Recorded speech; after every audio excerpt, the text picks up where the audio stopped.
Hello and welcome to our sneak peek of the Chaos Dwarves in Total War Warhammer 3. We've got access to the 3.0 build a couple of days early, not too crazy, as part of the Creative Assembly affiliate program. We are going to be taking a look today at Drashuoth,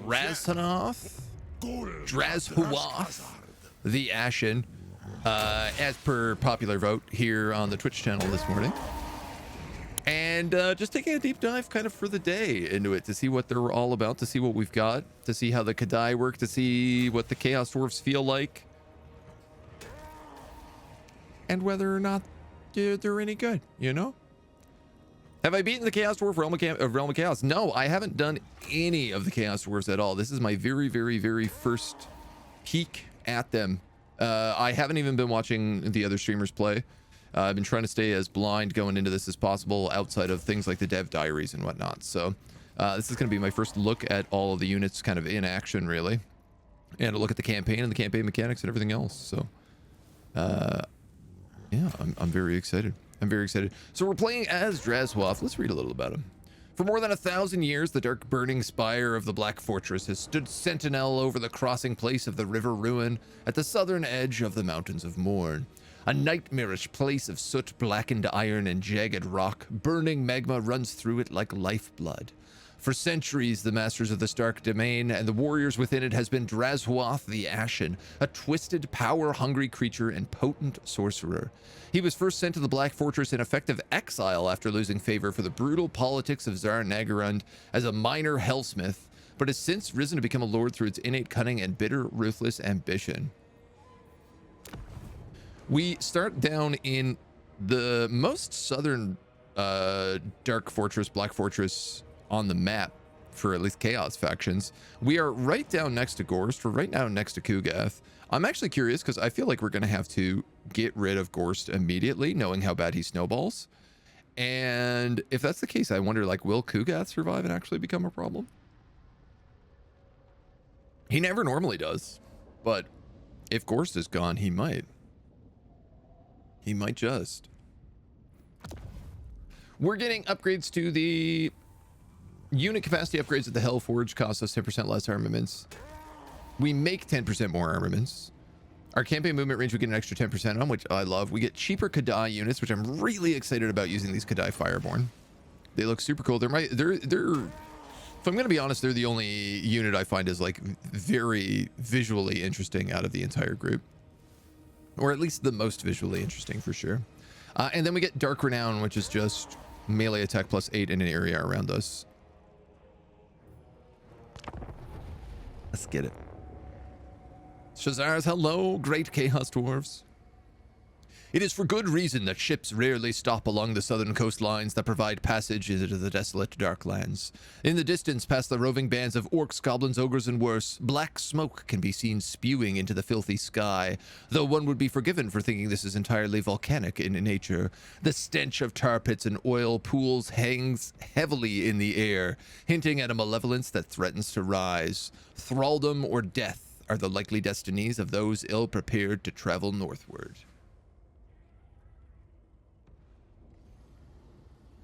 Oh, I'm excited. Why do you think some of the Chaos Dwarves get their horn chopped off?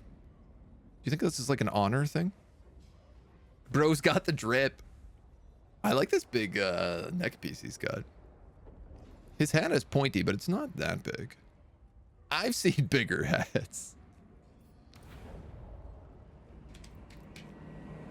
Ba-ba-ba-ba-boom.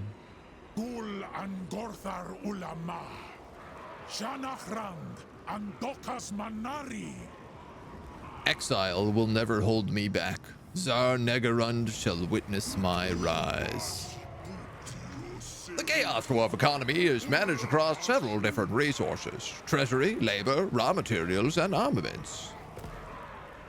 Building more mines increases your potential raw materials output, but also increases your workload requirement for that province. Raw materials are gathered each turn from outpost mine buildings. If you have less labor than workload in a province, your raw material output will scale down accordingly. Labor is received after battles or via military convoys. Portion of your labor is lost each turn based on your control levels. Interesting. When received, labor is evenly split between all provinces that are accepting new intake. You can set a province to accept new intake via this checkbox. Labor actions can instantly boost your treasury, conclave, influence, or control at the cost of labor. Hello, Mona. Buildings under construction will display the Rush Construction building, which allows you to instantly complete construction at the cost of labor. This cost scales based on the number of turns remaining. Oh, that's cool. Do you think other people will get Rush Construction with gold? It's a very, like, Civilization style play. Fight battles to gather the necessary labor to maximize the efficiency of your industrial economy, in turn boosting your military strength. Spend armaments in the Hellforge to increase unit capacities. Conclave influence to claim seats in the Tower of Tsar. And dispatch military convoys to locations across the world. Very good. New DLC. This is the new DLC, yeah. We're sneak peeking it today. So we are down in the Black Fortress. We got ogres. We got Imric. Black orcs. Gorst is... Where does he start? The Haunted Forest. You know what? It's a bit harder for him to get across here than I thought. I didn't realize they had such a little pathway here. Our starting territory contains the Darkhold and the Sentinels, so I guess we're going up against these orcs. We have Luktaz the Bronze, captain of the Infernal Guard, with a bonus chance of wounding and cheaper hero action costs. Okay, so normally I would put this guy in my starting party, but this guy is actually a maid assassin. Wound, block army, damage walls. Wound and block army. And then damage wall. Yeah, boy, he's not great. In terms of hero skills, he's more of like a sorcerer than a melee hero. I guess he's the artillery support smith, the castellan. 3 days, yeah. Beautiful map. I adore the Warhammer 3 map. Yeah, absolutely fair. Big fan of it visually. Adelhard the Bronze. You can have your name.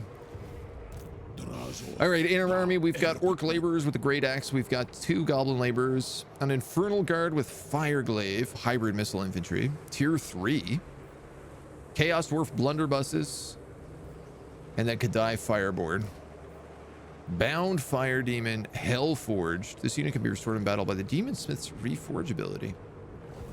Cinderbrage. Our objectives: destroy Clan Rictus and destroy Imric. Then Razor sack 35 different settlements. And then destroy the Dwarves in Grimgore to get Zarnegerund. And we also get rewarded with 3 purple items for a long victory.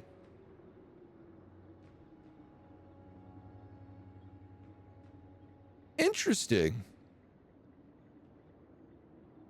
Missile strength 20% for all missile infantry, with an augment of wow. The focal lens of Morgrim. These are pretty good items. They are long victory conditions, but those are pretty cool wins. Short victory just gets us major relic missions, workload requirements for raw materials, and raw materials consumed per building. Major relic mission. That's really cool. We haven't seen something like that on a short victory before. Want to see dwarves against chaos dwarves? Yeah. That gun was made for killing, and killing is what it'll do.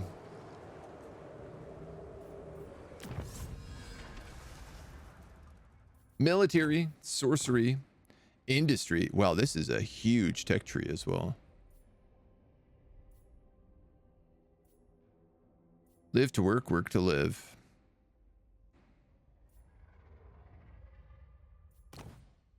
Oh, man. Cheaper laborers and hobgoblins with upgrades. That seems like it's going to be pretty key. This one is leadership and melee defense for chaos dwarves. This seems like it's going to be way more important, but I feel like we're not going to have chaos dwarves for a while. We're going to have to deal with a lot of the garbage units for a bit. Sorcery campaign, line of sight and control. Chance of plague spreading, chaos, undivided corruption. Recruit ranks, allegiances. Okay.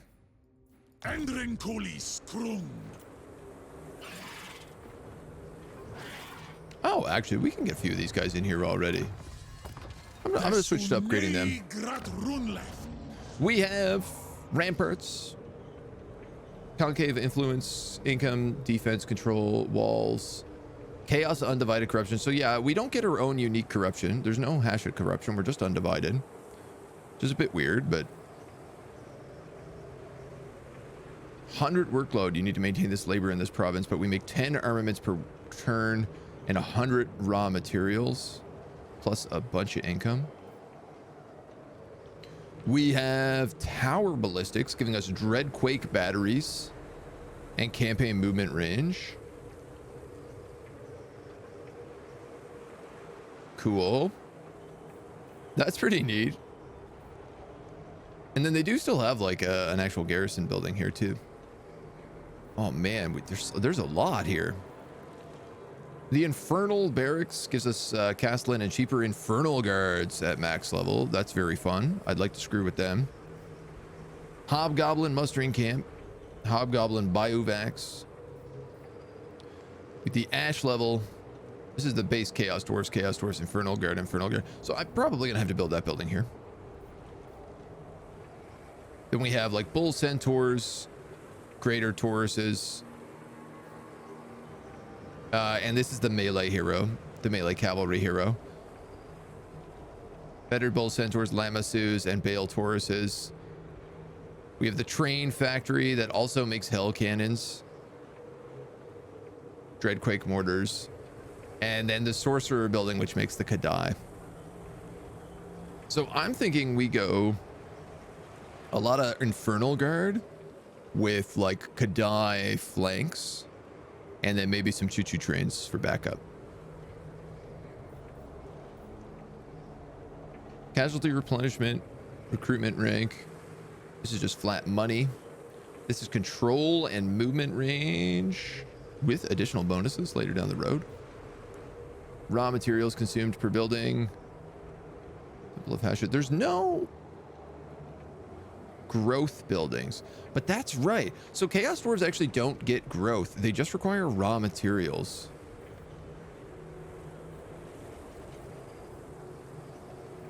Which actually means that like this is probably the most important building to make. Followed, I'm going to say most likely by control. 250 for that. 2,500 for that. Oh, interesting. This just costs raw materials to make.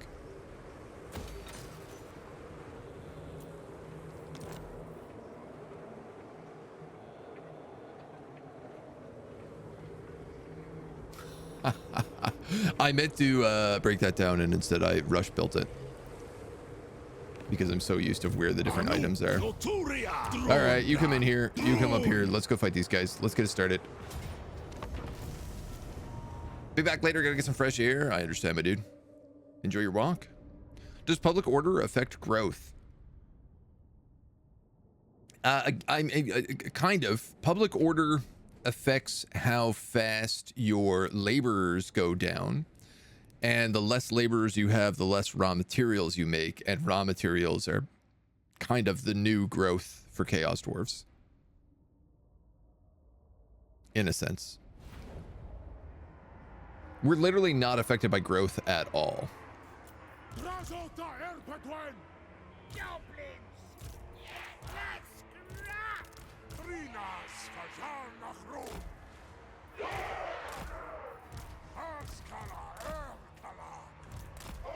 We're gonna do this.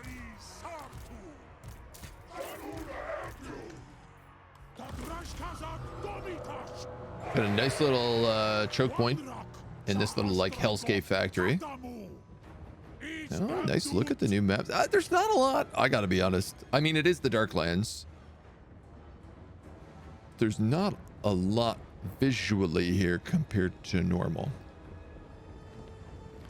Though, again, it is the Darklands. Be these dope-looking Kadai Fireborn. Blunder Boys.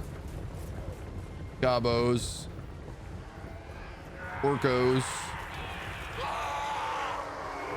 More Grabos. Infernal Guard with Fire Glove. I really like the Infernal Guard. Like their hats and stuff, their helmets are really cool. They're on the Black Orcs here too. I didn't even realize those were Black Orcs. Dreadquake Battery.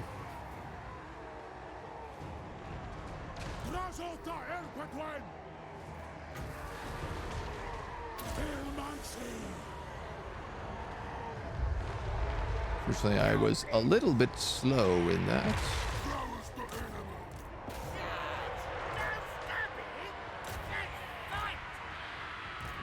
A wee bit slow in that one. These guys have stopped to just let themselves get shoot, which is super polite. I appreciate that.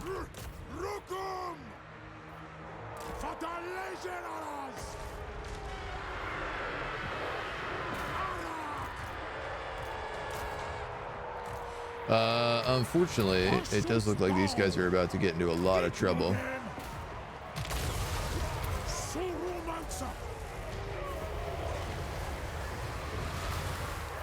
Spawns a moving vortex. Well, now that's interesting.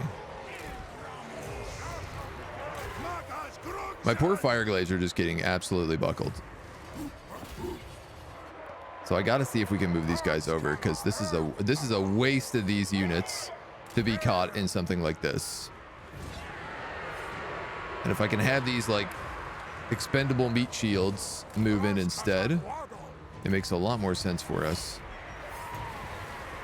I want to try another one of these vortex shots.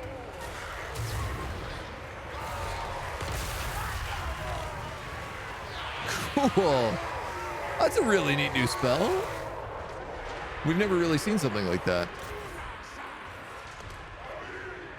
These blunderbuss guys are just like sitting here, despite them having clear open shots. They're not doing anything. So I guess 3.0 has not fixed any of the line of sight issues. Oh, there we go. All right. Maybe it just took them a long nap before they decided to get it together.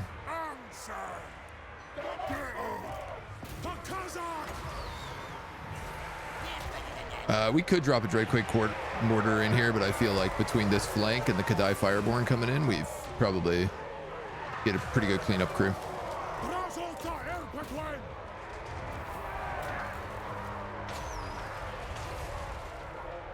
These guys are going to shoot all those Black Orcs down. Yeah, all right. They're working. I'm really curious. We haven't seen the 3.0 patch notes. We have no idea what's actually being like fixed in them. And I feel like it's going to make a pretty big difference. I really want to know. Oh, a lot more of you escaped than I thought.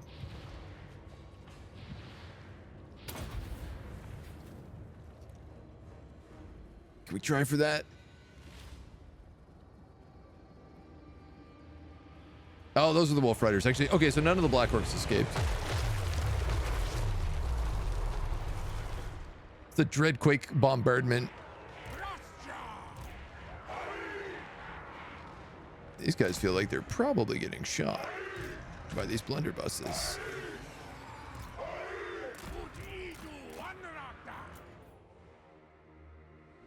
Used to feel all right.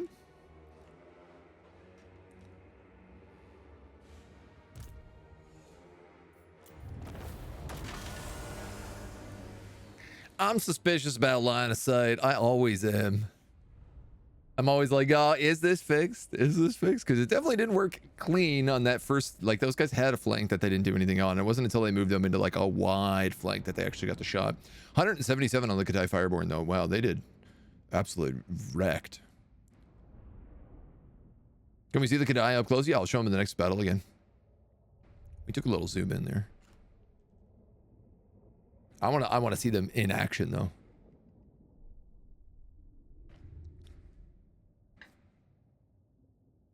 I shall use Hashat's blood to free me of this curse. Stone will return to my flesh. We can take labor, treasury, or army replenishment. I'm gonna go with labor. So I will also be honest, we used a bunch of labor. Accidentally there. Yeah, we used 200 labor to build this patrol route by accident. Whoopsie. Ooh, we haven't taken a look at his skill list. Construction rate of all buildings, research rate 10%. Okay. Bonus for Infernal Guard and Infernal Ironsworn. So I love that. He gets like the best level guys. Cities, raw material output. That's good. That's good. Kadai units for Kadai. Okay. Ashen wound recovery time -2 and 600 barrier points. And then cheap flames of Asgore spellcasting, which is his big bombardment spell. The headdress of Tsar. I love that the headdress gives him missile resistance. This guy gets Cinder Breath as well, which I'm excited for. We can now also see on tooltips 2 things. One, they made it that tooltips lock when you click them, sort of like Crusader Kings. This is actually a little quality of life thing that I really enjoy. But now that they actually bring these the units down here that you'll see will get affected by this, it's pretty huge.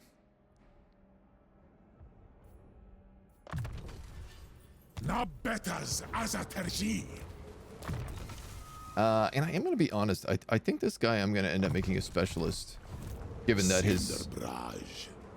I'd rather him be in my army, but all of his bonuses are for not doing that. So I'm going to give the Banner of Swiftness to the Kadai Fireborn. Make sure that they can move around real fast.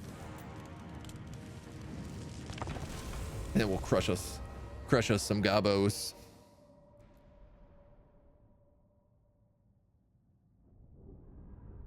One set of Wolf Riders.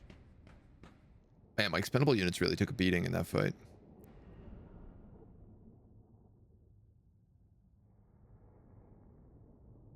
This was like, you're guaranteed to win, but I'm also like, man, we took a lot of damage.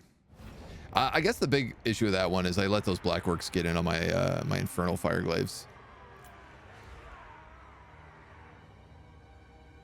All right, we do have potentially, we'll see how close we can get to it, but we might have a line of sight advantage to take here.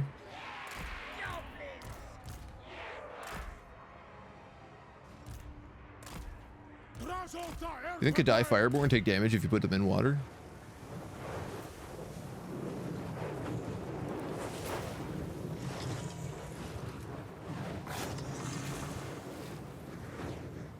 Pretty cool looking dudes.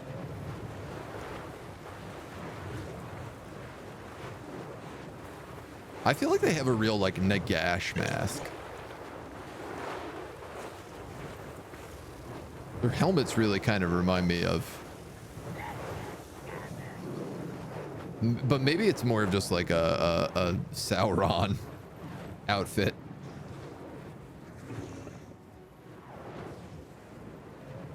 They're pretty cool. I like them.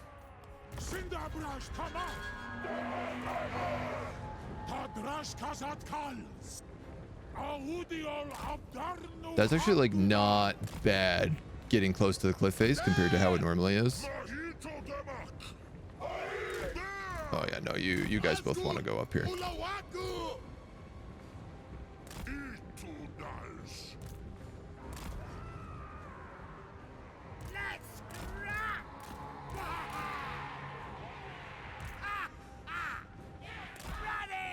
I might have given them too much of an opening here. Like, I should probably be killing those goblin archers before anybody else.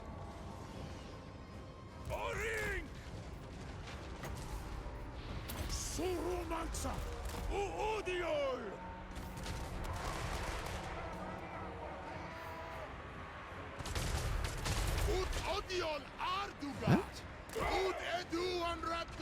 They ended up in a really weird position.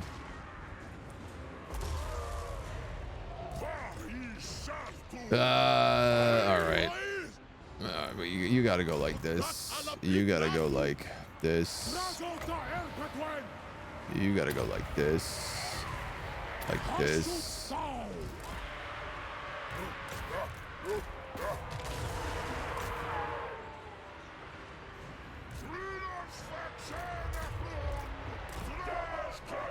They're still not really firing well.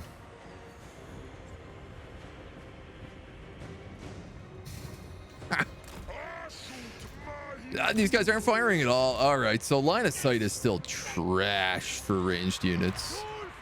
I can't really say I'm surprised. I can say I'm disappointed. Dudes, can we shoot these goblins?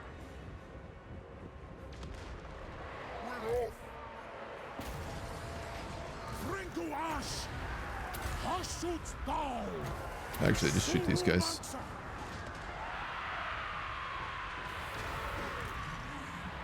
Yeesh.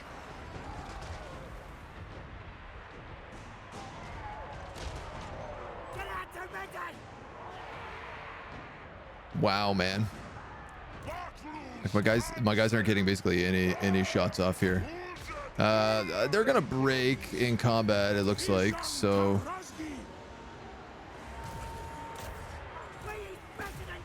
I'm gonna try to move these guys onto this crowd who should start shooting. Then I'm gonna ask these guys to just target those goblin archers. They can't figure out how to shoot.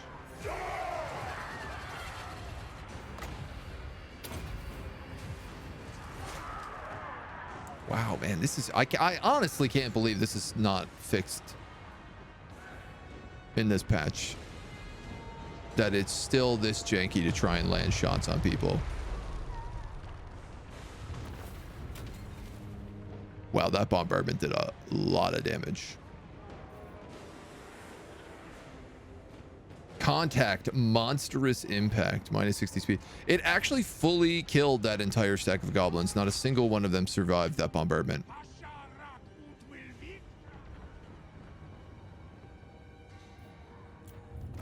Interesting. Interesting. What did I miss? Not much. We've just this is attacking the first settlement. Line of sight on ranged units, especially gunpowder units, is still not good. The Cathay Fireborn are pretty cool. The bombardment ability you get is like equal to a Skaven nuke. Actually, I think is maybe better than a Skaven nuke. Correction, I'm gonna recorrect that. It's more powerful, but it's a smaller area. When Chaos Dwarves occupy minor settlements, they gain the option to rebuild the settlement as one of two different settlement types, outposts or factories. The primary purpose of an outpost is to generate raw materials from mines. Labor is required in a province in order to meet the workload required. While factories is to generate armaments and treasury, you'll need to maintain enough raw materials to support these buildings. If you change your mind about which settlement you want to build later on, you can mouse over the primary building chain to convert it. We'll revert the settlement to tier 1 and destroy all secondary buildings. I'm going to occupy as factory because these are our base starting areas, and what I'm kind of thinking is our starting settlement is where we think about building up armaments, because we get bonuses to that as well, and then all the outside stuff outside of our Black Fortress we do as outposts.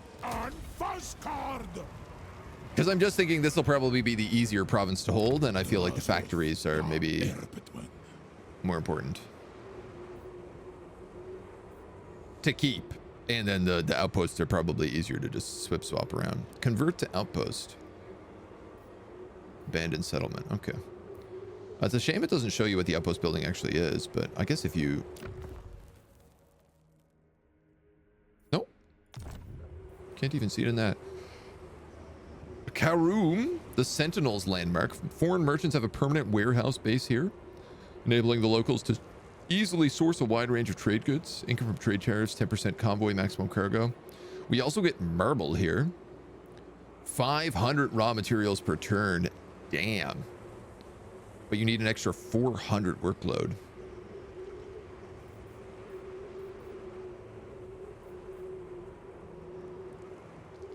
Damn. When you have 150 more raw materials, make 50 armaments a turn. Well, this is going to give us crazy raw materials if I upgrade it.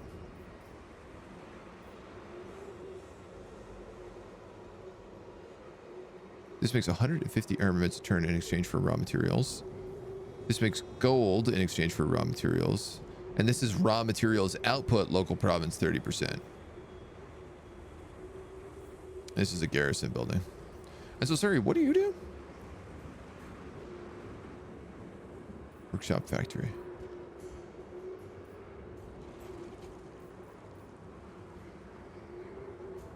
Extraction of raw materials via mines and provide hobgoblin recruitment only.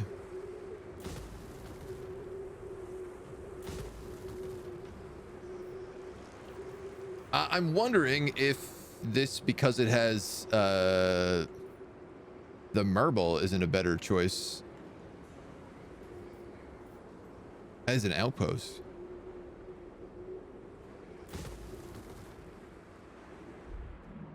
I mean, that's going to be sentinels, that's going to be marble, and then I guess the third one is probably going to be a garrison no matter how we cut it.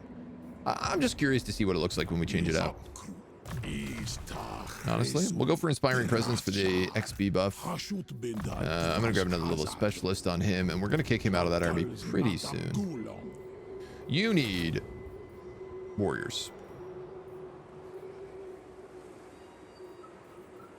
We do have to pay upkeep. Goblin laborers only cost like 37 though.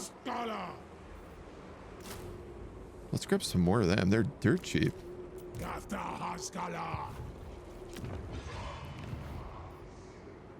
And then we have other things we can look at. We can look at the Hell Forge. Offers the use of forgecraft to improve your armies. Weapons and armor forged to increase unit capacity and item bonuses. Blah, blah, blah, blah, blah. Unit capacity is shared in groups. Yes, okay, so just like Beastman. Associate Bard fills up to increase total capacity. Increasing total capacity gradually unlocks forgecraft options in the manufacturing tab. Okay. Frenzy. Charge reflection. Glittering scales and sundering attacks. Immune to contact effects and physical resistance. This is a new thing.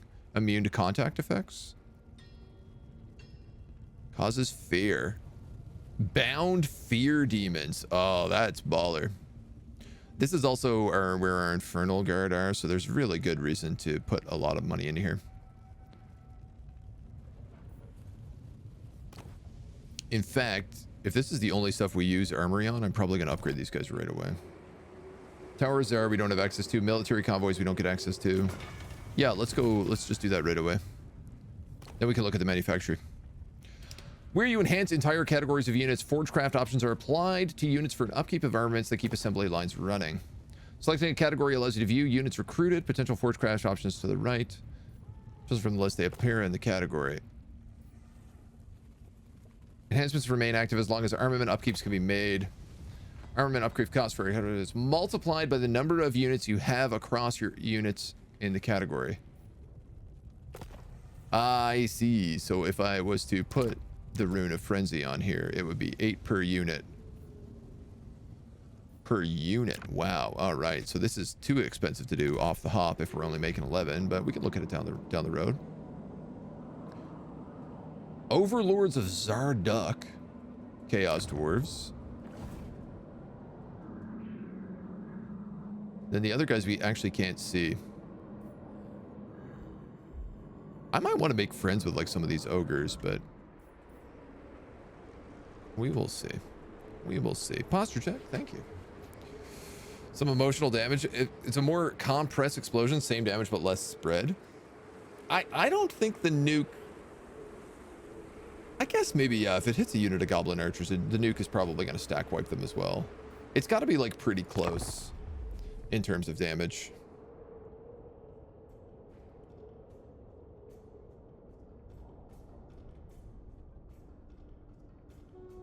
Like, I can't imagine it's far off.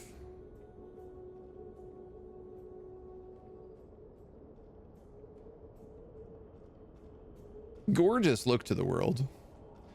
You know, I know this is like the undivided chaos corruption, but it does kind of still fit the whole aesthetic here, you know, turning everything like black and just having magma rip through the surface. I wonder if the chaos factions are going to be friendly to us. Like, could I make friends with Kugath? All right, so this time around we have an outpost. It gets different bonuses. It gets less military bonuses. It produces more raw materials. The other one had like a armaments in exchange for raw materials. Income generated, income for post-loot battles. Campaign line of sight for settlements. And control +3. Hilarious. Okay, so the factory is actually a better choice here. Because the factory's third building I could make to just do like bonus resources. Bonus raw materials that had a thing. So we can make it basically have a marble factory. Move him. I'm going to take a wild guess and say that I can't recruit unless I'm in encampment stance. Oh, and these guys are 3 shared between them. All right, well, I'll get 1 unit of great weapons then. And a bunch more trashy boys.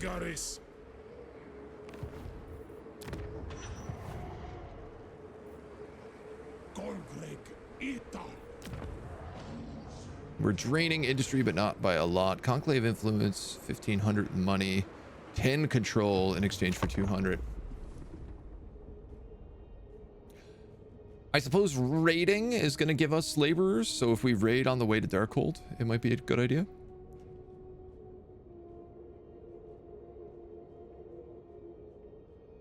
I feel like that makes sense. It's interesting that they put dwarves in here. Another unit of chaos dwarves. These overlords of Zardak. I honestly did not expect another group. You know what? We can just reach Darkhold, so we'll probably just do that.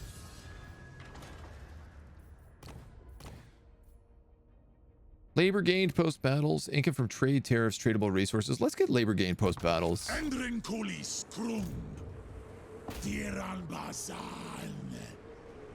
As I feel like that's the best way to get labor right now. And then we attack these guys. Decisive, medium. There's a lot more this time, but they're mostly goblins, and this time we actually have chaos dwarf warriors in here, who I'd like to see in action.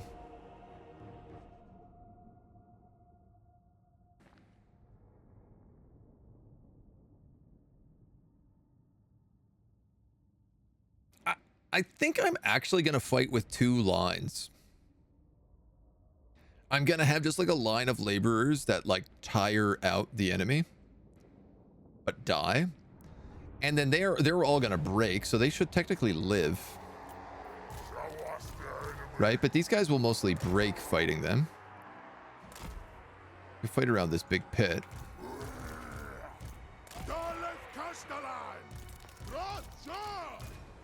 And then I can have this like strong unit of dwarf warriors with the Kadai in the back.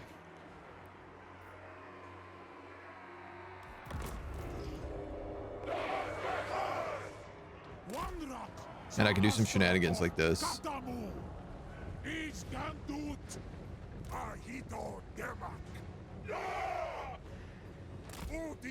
Again, I don't end up with very good lines of sight. I guess we'll see how it goes. These guys are anti-infantry, but I gotta be honest, even against Goblin Wolf Riders, they should be fine. Oh, cool. Kind of like the Tomb Scorpions, the way that they like dive through the earth.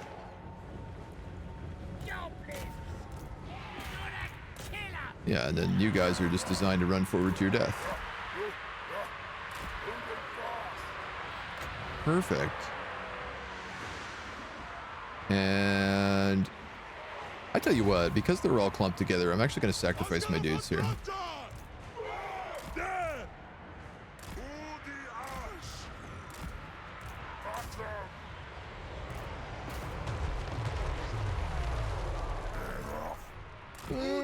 Didn't do that much.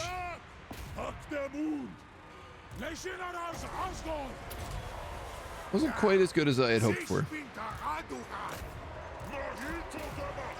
You know, these guys move up here, these guys move up here. You guys can probably get a line on those goblin archers, if I'm going to be real. And you should be able to get a line on these goblin archers. Again, this unit, despite having clear shots, was just sitting here not doing anything. You know, now they're finally engaging, but it's a little late.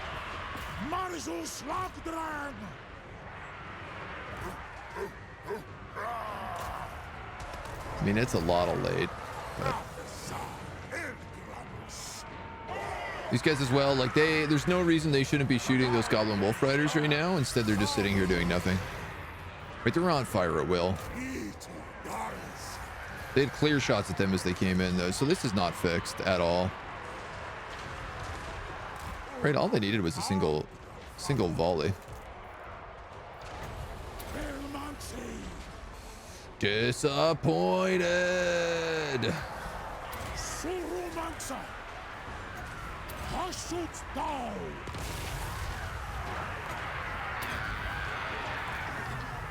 Let's be careful here just a little bit. Most of my people are out of this fight.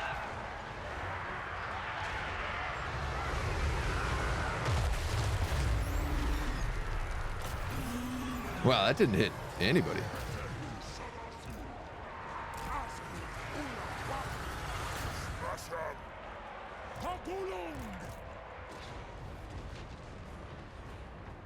Interesting that these guys struggled to take out those goblin archers so badly as well. All right, doesn't matter. It's a siege, so we don't need to do super great. We just need to get that win morale-wise. They are small to see. Can you explain to me what melee attack and melee defense do? Yeah, melee attack basically is every time that you swing, there is a chance to hit. It's not guaranteed, and it basically calculates pretty much exactly off of their melee defense stat. So I don't want to get into the math a bit because I'm probably going to get it a little bit wrong, but it's pretty much like you have it's something like a base like 50% chance to hit, and then you add your melee attack number to that. So if you have, say, 30 melee attack, it's like you have an 80% chance to hit. But then if they have like 20 melee defense, it subtracts it from that. It makes it like less likely to hit. So melee defense is literally like it's just your chance to, in melee combat, completely avoid incoming damage, like not even have it connect. This is why I always say melee defense is better than armor or HP, because like armor mitigates damage, HP lets you tank more damage, but melee defense lets you completely avoid that damage entirely. If it's a melee attack, obviously spells and missile attacks and stuff don't count. 35% base plus melee attack minus melee and defense. There we go. See, Battles is here. He knows. I knew he knew the math. He's done a video on this, so. Oh, I'm gonna make this one an outpost then. Secure our first province in here. Control +2, chance of plague spreading. Income from refinery buildings. What is a refinery building? Assembly line refinery. Oh, so they're the gold buildings. And they're only in factories. Okay. Recruitment cost, rush construction, and construction costs for all buildings in cash.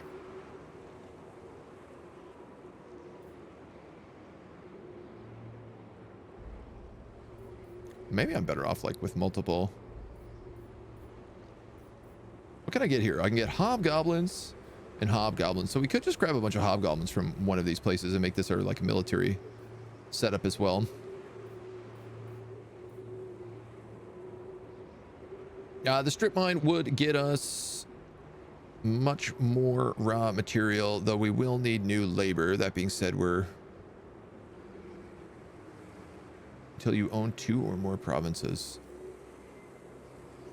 We have 500 labor. I understand.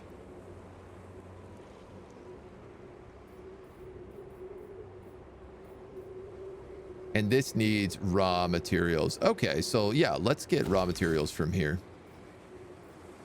I'm actually going to put raw material output here, the miner's workshop. Because then it's going to be the special building and the marble, which gets us 500 materials.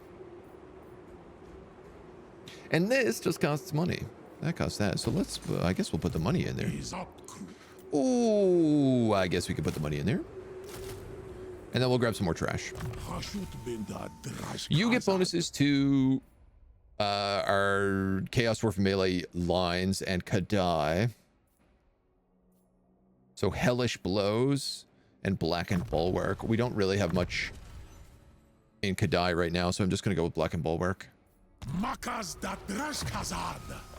going to grab Specialist. And I think next turn I'm going to have him move out of that party.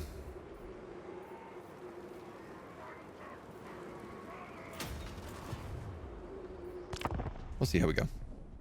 Love the shirt. Thank you, my dude. That's one of my faves. I really like this one. Battles coming in with his encyclopedic knowledge of the game. Yeah. Once upon a time, I knew these numbers off by heart, but they've faded into knowledge now.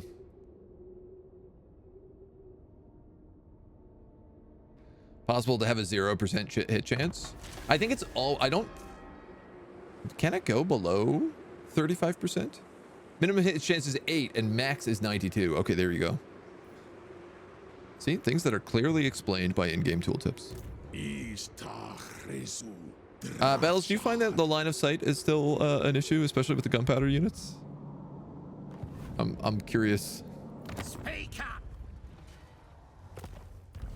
Well, this seems like an obvious choice for me to move into Mount Greyhag here. We got to get rid of Clan Rictus. They're in Crookback Mountain, and we got to get rid of Imric. So we either go Plain of Bone, or we go for this first. I feel like this first is the better way to go. I just feel like it connects better. We'll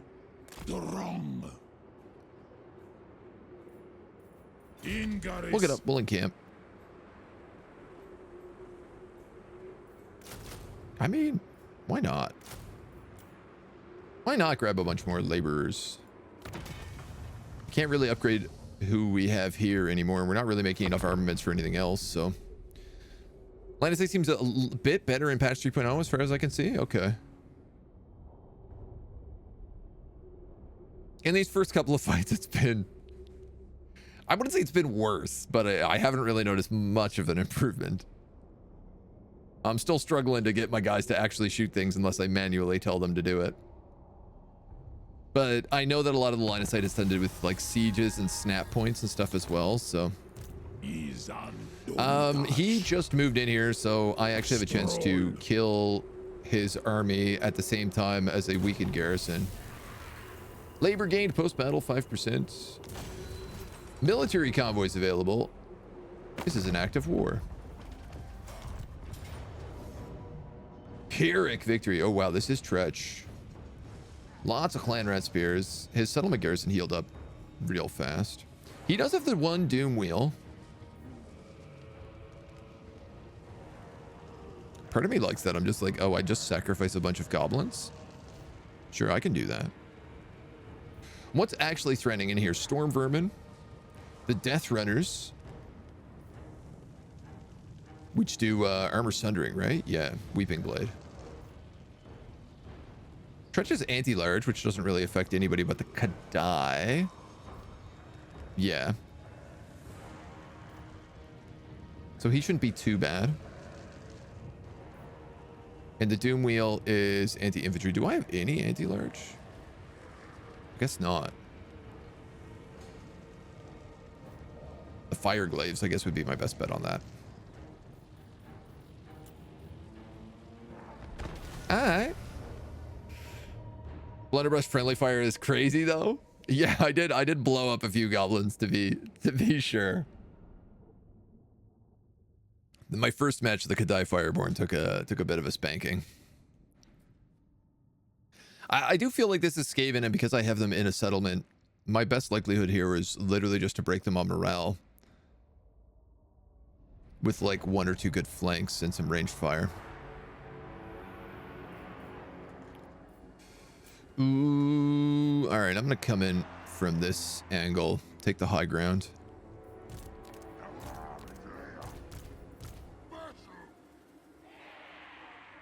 Wow, you really get a swarm of these dudes.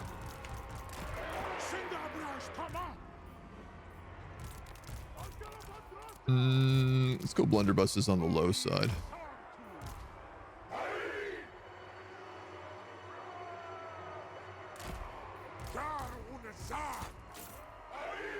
No, not guard mode. Alright. Let's see how this goes. Let's see what kind of magic we can work here, boys. Boys and goyles.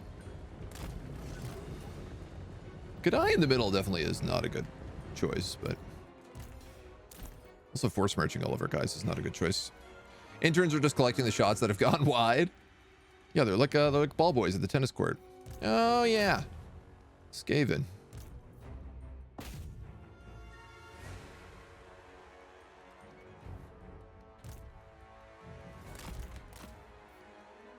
Oh yeah. Another one. Okay. They're broken. Nice of them to waste these spawns here. Yeah, these guys are taking like the occasional pot shot. But again, it feels like a lot more of them should be shooting there.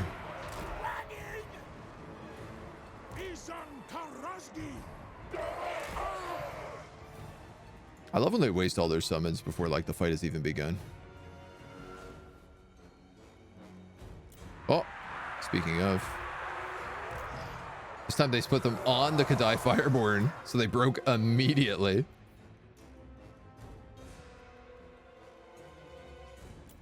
They're having a field day. The Cathay Fireborn are definitely very good.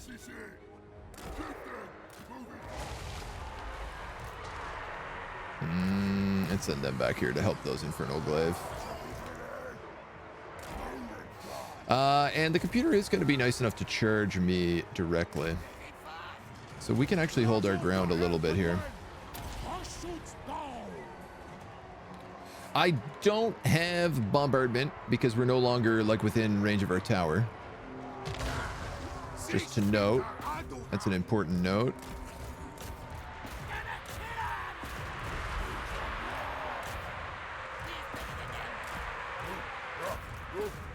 Didn't really get my counter charges in there either. A little bit whoopsie.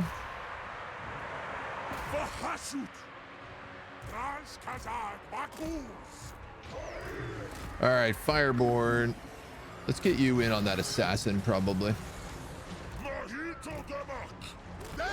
And then, wow, these guys better move up here and hold off that Doom Wheel. These guys have like not shot at all. Damn, is that front line ever breaking real fast?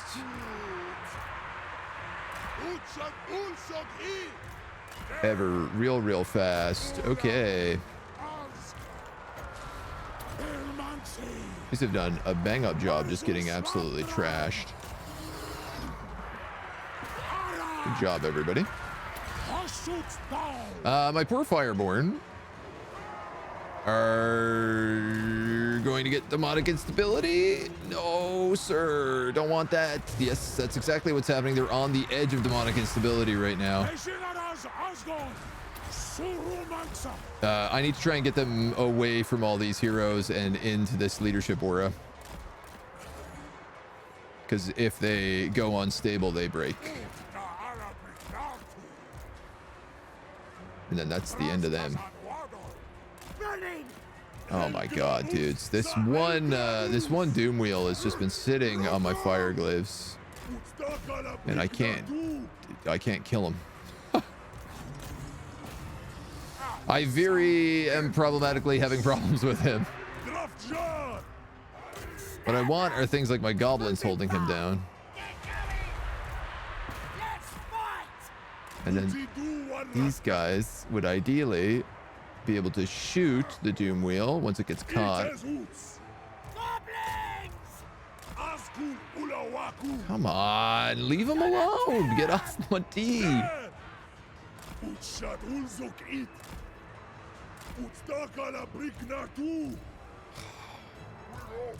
wish my units had the stickiness that the computer does. He's attacking a single guy here, which is what's happening.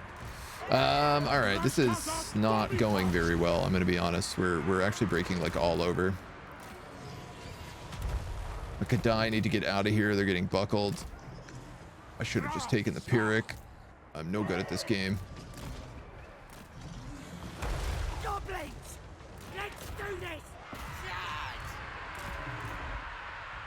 This doom wheel is killing my my entire like strategy right now, because I can't get any of my units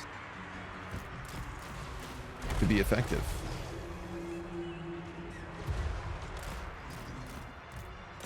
Oh my god. Okay, thank god.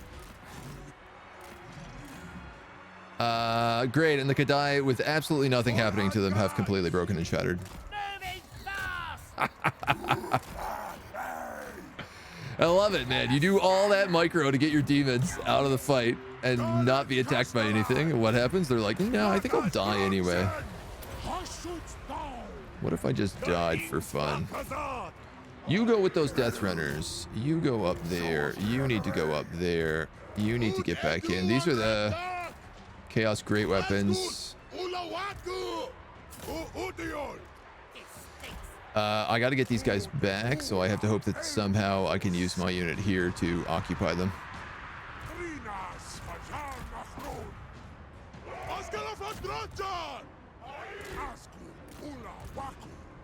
These guys are breaking. These guys are breaking. These guys are still holding. My poor blunderbusses are getting shredded by Skaven slaves, which is, needless to say, very embarrassing for the entire Dawizar tribe.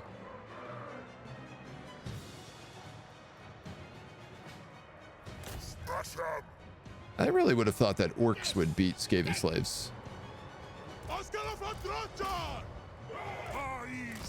mean, I guess you never know, but...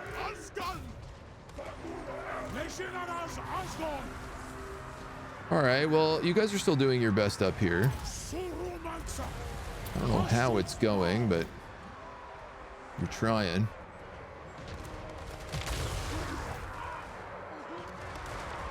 I think I'm gonna have to fold these guys out and just let them start shooting as well. Right now, we ain't hitting nothing.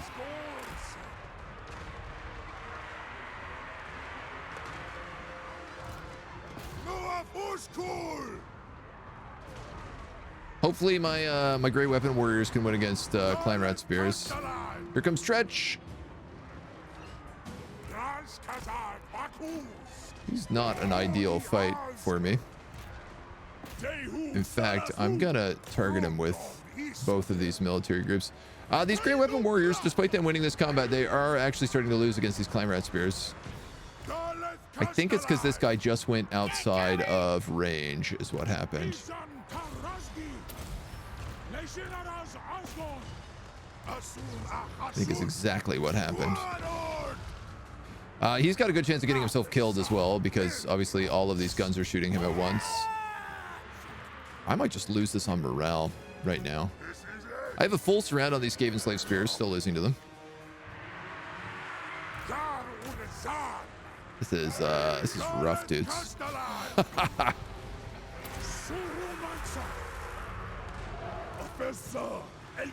Can we kill this? Can we kill Tzeentch? This guy's morale is right on the edge. I feel like if I back him out right now, he's gonna get broken. I think he's just gonna get run down. I'm trying to keep him out of this blunderbuss volley. Was my hope. No, I think I've L'd this entirely at this point.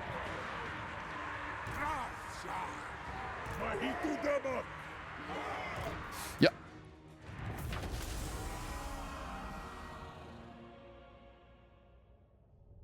Ammo can be extracted from their bodies later. 300 on them. Why do orc laborers lose to Skaven slaves? Like, I mean, I get that they're both slaves, but on one hand they're orcs and the other hand they're Skaven. I gotta look at those stats in more detail for sure.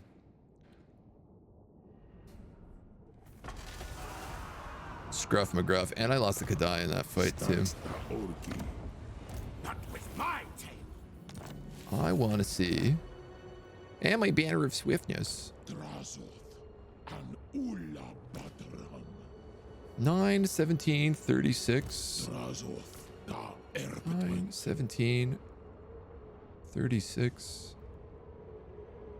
They have much higher melee defense. 12 to 17. They have the same leadership score as orc laborers. But their attack is like significantly less. I don't think so. Cinderbrage. And their weapon strength is a little bit less, 16 to 24. All right. Not a good start. Not a great start. You're gonna try to get rid of that assassin, and we're gonna rebuild our army here.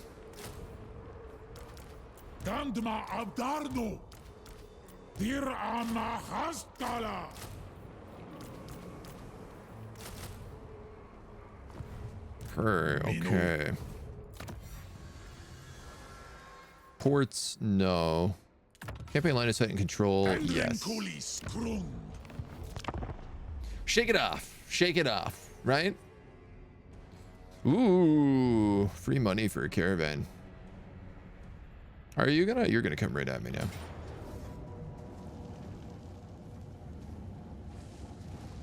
All right.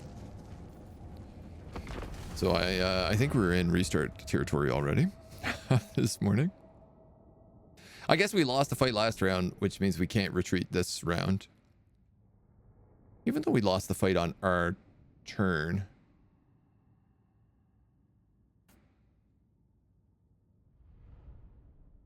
Wow, we really didn't do much to his storm vermin, I will say that.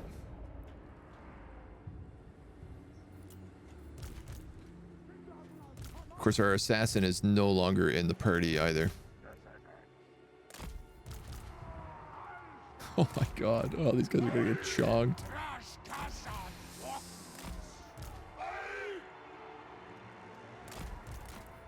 Alright. Let's see how it goes. They're gonna like full surround me. Yeah.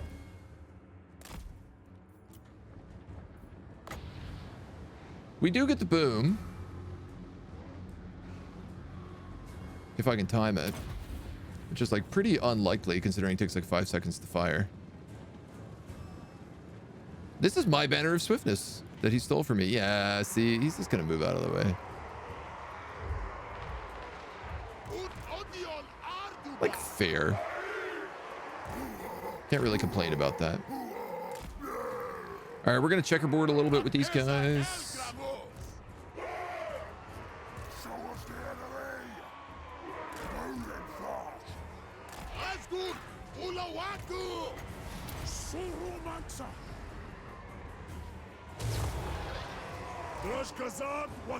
Can you shoot anybody? Okay, a couple volleys, a couple small volleys. Better than nothing. You guys could kill Tzeentch. That would be super ideal. Oh, no, you're skirmishing.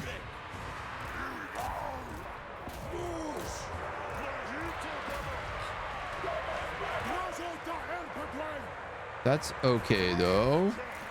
I'm going to have these guys come back and try to get these Death Runners. Come on, you can kill him before he gets in. No, you can't. So we'll move them back a little bit again. Turn you on, Tzeentch.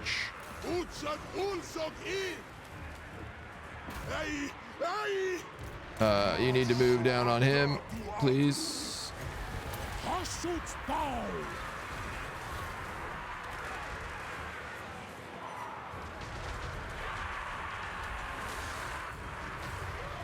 What does Tzeentch have here? Lucky Skull Helm, 40% damage resistance. That's what he's using. Trying to figure out like why he's not taking any damage from these attacks.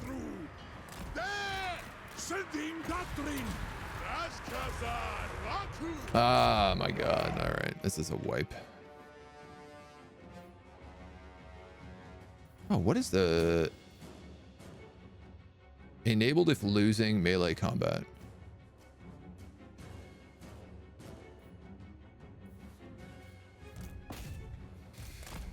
Yeesh.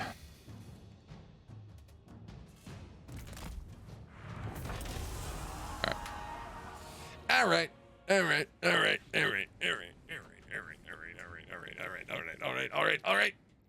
Let's reboot this campaign. Hiding tactics? Sneaking hiding tactics? Hello, nerd. Welcome. How you doing?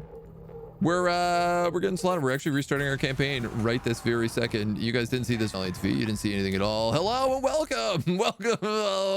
Come on in. You're just in time. We're just starting a campaign. Perfect timing. We definitely haven't lost any campaigns yet here this morning. No siree. No, not at all. One chance. No way. Ahoy. I bring the people who can see you fail and get defeated. That would never happen. That would never happen to us. No way. No way. No how. We just had a couple of like bad fights with Drazhoth. I'm classically struggling with the line of sight issues of gunpowder units in this game, and we took a little L off the top, but it was as we were also learning how things go. So welcome to the beginning of our Drazhoth, our day of looking at the Chaos Dwarves. We're gonna hop into them. Losing campaign with the DLC OP faction. I mean, are they that OP? I haven't quite determined that yet. Right now, their labor units seem like pretty well balanced considering they have the same stats as Skaven slaves. So it's hard to say. Good timing. I'm telling my wife, BRB. Oh no. I already finished 2 legendary campaigns in 2 hours. That's how it goes. Well, come on in. Folks, if you don't know who I am, you're coming in from Nerd's channel. My name is AgentNumberOne.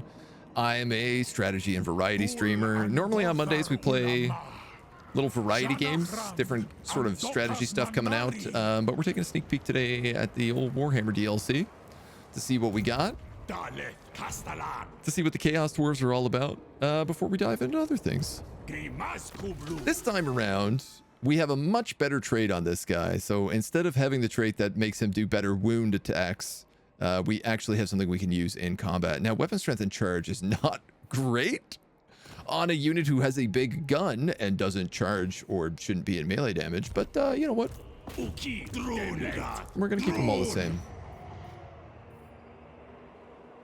I am gonna build... Actually, am I gonna build that? We don't really need this building because we can still recruit dwarf warriors out of the giant conveyor. So I don't really need to rush for this. We could get more blunderbusses if we do that, but I don't see that as super duper necessary. This is control. This is campaign movement range. This is control in adjacent provinces. I actually think that this is still the best one to start with, just because it gives you a little bit of additional breathing room, let's call it. Then we'll go take a fight. We'll go start off with a nice fight. Am I cringe, sus? I guess I'm always a little bit cringe. I'm an old man, so how could I not be? I'll learn the bronze. I'll do it again. I'll get to rename it. This time everything will be different. Look at the trait. Everything will change now. I mean, I don't know about that, but we'll see. We'll see. We made a couple bad plays. I'm not gonna sugarcoat it. We had a couple of rough, sloppy decisions off the top.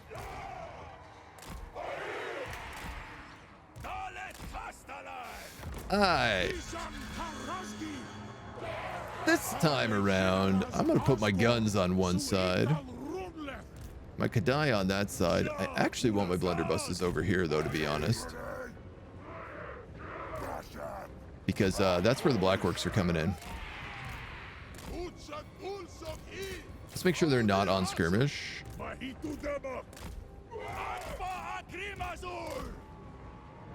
And if I can have the blunderbusses focus fire on those black orcs before they come in, and then I can have the orc laborers actually go against them with the armor piercing, I think that'll be a much better tactic for this opening fight.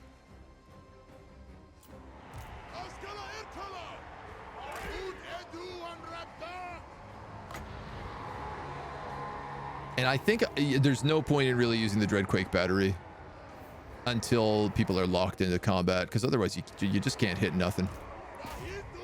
You can go for the Goblin Wolf Riders. You can go for Grizz Guts. That's a nice little opener.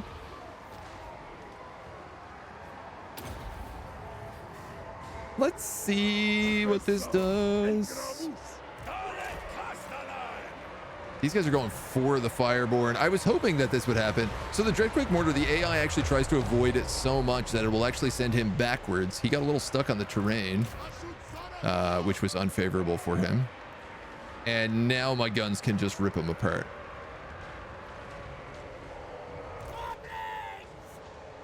So no joke, we got a little lucky in that this startup this time.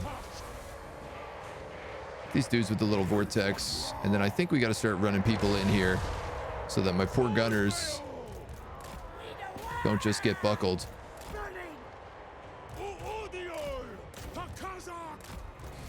Because that's what's gonna happen. I'm gonna let this guy use his charge, get in there and start charging these guys. The Fireborn should be able to kill Black Orcs pretty easy. Bonus versus entropy, armor piercing. Yeah, I can see that should be okay.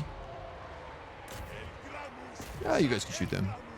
Actually, you don't even need to. You can just move into that. You can focus on this hero, which is a bit of a risk. Ah, no, you got to move forward because you have like... Is there one unit you have in there?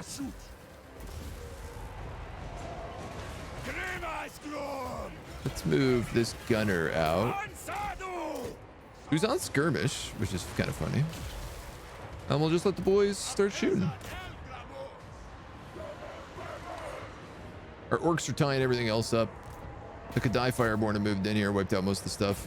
I want to make sure that they actually kill those black orcs.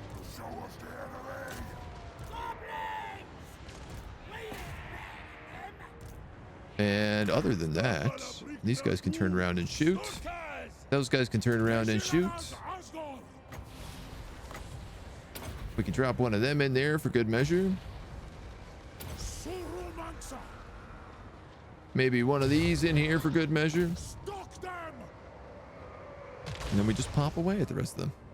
This is where a nerd left me? Yeah, I know. Terrible spot to be, right, Locke? Reminds me of the first time I got a huge raid, like at 1K people, and I lost my campaign within 5 minutes years ago. I still think about it. Listen, I'm a firm believer that in most campaigns you gotta lose at least once. Like if you're playing legendary and you want to start, you gotta spend the first couple of turns just to like muck around and figure out what's going on in the campaign. Even more so when it's your very first time and you don't know what any of the units do. I haven't watched any Chaos Dwarves before today, so it's been a fun experience just trying to figure out, like, you know, things like realizing that this magic missile also creates a little vortex when you shoot it. Turns out that's kind of important to know. Pew, that little vortex cutting through my own guys there. Not really what you want. I do want to just kill off everyone we can, just to make Make it so nobody can get back to the city.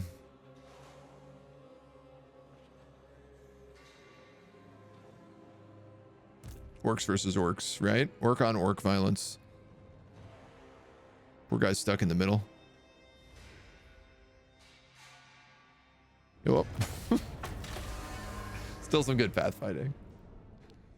In the industry, not this industry, we call that the witch's kiss.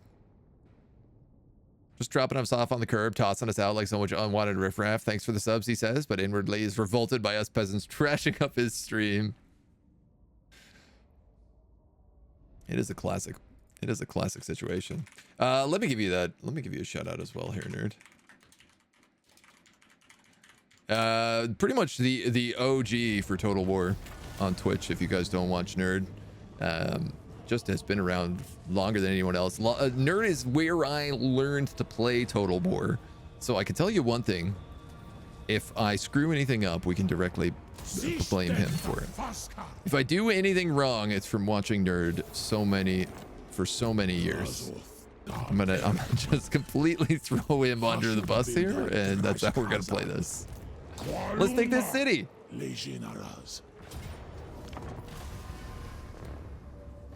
It shows. Nerd is my battle saying agent. Yeah. I've been watching Nerd for like 3 years now. Maybe 4 years actually. I got a very long sub on Nerd's channel. And he's a fantastic individual. Wonderful streamer, great friend. Good teacher. He's taught me lots of nerdy lore. Anytime I want to learn something about Warhammer, I often ask him, and he knows.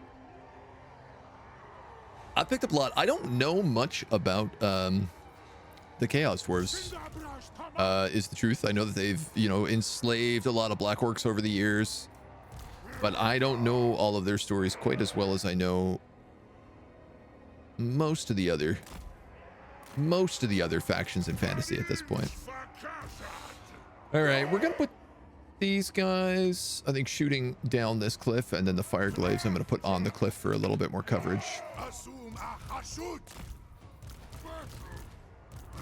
You know what? I'm gonna leave the Kadai over here this time. Sure. You guys, you're gonna go like that. Actually, you're gonna go more like that, so that these guys can cut in a little bit. Those dudes are just gonna go like this, and the Fireborn like that, like this, and like that, and we're gonna chuck one of these. Magic missile.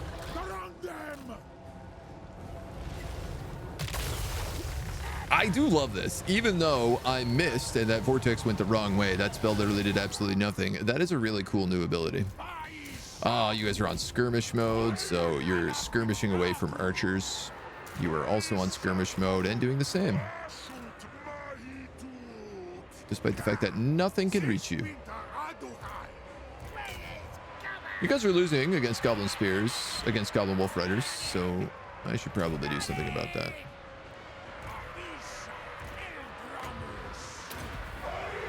And that I'm just going to Dreadquake. Alright, you've decided not to shoot anything from your advantageous position up on this hill. So we'll see if we can line you back up, and maybe you can shoot some of these goblins before they come in.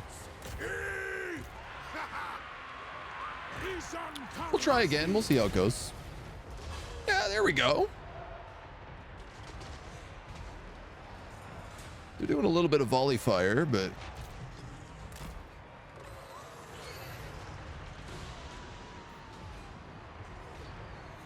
Hey, they changed the shield symbol.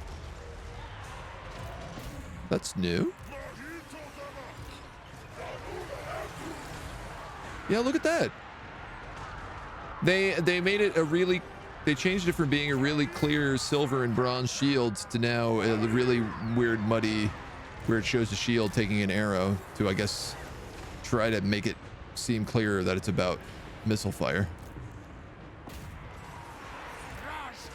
Bit of a weird change, if you ask me, but nobody asked me in the first place, so I should probably engage with these goblins instead of just letting them do nothing. Might be an idea. Might be a tactic I might want to try. I'm going to fan these dudes out and see if they can't maybe shoot some of these goblins that are running away. The Cathay Fireborn are going to have a field day with these guys over here. I can just let them have fun. I don't really need to let them flank. These blunderbusses have a full flank down the hill here, and if these guys ever stop, I'm going to crack them with this mortar.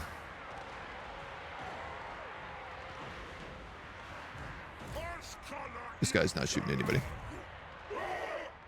Classic. All right, everybody in. Everybody into the bus. Let's see how this one goes. Akronovich, thank you for the follow. Welcome to the agency.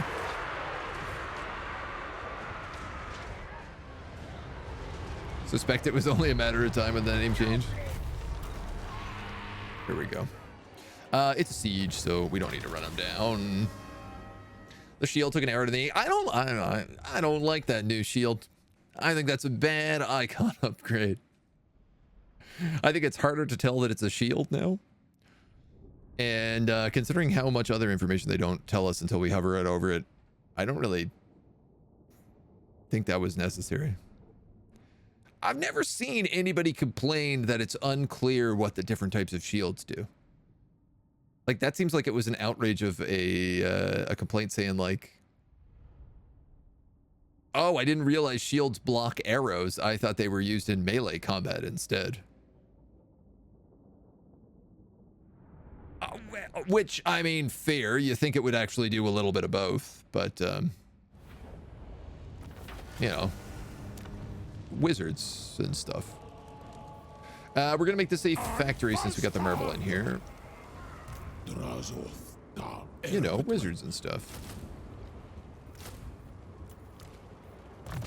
We're going to take inspiring presence on him. We're going to take survivalist on you. We're going to build something.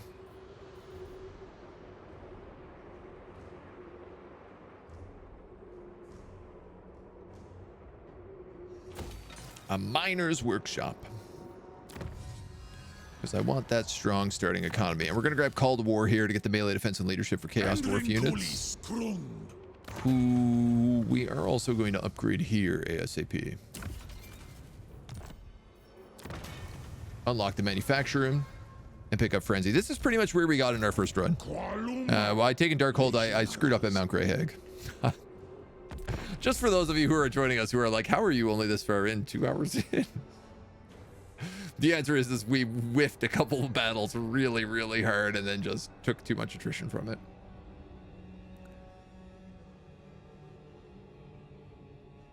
No, I haven't gotten the rename in yet. I'll do it on the turn start. Shield should increase melee defense as well as missile block. Yeah, it would make sense. Or give like a flat armor rating. I do feel like melee defense would be more logical than armor. Renamed him Adelhard the Bronze. All right, I'm gonna move.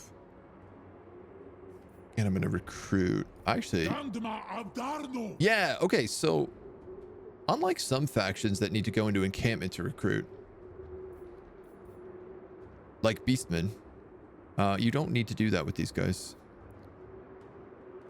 And I gotta be honest, at this point, I'm not gonna build any Chaos Warriors with great weapons. Oh, what is Contempt? This unit won't lose leadership from witnessing a friendly unit rout unless that routing unit also has Contempt. Now that's fun. I feel like building a tankier line right now rather than a piercing or like armor piercing line is going to be the way to go. We have no friends to make. We have no alliances to do.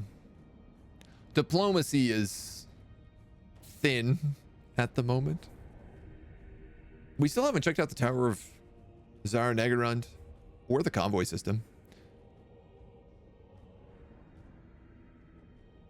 But we'll take a peek. We'll see what they're about. A call to war. The call has come. It's war. Hello? Is this war calling? Those who honor Hashut shall receive his infernal blessing. Let's also pick up the labor gained post battles, so we could just get a little more stonky. 110 raw materials, 11 armaments, 4 conclave influence. We got an easy fight here in Darkhold, decisive low. Not even losing anybody, but I'm gonna fight it anyway because I'm in that kind of mood this morning. Who can the Dwarves be friendly with? Warriors, Chaos, Norska, yeah. Other Chaos? I mean, they do Chaos Undivided, so... I would think Demons of Chaos, but hard to say. And I guess, like, part of me would also think, like, Marathi. I feel like the Dwarves and the Dark Elves would get along pretty well. Like, they both have unpaid internship programs. They know how to min-max their economy. You know what? I am going to do something different. I've not been checkerboarding, which is like the classic dwarf maneuver is you typically want to checkerboard your front lines, which is incredibly annoying to set up, but actually allows your gunpowder units to fire correctly.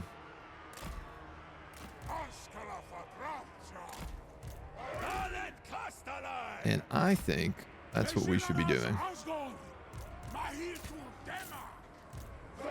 Ooh, and we could throw some Kadai maybe over here.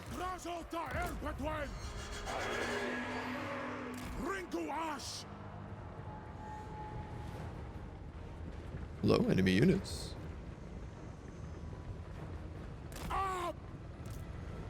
Ring ring, the nation calls.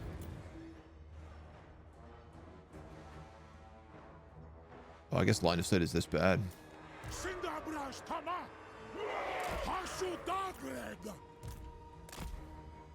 Hello?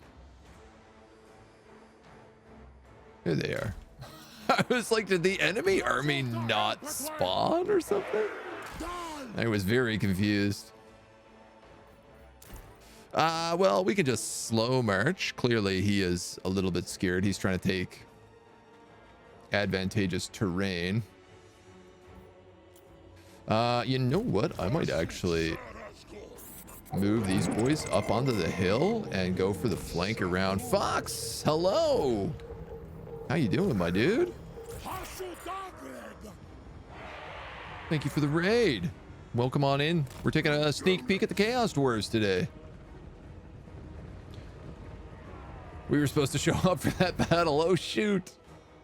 I knew we forgot something. I don't want these little stunties to tire themselves out. You know what? I'll put the gunner over here. I'll put my caster over here.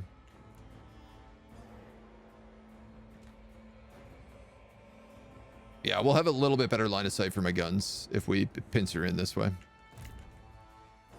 Little box formation.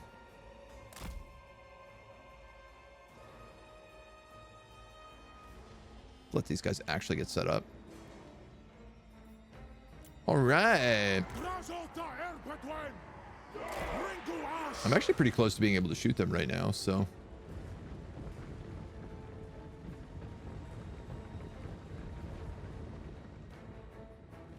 Maybe I should just put these guys like this, and then those guys up like this. Also got the Dreadquake batteries. We can pop one of those on them if we want, but they're gonna just like run if I do that. Here we go. This is what I was hoping for. The glaives should. Oh no, this guy is able to shoot. Well, you can kill him one goblin at a time. I'm just kidding. I won't put us through that. Oh no, that's gonna cost them to run. All right, screw it. I'll take it.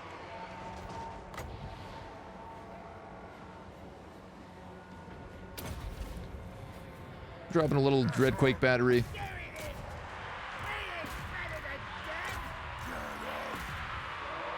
I'm happy to charge in here pretty much all the way. I think it's a good use of Earth time. These blunderbusses are... No, they're figuring it out. The checkerboard here is working. Okay, so maybe really my biggest flaw was that I didn't checkerboard pattern in any of my opening fights last time. And now that I'm actually doing it, I'm seeing the gunpowder units work. So again, it's mostly just formation based.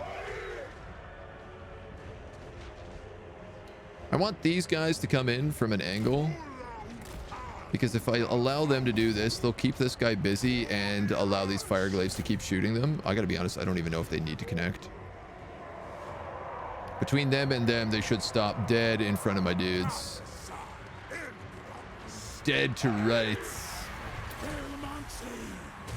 Now, of course, my whole line over here is going to break, because these are all laborers, so I should probably get this guy back and rotate out a little bit.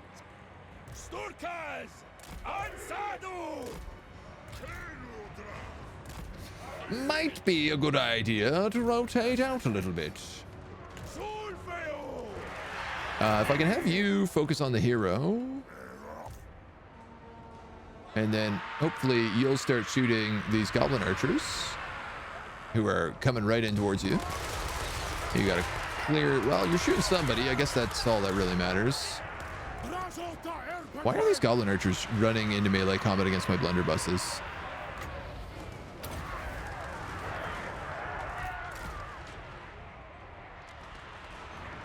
Interesting strategy. I'll never be able to understand the AI's big brain. There's really no point in trying to understand the AI's big brain. You'll never be able to do it.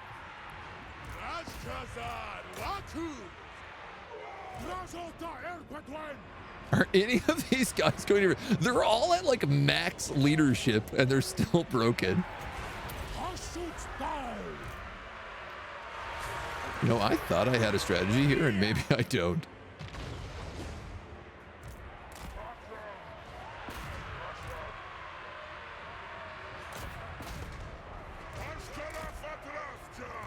Oh no. These dudes are trying to sneak back in this way again. We're okay, we got it. Fold out to shoot up at these guys would be ideal. I'm gonna just shoot at Muncha. At this point, we got goblins and orcs and stuff. I really let the Cathay go on vacation, but that's okay. These guys are finally back up and running. That's good. You know, my Chaos Dwarf Warriors are really not struggling at all here. Like they're holding the line easy peas. This guy should die in a second, I hope. The Fireborn are back in. Those guys are broken. There we go. All right, so what I'm really learning here is goblin laborers. Friendly units with contempt in range. Malign authority. +8 leadership. Do you also get that? Oh, you do. So not only do laborers get a leadership buff, but if they have Chaos Dwarves around them, any Chaos Dwarves, they get a leadership buff. Hi from Raid, hi from Stream, hello.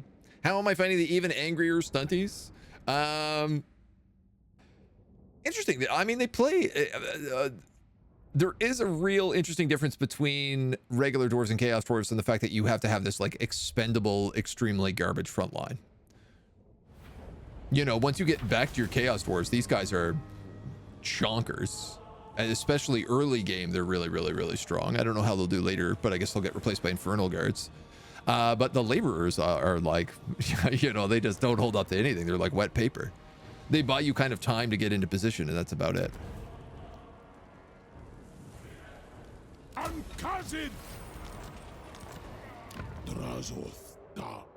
And who knows if that ends up being good or bad. We're going to get the strip mine here in Darkhold. And I think I'm going to upgrade this to the Overseer's camp as well, because I need more materials. to upgrade everything else. You're going to upgrade Chaos Dwarves. Can you upgrade Goblins? Oh, yeah. Fervent Fodder. Laborers, Hobgoblins, Hobgoblin Wolf Raiders. Leadership and melee defense. Okay, this is actually, like, not a terrible upgrade to get for these guys. It does make them hold the line a little bit longer. But I do feel like as time goes on, you probably want to just, like, have an all Chaos Dwarf army, so. Missile strength, ammunition. We'll give you missile strength. I might as well merge and merge. And we'll do those. Do it like that. Income from refinery and armaments output. We don't really have that. Recruitment costs. We do kind of have. And we have control for construction. I'm curious, construction costs 10% for all buildings. Will this also account for like raw materials? Like, will this make 1,800 instead of a full 2K? Interesting strategy, Colin. Let's see if how it works out. Basically reverse expendable. Yeah. It's weird. Tire out the enemy by dying on their spears and making them climb over your corpses. That's pretty much my strategy right now. I wish I could kill this caravan. I feel like raiding caravans is to be extremely profitable for Chaos Dwarves. The Dissenter Lords of Jinshin. I can't quite reach them, but I can rush Mount Grey Hag before Tzeentch gets here.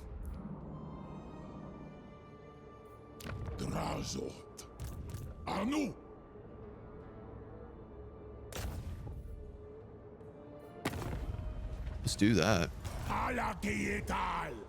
Last time this is kind of where we got caught because Tzeentch actually took Mount Grey Hag over before we could get here.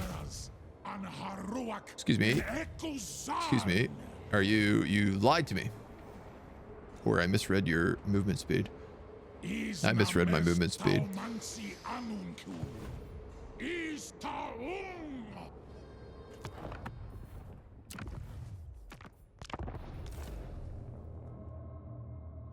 Let's not make a mistake in the first 5 turns.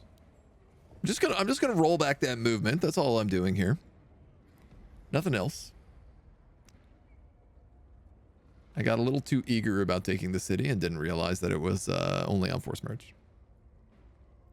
Warhammer 3 have an expendable mechanic like Spellforce where them dying doesn't bother non-expendable units. Yeah. So like all of those laborer units have that. Honestly, anything that's not Chaos Dwarves is expendable for Chaos Dwarves. But this trait, expendable, is like pretty common. You see this in like Bretonnian peasant troops, goblin troops for orcs, zombies. I guess, well, zombies, it doesn't really affect leadership. I think zombies still have expendable though. Mino. Ah, yeah, it is. I just misread that. That's all. Mobby. This does mean he's probably going to get in there with those Skaven. But that's okay. We're going to be at him with a much bigger army this time around.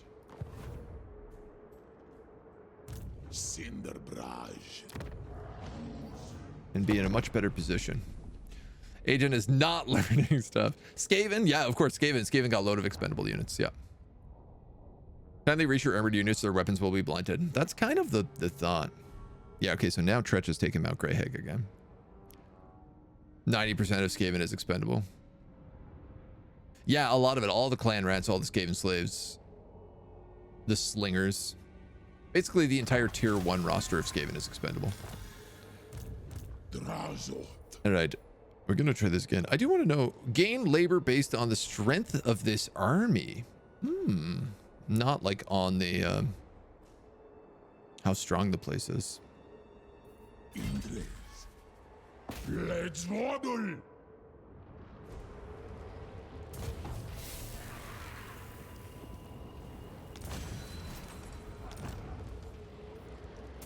Hold on one second. Okay, he has a full 20 stack this time. Clan Rictus Supreme. And he will have the 11 troops in the garrison. Good to know. Reload time and missile strength is not a bad idea. Seeing as most of my damage comes from these guns in the Cathay right now. I really wanted to just fire off a convoy before we did this battle, because I didn't do this last time. We have 44 armaments and 5,000 treasury. Create a new convoy. We have Covert. This Lord's convoy has an additional Infernal Guard. He gains 30 experience per turn and has ambush defense chance 25. Or a retired Demon Smith. He's got an additional Bull Centaur.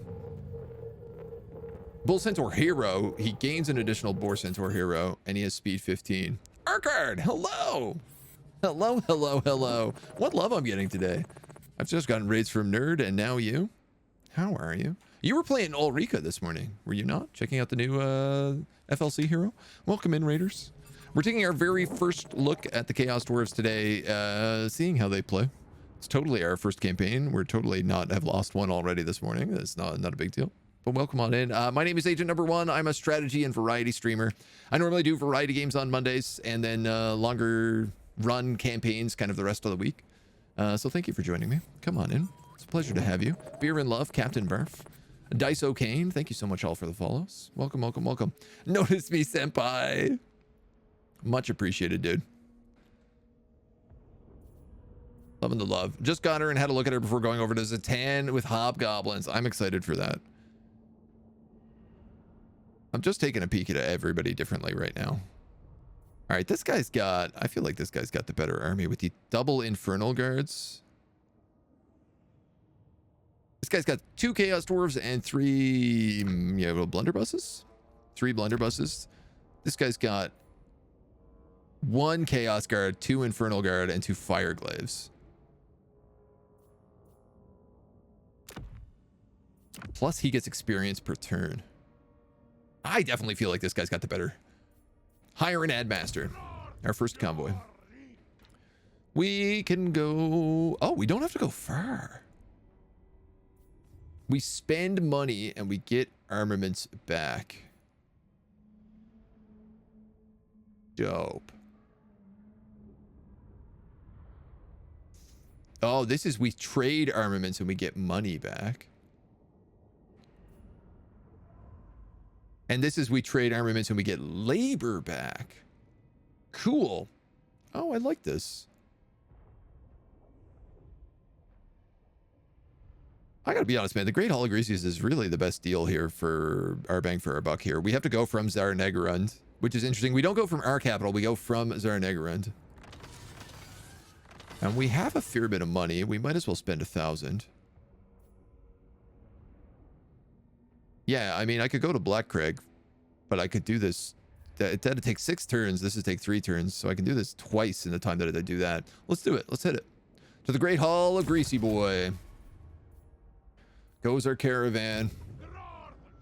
Yedith annihilates his convoy.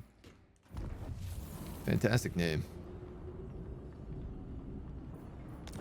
Well, now that I got a big raid, I think it's only appropriate that I fight a very difficult fight against Tretch Cave Tail here. And see if we can take ground.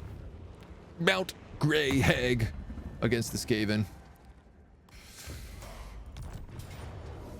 It's a Pyrrhic victory.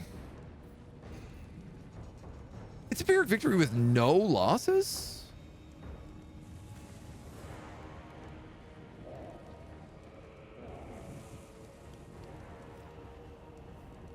And we stack wipe Tretch. And the assassin. I might be a cheeky breaky right now. So we fought this battle just recently and lost it. Mostly because this Doom Wheel, nothing we have is sticky. So the Doom Wheel just ran back on our guns and just buckled them. And they couldn't get any shots off the entire fight. And while we do have like 3 Chaos Dwarf Warriors, when you're fighting, 35, 36 Skaven units, it's you kind of get outnumbered and outswarmed a little bit. I think I'm actually going to be fully cheek and take this. Because it's going to be a lot less casualties than if we fight that manually. We're going to lose like full units if we fight that manually. And then we're going to make this an outpost because I want more labor.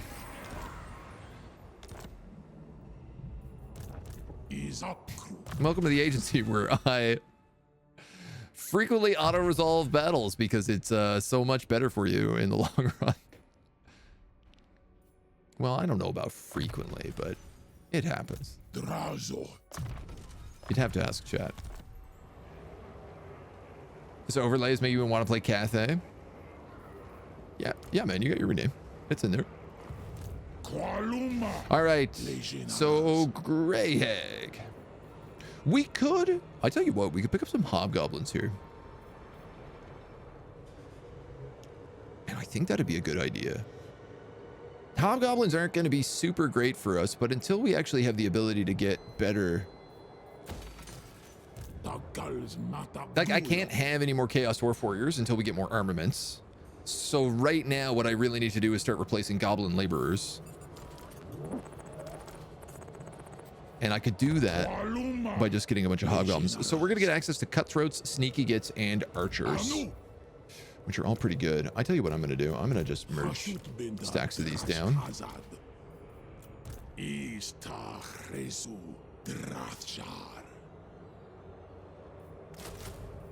And I'm going to merge these guys in as well. So we'll replace those with the orcs this turn, and the next turn we'll grab a couple of hobgoblins, fill up the rest of the ranks. And we're going to just like steamroll through Crookback and straight to Mount Silverspear before they can really get their stuff back up and running. We have iron here as well, is obviously going to be super valuable for Chaos Dwarves. There's no way it ain't. Now that we have a second province, we also have access to the labor economy tab, which allows you to view and manage the labor workforce across your provinces. Allows you to specify whether or not a province will receive a share of the intake.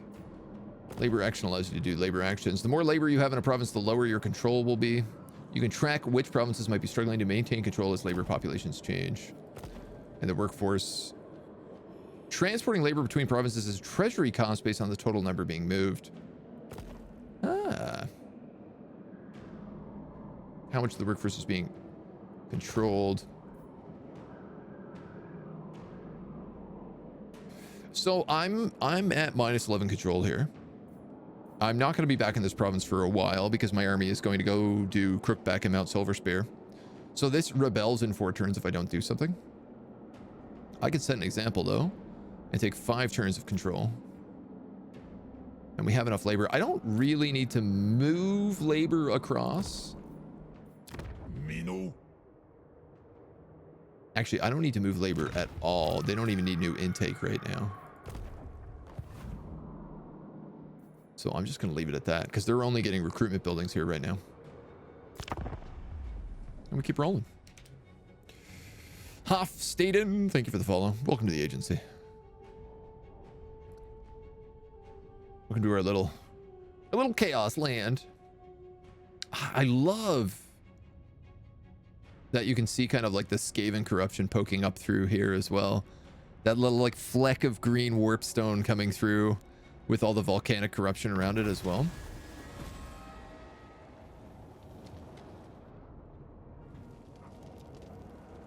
Sadly, they haven't blended the edges of this yet. It still really looks janky, ranky-janky, but if we can maintain a total of 8 hobgoblins, we'll get Gorda's Backstabber and 500 labor. A recent uprising of orcs and goblin laborers have spilled into full-blown rebellion, if not for the conniving actions of one of your hobgoblin middle managers. Your informants tell you that the hobgoblin had initially joined the rebellion before working his way into the inner circle of rabble-rousers and promptly plunging his knife into every one of their backs. Of 2 things, there is little doubt. First, that the hobgoblin's actions were not made as an act of loyalty to you, and secondly, that the potential catastrophe to the supply lines has been averted by his backstabbing nature. Yet some damage had still been done, with the leaderless droves of escaped orcs and goblin laborers now scattered to join nearby war bosses. March out to claim back the losses from your workforce, and perhaps find this hobgoblin and put him on a more useful post. Well, I think that we can do. So cutthroats are just like shielded guys. And what is this ability? Backstabbers. If their hit points are greater than 50%, They do an extra 30% base weapon damage. The sneaky gits have precursor missile weapons?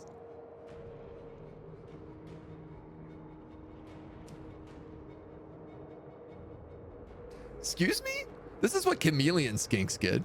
Chameleon skirmishers.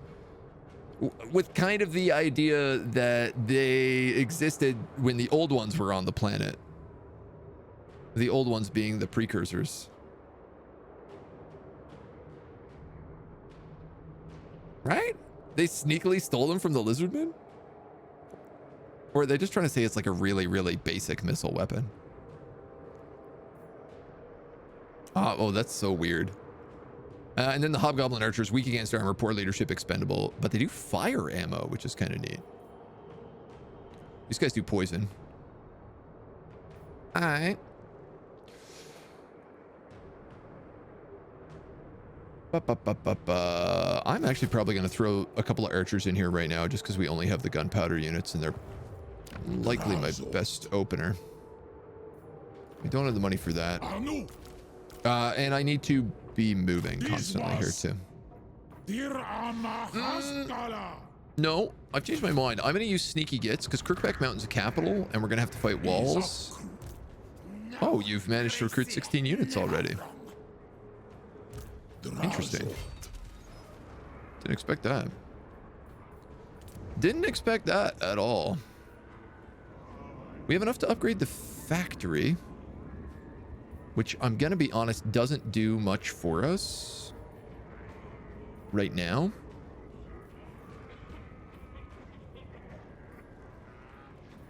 $500. This is another 100 raw materials and 10 armaments per turn. This would probably be the most important thing.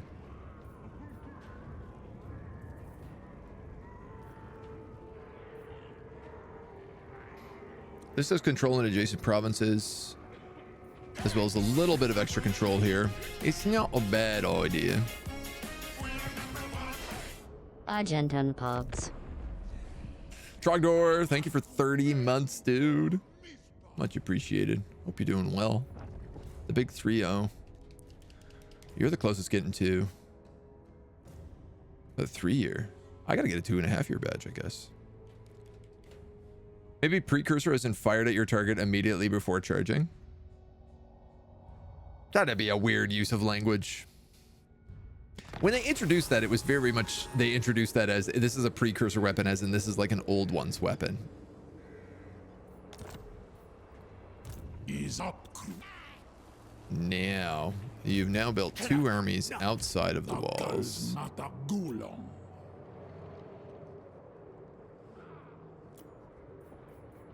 These guys really don't heal fast.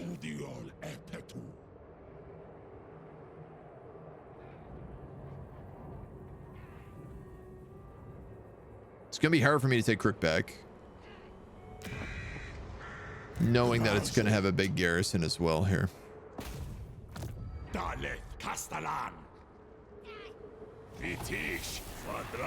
Gorillas in our midst.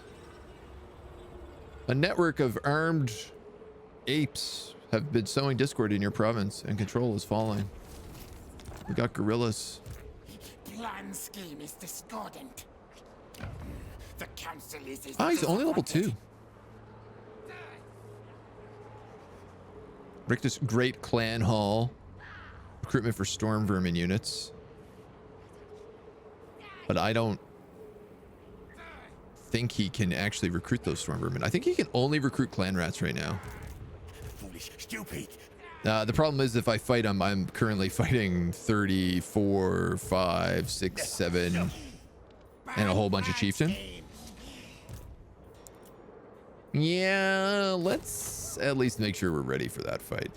If that's the fight we're going to choose to do, I'd like to make sure that we are properly prepared.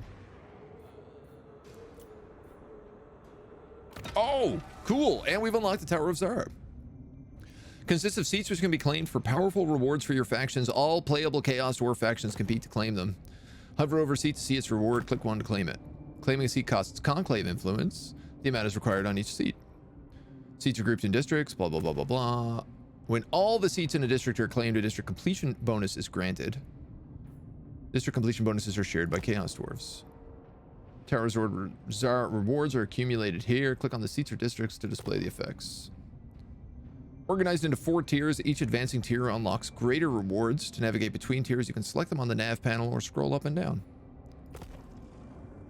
Seats on higher tiers are locked at the beginning of the campaign. To complete these seats, at least 2 districts must be completed on a previous tier. Hush it. Well, what are the top things? Confederate. Oh, wow. The disciples of Hashut, the servants of the Conclave, and the war host of Zar. Servants of the Conclave. Oh, so they're the guys who own Zarnegorund. Oh, that rules. All right, immediately cause wall breaches when besieging. What do we get here? We get Armor of Contempt. An area augment for armor and melee defense. That's very nice. Campaign movement range 50% after winning a battle. Armaments 25 a turn. And armament outputs plus 5%. Or a random weapon and armor ancillary every 3 turns. Industry, we can get raw output, income from settlements, random followers, diplo relations, cash replenishment, random magic items. Armament costs minus 10% for all unit capacities. We already get that buff. Though, like, obviously doubling down on it would be pretty good. I gotta be honest, I think I'm gonna take 25 armaments a turn. Because this allows us to unlock more Chaos Warriors faster, and that is really the greatest buff we could have. This is nice, but it's only 26 seconds of armor and melee defense. Not that that's a small amount, but... Stick the armaments. Dramatically increasing our number from 11 to 25. I think that's a good idea. We're going to pick up a couple of archers here to help pick with Skaven. And then I think... I don't really want to upgrade you, do I?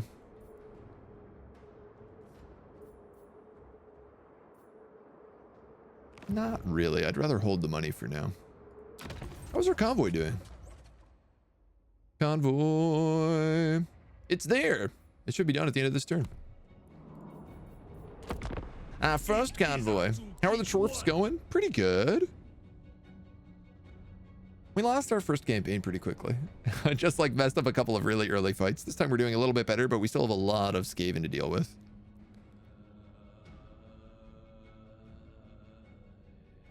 Always with the rats, you know. It's hard to say if we had fought that, would we spend less time healing right now, but we have to spend so much time recruiting, it doesn't really matter. The funny truth is I should have just sat in the city to heal up the most.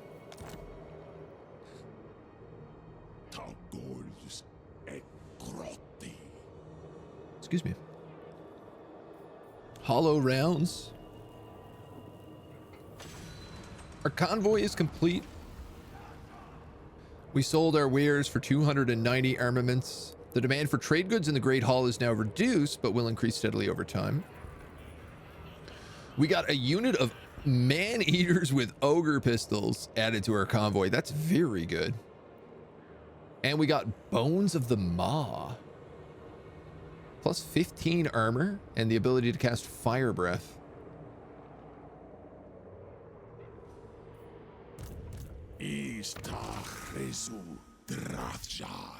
Well, that's going on you. You kidding me? I'll let you breathe fire. No problem. That's an easy sell. We also completed hollow rounds. Let's see. Armament cost for increasing capacity of melee and missile infantry units. Recruitment cost and recruitment rank for Chaos Dwarves. I think I'm just going to go straight for that. That's kind of a little bit hard to say no on. I'm about to be able to get the upgrade on these guys. And get another set of warriors.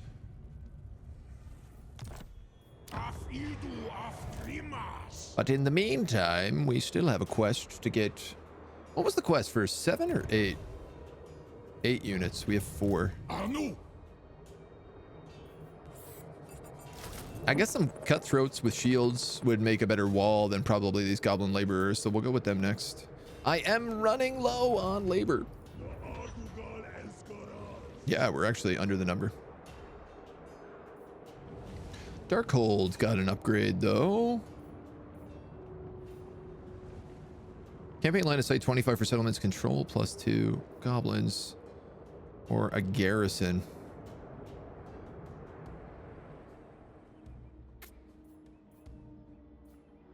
Oh, I see. I'm actually going to build a garrison here.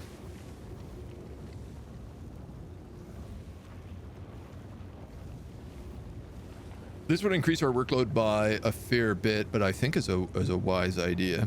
27. And then we could also increase the drill line. It's another 10 ornaments. It's another 100 raw materials. Or I wait one turn and we get battlements.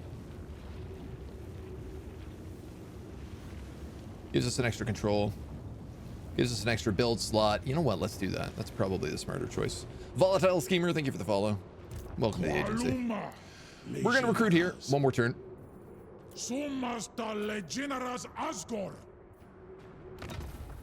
I would like a convoy.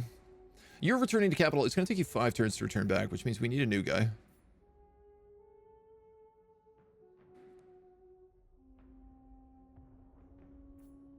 How do I not take covert though? Like, it's just so good. The Great Hall gives us less than we need. I tell you what though, we're actually low on labor right now. Why don't we send you to the Haunted Forest?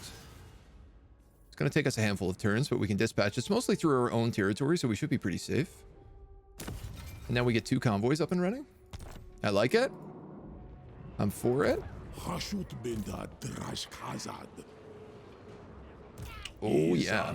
All right. We're gonna get rid of a unit of those so that you can get back in the army.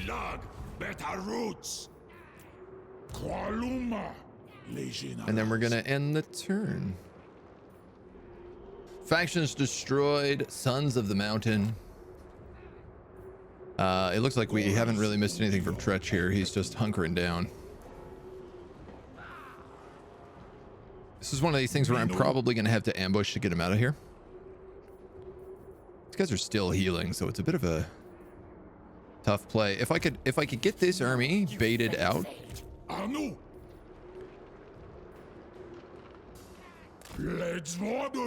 Other option is like if I raid him. 156 laborers a turn, so that's not bad. I'm not gonna heal.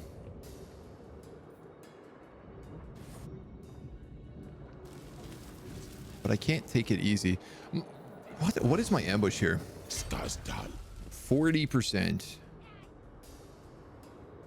I get 70% in there. Hey, they changed the tooltip for this. The way that the ambush success chance works.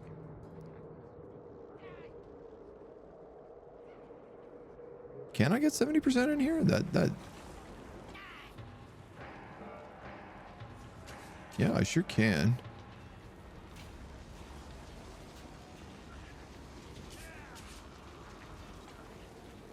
If I go here.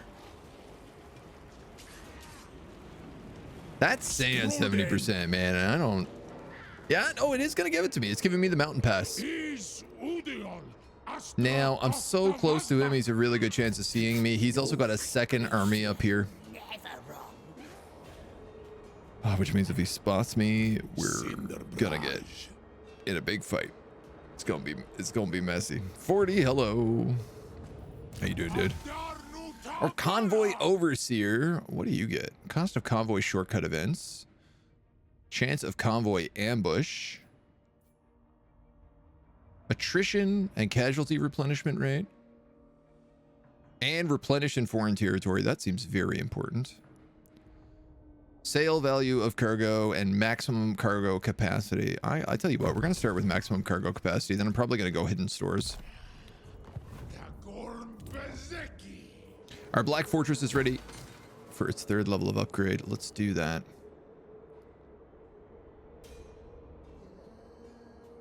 Man, and I think I'm going to upgrade that mine shaft as well. Even though we don't have the labor for it right now, I'm hoping that we can start getting some more soon. And I'm going to wait until this technology finishes to upgrade any of our Hellforge stuff because it's going to give us an extra 10% off. Let's see. Does he spot my ambush? He certainly does. Does he move all 4 armies within range? He certainly is.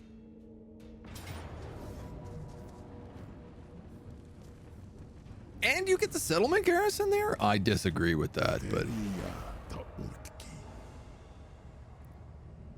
my whole intention there was not to fight the garrison.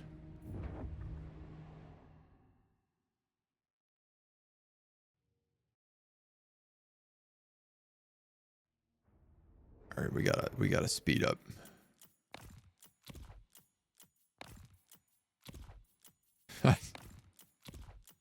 Can't stand normal speed. He might be outside of garrison range.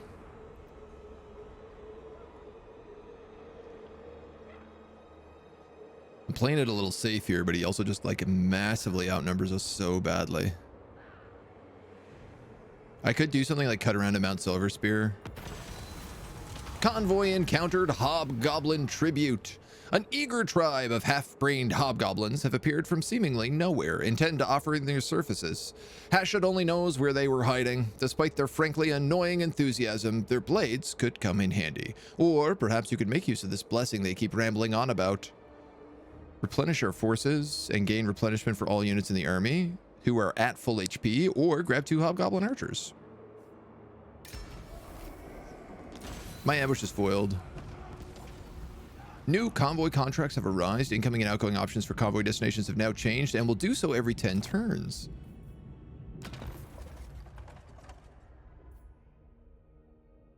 Interesting. Oh, wow. Oh, wow. I didn't realize we could send convoys that far away. To Tzeentch? To Crimson Skull? To Karen Kerr? I mean, Karen Kerr makes sense. Interesting. Ishtar Rezu Drachjar. Ishtar Rezu Drachjar. Ammunition. Projectiles will cause explosive damage, but lower ranged. Or this is the sniper. So he's sniper or shotgun. Dig in upgraded. This allows you to like entrench your artillery. Blast protection and flash bomb. Then he gets Vanguard deployment and explosive missile damage. Or we can get stabilized bipod. Also gives you dig in. Okay. Skirmish tactics, which give him stock. A cinder blast shell. Magic missile. And molten cores, which gives you sundering attacks. Oh, cool. So they've actually made the Castellan a little bit interesting in that if he goes shotgun, he's really good at clearing out like mobs. And if he goes sniper, he's actually designed to kill heroes because he gets things like magic missiles and armor sundering. Great question. What do I want you for? I think I'm going to go shotgun with him just because I feel like that's never what I do with the Dowie. And it's really hard to hit heroes unless they're like giants. No. Now, if I go for Tzeentch, he will pull in that Gary. And I'm just shy of Silver Spear.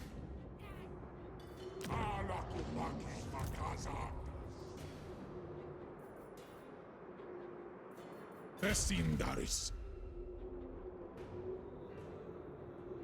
I go here, I can heal, I can set an ambush, and they should come into Mount Greyhag. I'm his only enemy right now, right? Yeah. So he's got to come try and fight me. This would have been the better spot to do this anyway. We are taking... A mire, claims the unwary. Oh, wow. So we're just taking attrition from being in a swamp. Not a great place to stop, guys. And hopefully we can get this Tzeentch ambush now. It makes sense that he spotted it before. He had like 4 armies there. And we get the garrison? Oh, well, I'm just going to take that then. That refills our labor. And that gives us like... the main thing that does is it gets rid of Tzeentch, right? Because Tzeentch gets bonuses. If he's able to retreat and then fight again, his entire army gets bonuses. That's like his thing. So stack wiping him instead of letting him go. I'll happily fight the other battles, but that one is safety first. A guide has tracked down our convoy, offering to lead the way to our destination in exchange for a reasonable donation to his pockets. His price is frankly extraordinary, but as they say in business, time is of the essence. I am one turn away from reaching my journey end, so I'm just going to find my own path. We don't need any guidance. We Dowies have an excellent sense of direction. Thank you very much. Oh, and putting... because we recruited the two hobgoblins in our convoy, that pushed us up to 8, which unlocked Gorda's the Backstabber, giving us also an extra 500 labor, which is perfect timing. And a Talisman of Endurance. Amazing. He gets the Dagger of Malice and the Banner of Slavery, casualty replenishment for hobgoblins. Oh, yeah. All right. Faded. Sneaky. Vanguard deployment and stock for all your hobgoblins. And lucky. The Stabbiest. Upkeep for all hobgoblin units and unit gaining experience. Wow, my god. Oh, wow. All right, so if you want a hobgoblin army, he's the way to go. But you really just have to, like, put him in the army. You also gained another level. You can get Killing Fire, which just does direct damage when casting a spell. Dark Subjugation. I gotta be honest, I don't know what half these spells are. Leadership and melee defense. The Ash Storm is a breath attack, which also adds weakness to fire. Very good for our archers. I'm probably going to do that. And then the Curse of Hashut is just a single target direct damage. So we'll grab Ash Storm.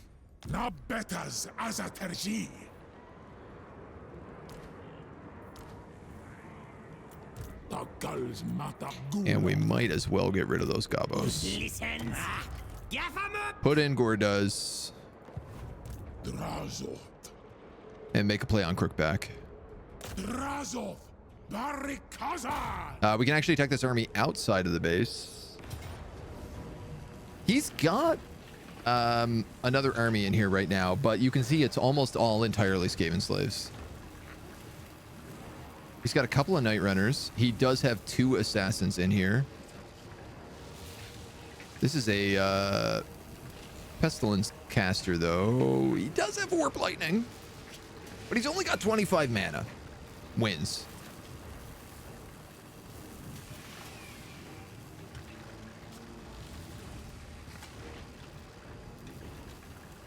One, 2, 3, 4, 5 Night Runners. But this time around, we also have Hobgobs. Let's try it. This could be a disaster, but... Hashut. I think the accent goes on the second syllable. Hashut or Hashut? I think you might be right. I think it might be Hashut.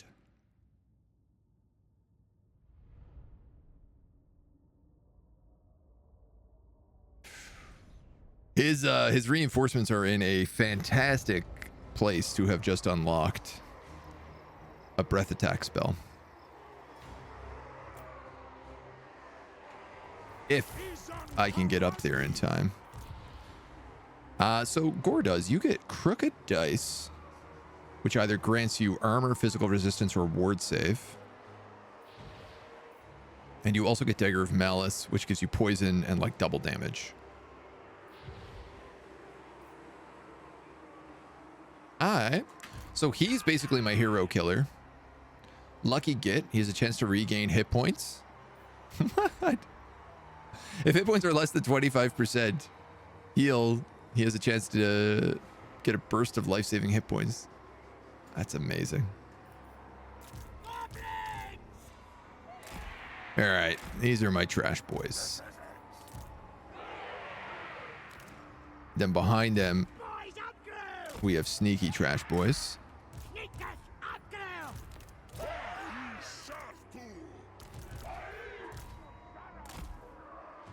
And then we have our little checker boys, who I guess also get to have the archers back here now too. They're allowed to join in. The good guy patrol, the Chaos Dwarf patrol. So we're going to put you probably on a flank. I'm going to leave you pretty much in the middle along with him to deal with whatever hero is there. And then really my goal is to kind of like tie these guys up with the hobgoblins while the dwarves get ready to burst fire anybody who comes in through this choke point in 2 minutes. We're going to have to boogie on this map.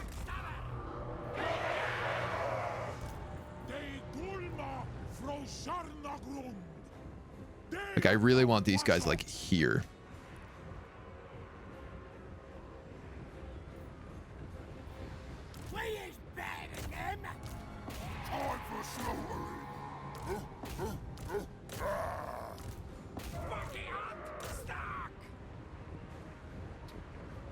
Maybe something like that, I think. We also have fire breath now as well, which is kind of nice.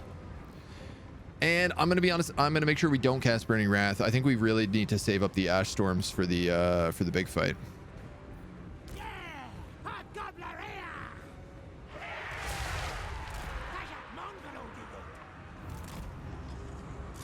Time Rat Spears, Skaven Slaves. I mean, I don't really want to go into spears with these Kadai, but especially not in a forest where I'm going to take large penalties.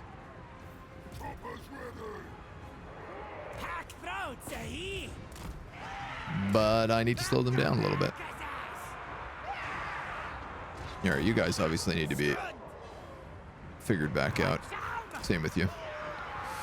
All right, okay. Don't let me go in and have fun the easy way. Make me fight for it. These guys managed to stay on skirmish.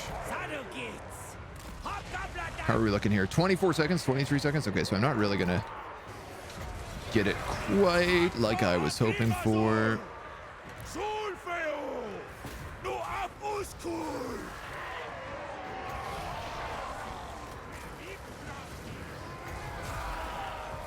Oh. This is just a debuff spell. I misunderstood. This is not a win spell at all. You guys need to come in.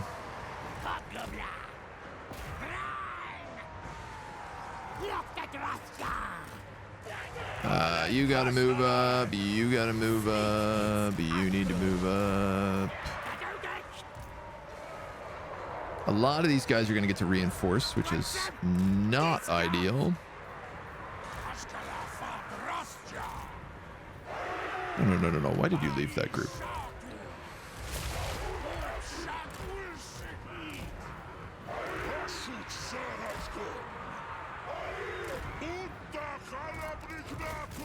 Yo.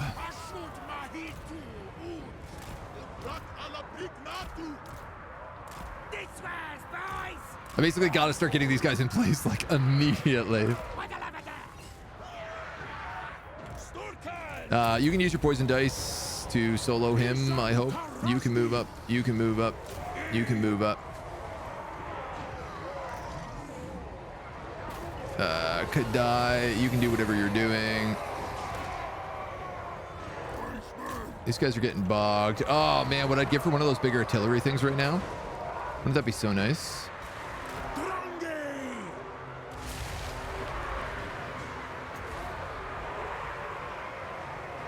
I guess I'm gonna hit him with one of these because my archers do get to have a little bit of a field day. My blunderbusses are stuck down here.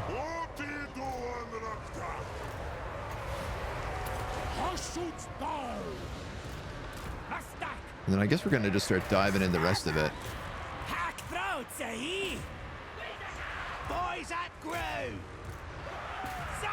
If I can get some of these sneaky gets on the night runners, I feel like that's going to be one of my bigger threats here. So let's do that. Hopefully these guys can figure out how to shoot. They're really struggling at it right now. You guys need to move up to about here.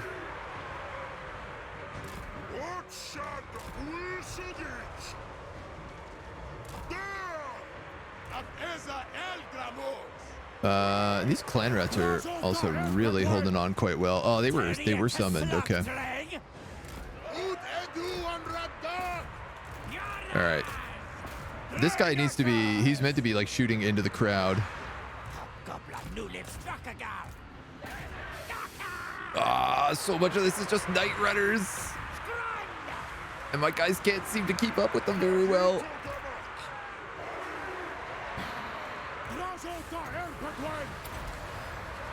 Where are the can I get a cast on these guys that's like in the middle? I'm trying to cast this as a vortex spell where like they keep sending me to the front lines, and I'd rather it be like, I don't want it to cast there. That's a bad spot for it to cast.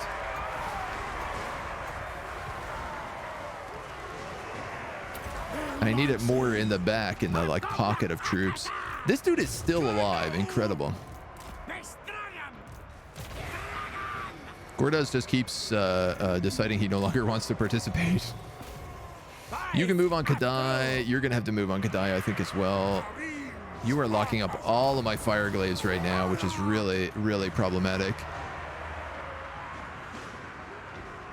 I do have this fire breath spell that we could wing out.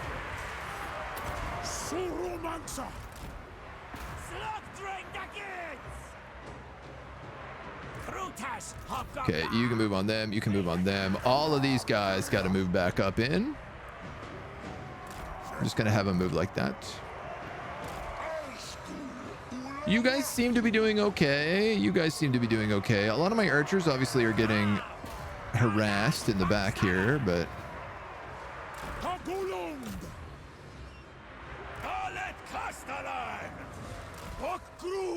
Can you start taking shots into this crowd, maybe? I'm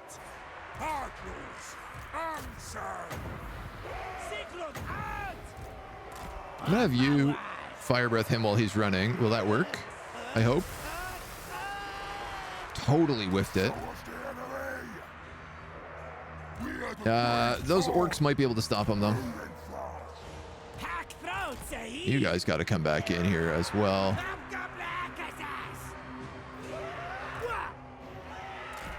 All their death runners are now just like starting to get back into my troops as well. These guys are struggling to shoot. It does look like we've killed off most of the heroes. Right now the problem is they just are sending death runners in all my back lines. Kadai! Get back there!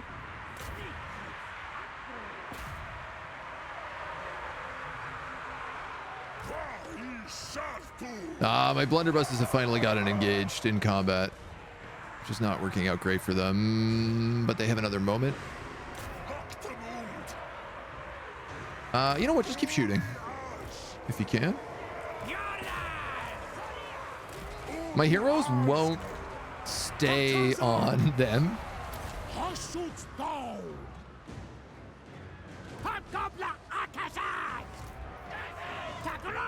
These guys are no longer attacking.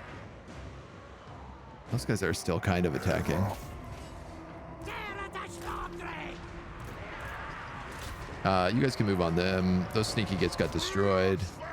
Blunderbusses, you're not shooting anymore? Okay. You've decided you no longer wish to participate in this fight. Now that they are shooting, they're just doing like huge damage to this entire crowd. I'm hoping this fire glaive can figure out how to get out of combat. He's so far not had a good time with it today.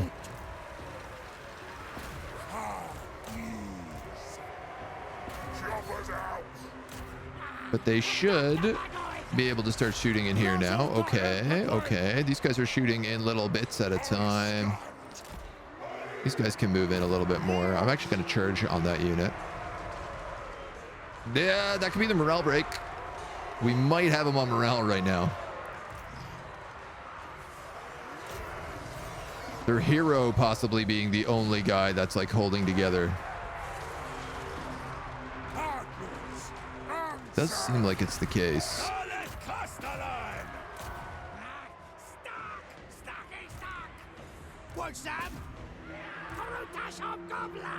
Mass break.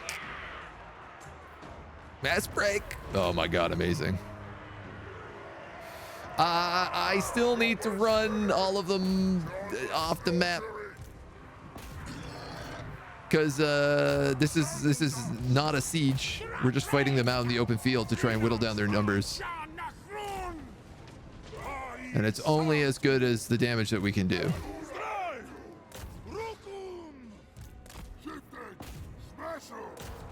So let's try to get as many people re-engaged in this fight as we possibly can. We're gonna keep you poisoning him.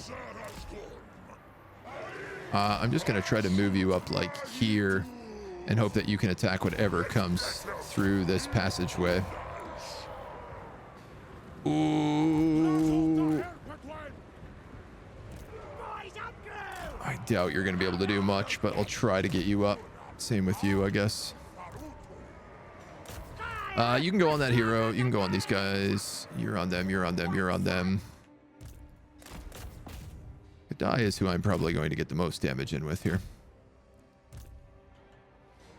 This is fantastic, actually. They've managed to block a lot of their troops from escaping.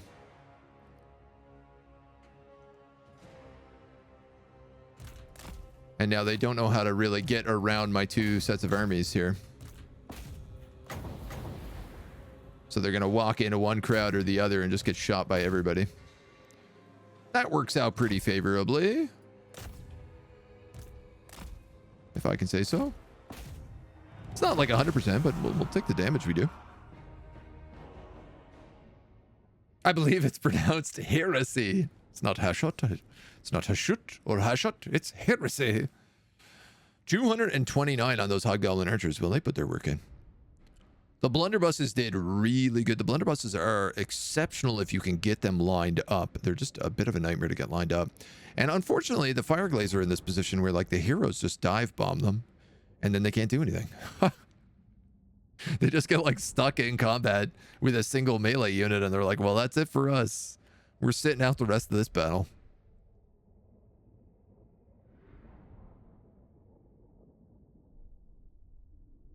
I don't know if it's better to use orcs over goblins. I think the goblins last longer.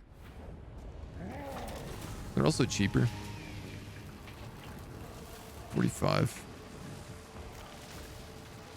Like, I'd argue that goblin did basically just as well as any of those orcs.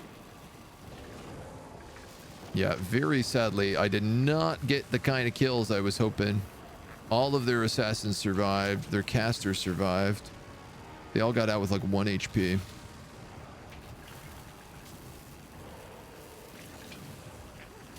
And I'm gonna have to take the heal. Ooh, good news though is that we pushed their armies away. Technology researched. Recruit rank for Chaos Dwarves, recruitment cost, and armament cost for increasing them. The desolation of Asgorth is about to have a rebellion. I'm actually stuck on zone of control. Unyielding command. Let's grab that, seeing as how bad leadership is. I'm also going to grab the war mattock here so we can dig in some of our troops.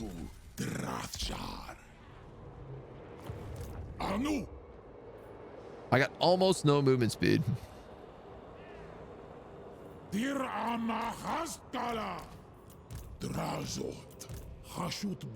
guys are no good wounded.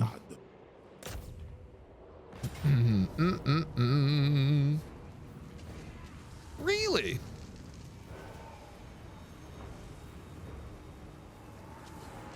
Do we have Siege Attacker? Drazhoth has Siege Attacker. And the Cathay Fireborn have Siege Attacker.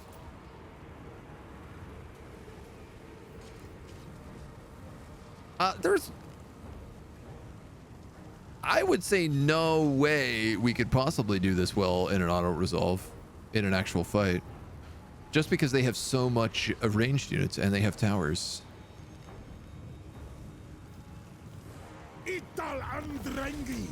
So I'm going to take that to get the capital. When Chaos Dwarves occupy major settlements, they gain the option to rebuild the settlements as one of 3 different settlements: outposts, factories, or towers. Towers are the focal point of the Chaos Dwarf Empire. Constructing these will unlock the best recruitment and provide various global benefits that increase. You can increase the starting tier by expending conclave influence. If you change your mind about what settlement you want to build later, you can always blah, blah, blah, blah.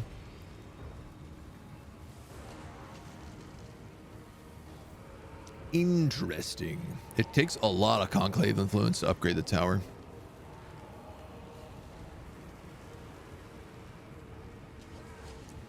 I feel like it's not important for us to have a second tower right now. Like, what's more important for us is like labors and factories and building up the stuff that we kind of do have right now. So I'm gonna just go for another outpost. That might be a huge mistake, but the Graven Scepter. Ancient runes inscribed upon the Graven Scepter's iron shaft glow red with the rage of Hashut, a sign that the Great Bull demands the Ashen One spread the torment of war throughout the land. Yeah, that's handy. Win 8 battles. The big thing here is we're going to get a rebellion in 2 turns. So by taking a Crookback, I also ensure that it spawns here. We were going to get a rebellion in 1 turn. So I would have had to go back to Mount Greyhag to stop that. It's kind of the logic around having to do. Just like take it immediately in that fight. I want you to get upgrades for Kadai, but I don't feel like it's the most important. I feel like getting your spell casting up is going to be really clutch. Let's grab Killing Fire for that AoE. You can take that melee and armor, why not? And you can take Bloody Blade for now.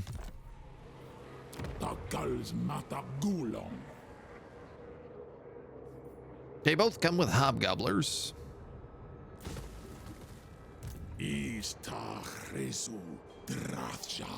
I lost 2 of the orc laborers, so I'm going to replace those with cutthroats. Yeah, I can only recruit 2 at a time, so. I'm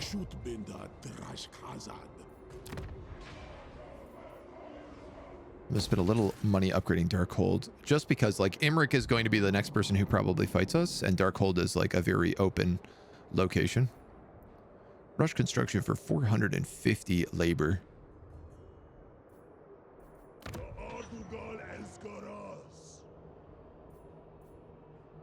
I could start accepting new labor here as well. Not a bad idea.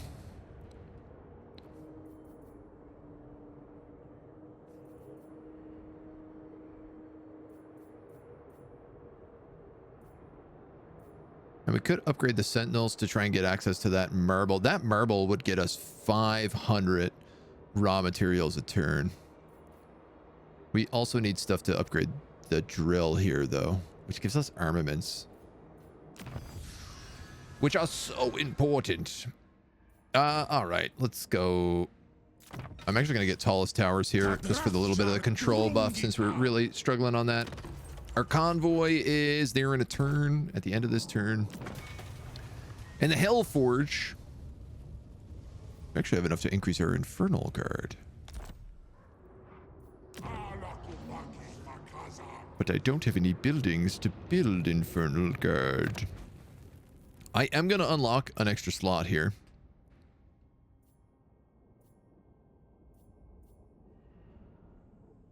In 5 turns, and then 3 turns for that, and 5 turns for that. So Infernal Guard are still a way away.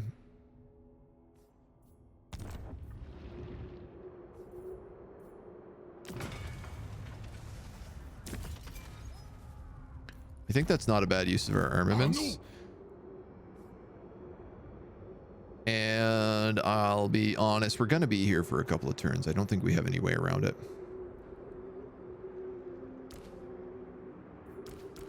So I'm going to merge a stack.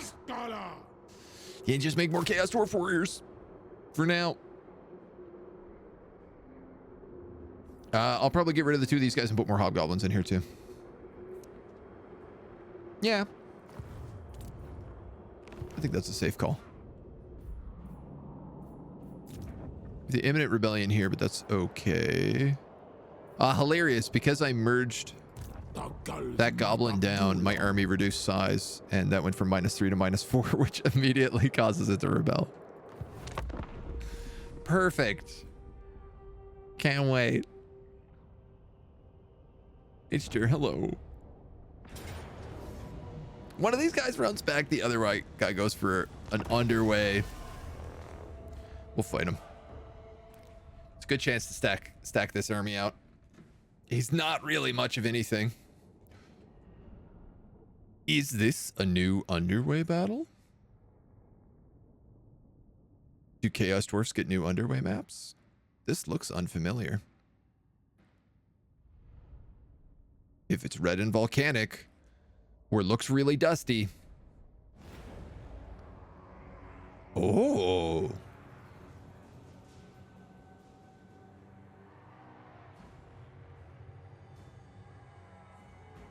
I've never seen this map. How do I have thousands of hours in this game and have never seen this map?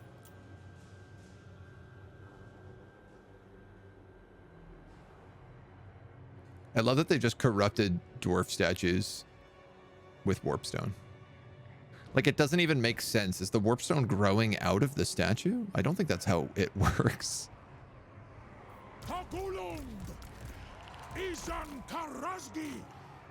Right. These guys are sacrificial. This is largely going to be about using my guns in this fight.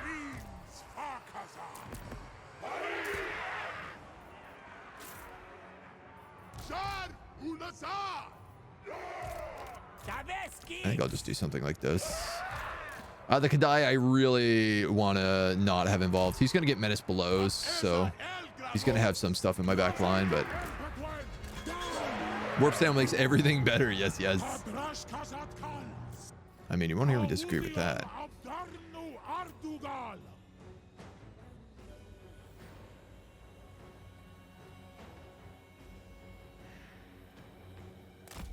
Sneak, sneak, sneak, sneak, sneak, sneak. He is going to head towards me, which is very polite of him.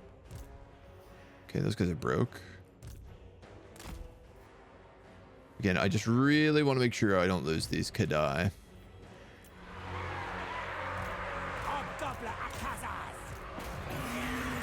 And if he's a jerk about it, he might be able to do it.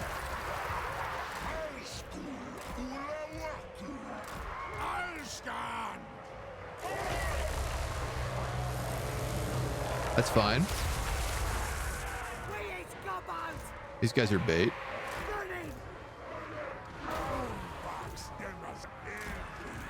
You guys are unfortunately getting really slowed down right now. I want you to shoot him.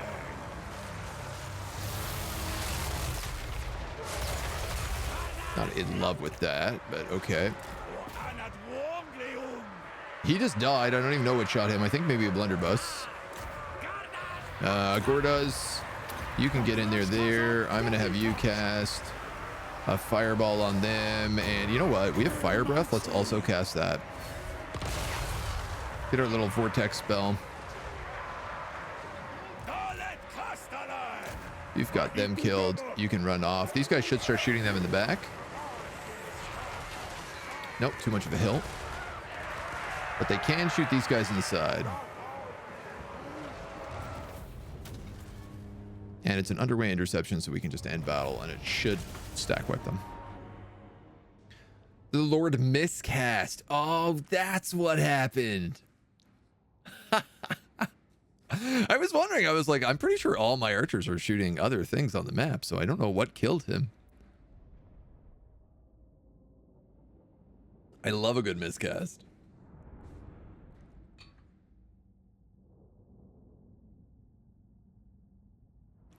I feel like miscast never happens unless you have enough health that it kills you. It just feels like the vibe I get. 38 labor, 200 gold. I'll just take the gold.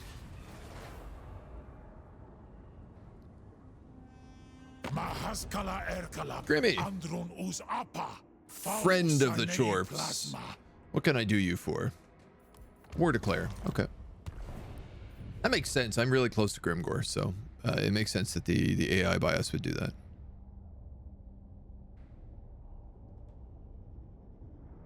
Totally makes sense. Yeah, it is actually Grimgore's like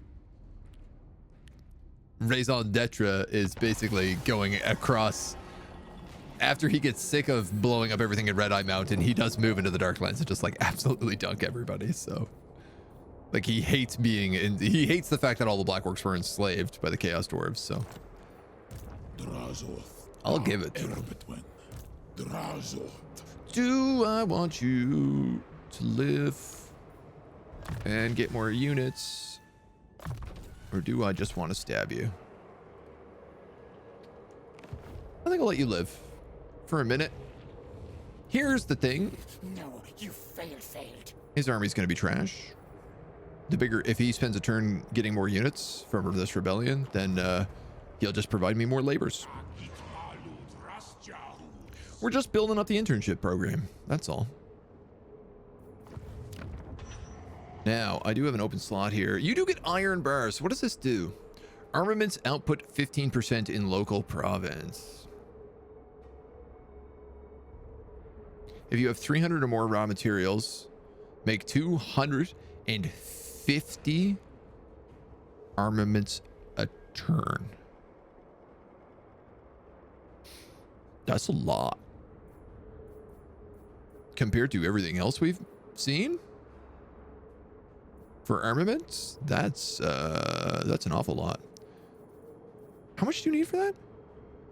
300 or more raw materials. Well, if I build this guy up all the way, he'll make me 400 raw materials a turn. So I think this is a pretty obvious choice. Let's start accepting new labor in here. I'll look at upgrading Crickback pretty soon.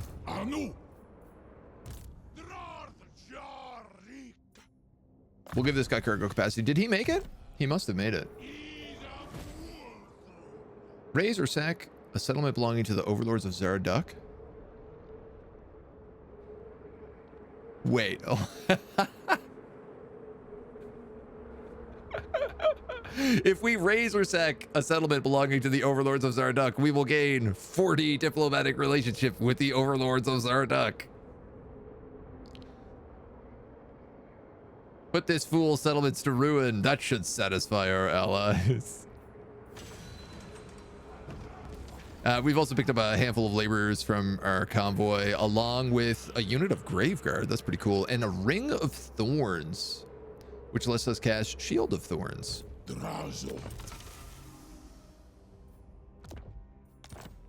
Which is also going to go on Dresshoff. Very suspicious. Kudos. Thank you for the follow, by the way. Welcome to the agency. This guy's back in one turn. I don't know that I really want to... Hey, why are there 3 types of hell cannons? Soul of Damnation, regular hell cannon. What are you? The Ice Forged Legion.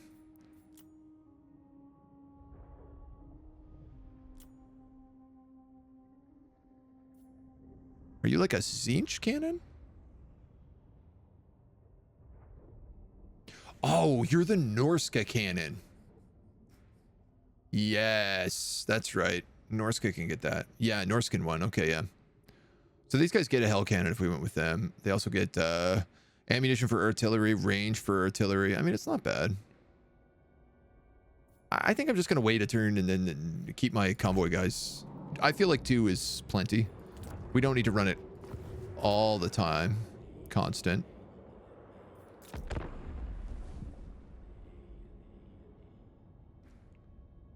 Do Dwarves have their own style of magic? Yeah, they have the lore of Heshut,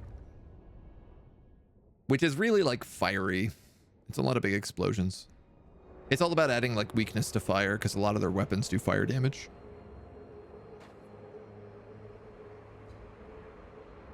It has a couple other unique effects.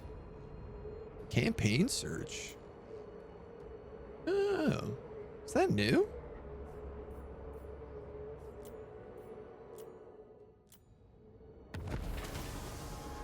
The Center Lords of Jinshin destroyed. Yeah, so the new lore is right here. So So we get this magic missile that throws like a vortex. We get a leadership and melee debuff. We get a speed and weakness to fire debuff. We get a direct damage spell. We get a wind spell. This one looks pretty cool. It also goes moo when you cast it. And then we got Flames of Asgorth. We actually get special upgrades for our character for this specific bombardment. It's funny because it's a bombardment spell, but it comes from below. Nice. This guy did get more units. And we could just clean them up, take the laborers. That's decent money, but ooh, we got ourselves a new toy.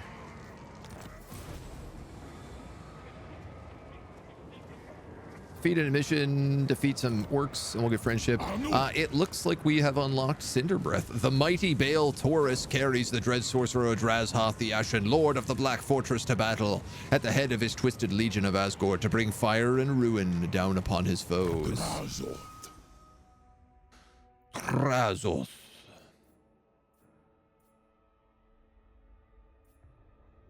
I'm going to upgrade that Ash Storm just to make it cheaper. It's a bit expensive right now.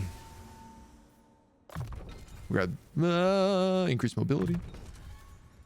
And the Stabbiest, which gives us upkeep for hobgoblins and unit experience for hobgoblins.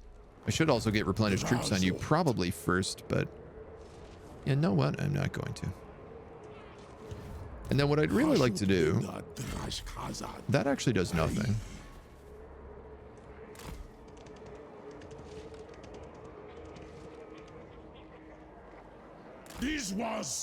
I'm just going to move full speed towards Mount Silver Spear. We should be able to wipe it out next turn. I don't believe he's got a real army there, and we've got a decent army going now. We're getting there. Pandemic preparations. Oof. Oof.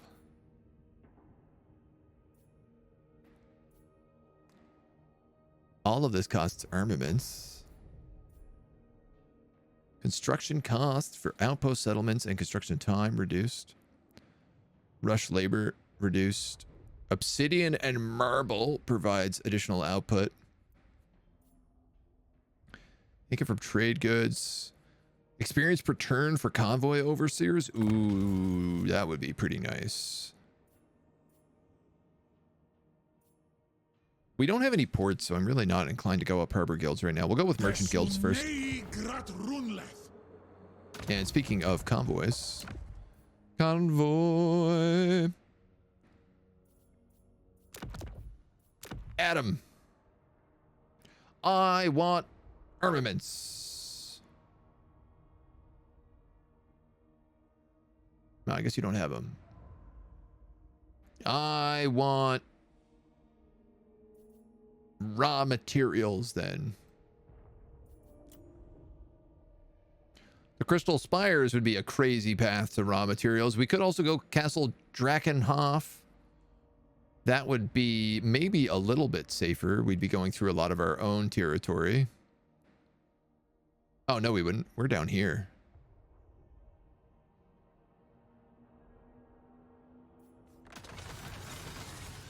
We can take an extra 150 treasure. Let's see. We're going up against Grimgore if we go that way, so that's really risky. Let's go to Drakenhof. Let's give that a try. Let's see how he does. Take him 5 turns. Send him on a Christmas convoy. And you take a lot of money to upgrade. I see. Okay, so we need money for the camps, but we need just raw materials for the towers. Let's upgrade the drill. The armaments would be good. That looks dope. The big hammer. The big hammer looks pretty cool. I'm not gonna lie. Fire and ruin in this economy. And those are our main exports. Right next to terror and vengeance. Gotta keep the place burning. If it's not just like a burning ruin, you're really not pleasing Hashut. Like, you think this is snow? It's not snow. This is just ash. Realistically, this might actually just be ash that's flying in the air. Convoy! A cacophony of roars and feral shrieks ring out ahead of your convoy. A dark elf beastmaster approaches. By the look of his shackled beasts, he's recently returned from an expedition into Norska and poses little threat. His retinue of hunters visibly weary and battered from their run-ins with the Northmen and the critters of the tundra. With a tired, drooky sneer, he offers the convoy one of his creatures in exchange for some supplies. Though we care little for the dark elf's plight, such a beast could be useful against feral threats. A feral mammoth for 100 cargo. That's actually not bad.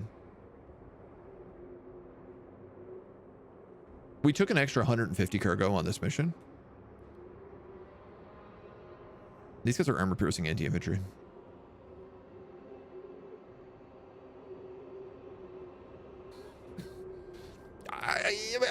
A big creature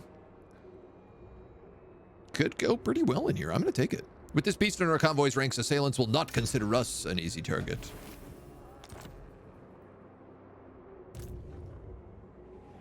Now, we'll just continue on our warpath, Warmaster. Typhus rat snarl. I don't know what's going on until I do something and none of my pop-ups are happening. Recruitment cost is 25 for the next 3 turns. Alright, I've ran off all of his heroes. That might be a mistake, but probably not. Close victory, medium casualties. Let's fight this one. It's an open battle. He's mostly slaves. He's got a lot of night runners with slings. So our sneaky gets with stock and the Kadai Fireborn we need to be efficient with. Yeah, he's got a lot. He's got a lot of ranged units.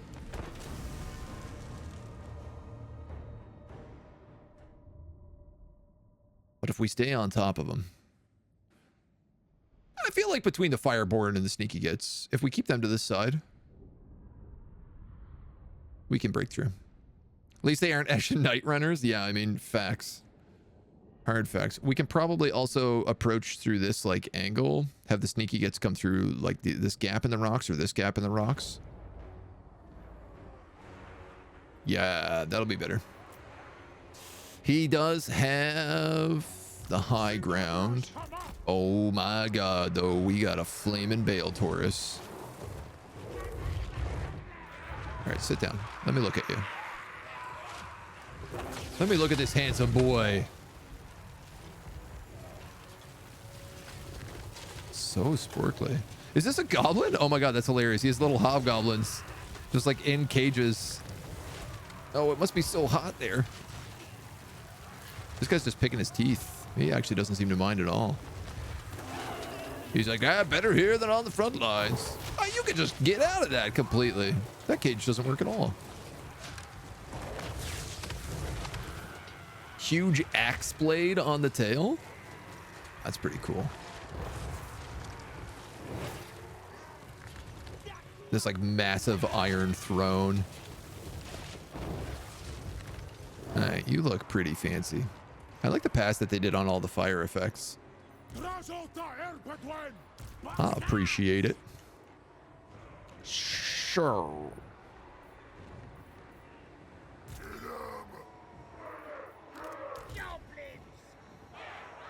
These are rats. Okay, a lot of their ranged units are here ahead of their forces because they've gotten glitched out due to the terrain. These guys get Vanguard deployment as well, so we can get them right on top. Alright, let's take advantage of that. I'm gonna have these dudes go like this. We're gonna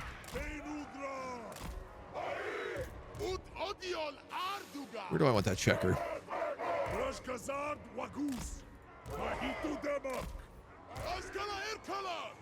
The checkerboard's gonna be a little weird on this map, I'm gonna be honest. Just because we are shooting like up a hill.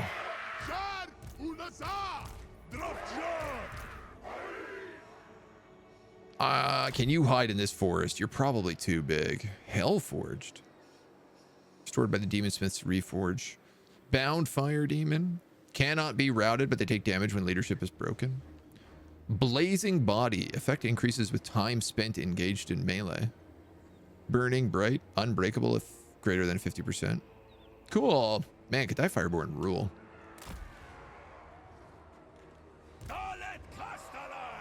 And I guess we're gonna just go like 1, 2, 3. Jill Boutier, thank you for the follow, dude. Welcome to the agency. Alright. We gotta push that, and these guys gotta push this.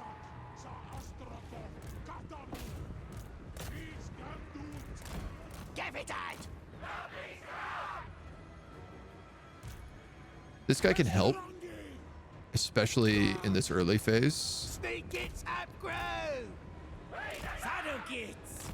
My key is I'm trying to make sure that they don't race back to the rest of their troops, that they get stuck over here. Watch them. Crumbs, boys. Drago skits. Sneak gets upgrade. Oh, and these guys have the precursor weapons, so you can see they actually did like a volley. Couple like volleys of knives, basically. Interestingly enough, these guys attack them on like a side angle.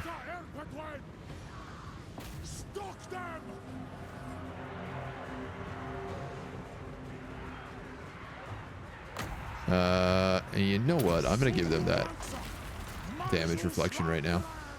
Let's have you guys going that way. They're pulling a bunch of their units back, and most of my guys are getting all screwed up here. Why are you going that way? Get it together, boys.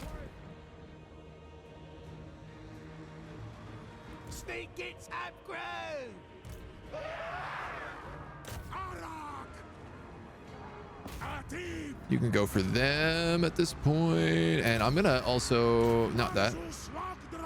That didn't quite work. I wanted that to be more in the pit of them, but guess we'll take it.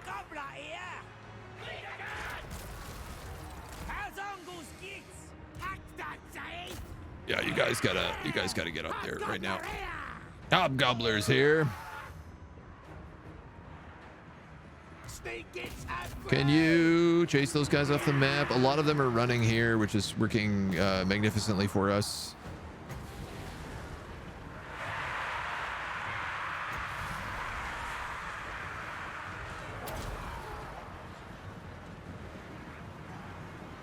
This is such a weird effect.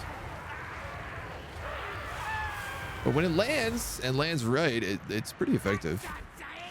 You got to get a flank. You got to come help these guys. Oh, they're going to get flanked so hard here. I let that happen really bad. I was very close to getting up here and saving them, but I did not manage to do that. I'm going to try to fold them out so that I'm not being completely surrounded.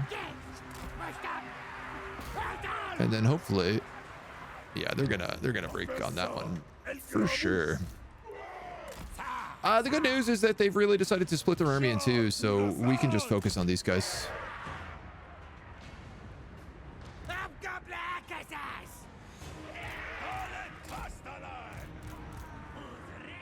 Yeah. Gordas, you can get in here. I managed to pull them out. It was amazing. We managed to get the reform and then like counter it and surround their other troops. Oh, that's gorgeous to see. If I can get these cutthroats up here now. You're fighting a bunch of spears. I'd rather you be fighting those other guys, to be honest. You're meant to stick on those night runners, but like, yeah, I wanna cut these slings down as much as I can. I'm gonna just bring the Cathay Fireborn up here to cut off any additions. And then I'm going to bring all of these orcs and gobblers.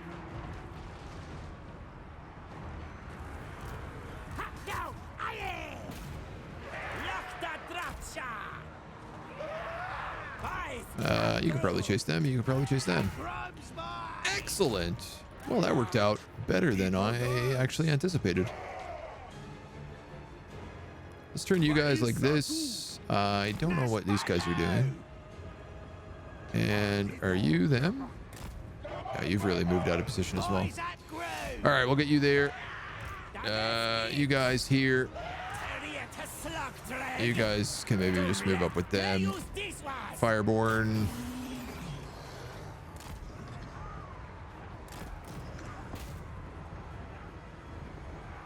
I don't want them in those trees. I think I'm going to bring the Fireborn back here for these guys coming around the side.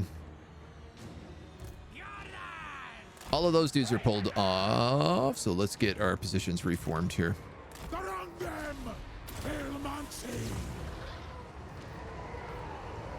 We have Flaming Breath and we have Fire Breath.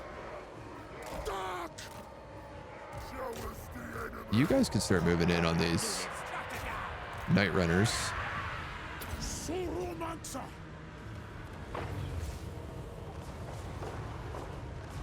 Good against armor, strong versus multiple units, requires line of sight. We have all these assassins and stuff in here too that like worth taking note of. I'd like to get up and try to maintain a little bit of this high ground. These guys, I want in on all of them.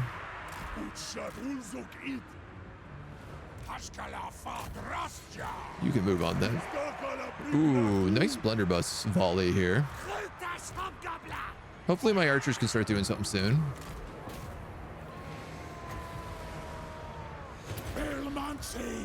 I don't know where these guys are going. They're trying to chase down those Night Runners with slings. They're going to be doing that all day if they go for that.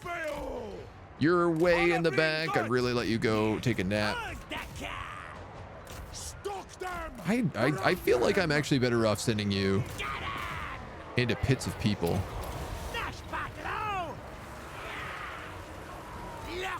I tell you what, we're losing this entire like greenskin flank here right now, so I'm just gonna have these guys rush in and do what damage they can. Kind of hold the line.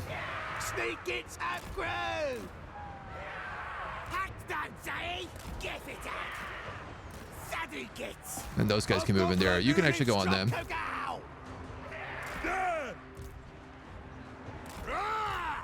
We can start moving these lines up. Maybe help out those goblin laborers just a smidge. I'm gonna give a little bit of.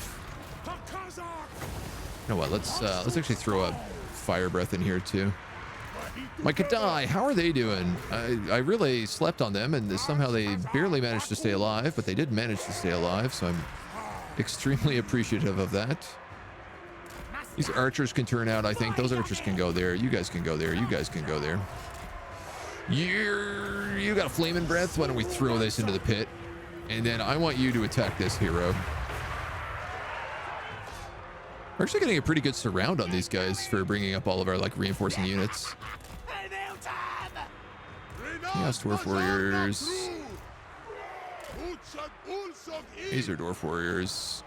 These glaives are like when they shoot, they do well, but boy, it's sometimes really hard to get them to shoot. It's like they just hate being in combat. My Kadai are right at the edge of their leadership. So I think I'm actually just going to flee with them.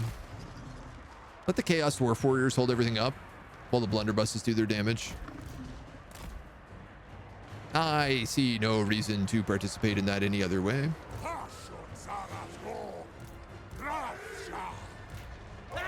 These guys should be shooting things. Whether or not they are is another question, but... Fire Glaives, please just kill that hero.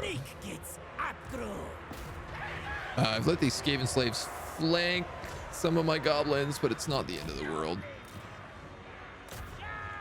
I don't know, those guys can come back in. This all seems okay. Their heroes are mostly dead here. Send these orc laborers try to finish them off. I'd rather not send in the sneaky gits yet. This guy's getting shot up with the fire glaives now. Yes, good, yes. Get on him then, if that's the case. You guys got a shot. You can kill him. Nice. Beautiful. Can we turn around and kill that guy next? Somehow these Night Runners came back and reformed like directly behind my fire glaives.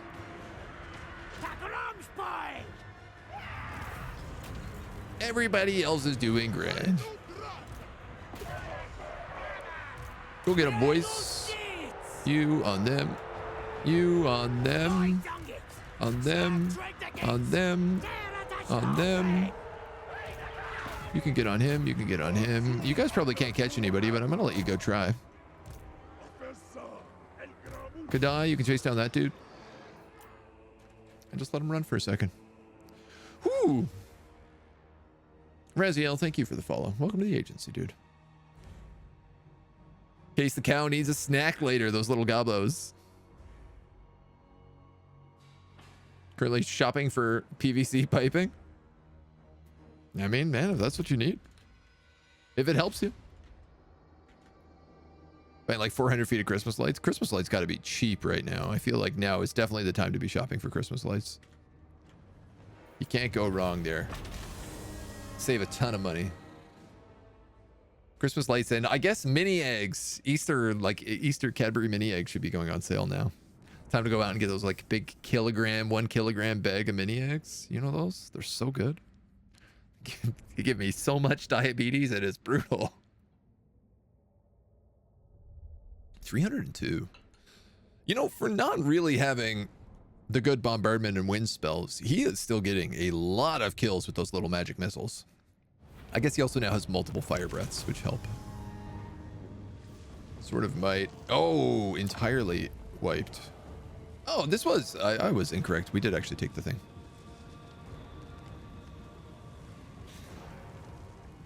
I think I'm just going to maintain full outposts in this province.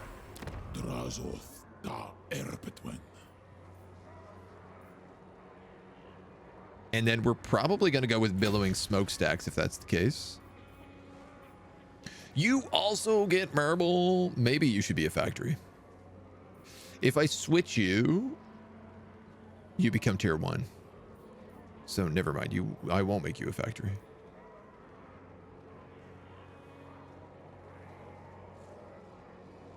Marble, marble, marble. 500 undivided. I could build like a garrison and guard towers here and then marble. And that'll give them a little bit of control, a bit of campaign line of sight. That could be a decent combo.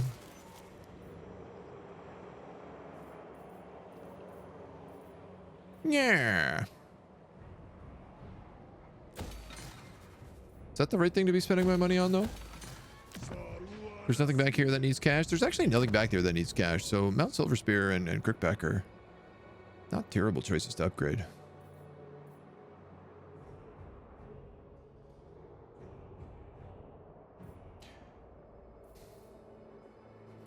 I think that's probably the more important one.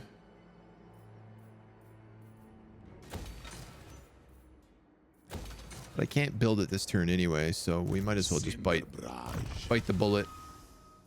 We're going to grab Towering Heights. Construction time, -1 for all buildings. Construction costs, -15 for all buildings in the local province. Okay, well, let's redo those build orders. Sorry, you're going to get Flash Bomb. Melee defense and missile resistance for goblins. I want replenished troops right away.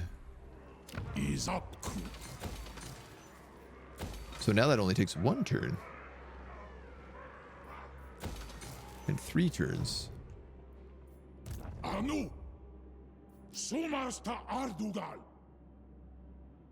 And I mean, I could put a couple more goblins in here, hobgoblins. I was kind of thinking about replacing the 2 of these guys with archers, if I'm gonna be completely honest, because they're not very good, and archers are really helpful. And then later, once I unlock a lot of good Chaos Dwarves, I could just swap those Hobgoblin Archers to a second army and give them Gordaw's Backstabber, Tals Matagulo. who makes... Oh, wow, that's really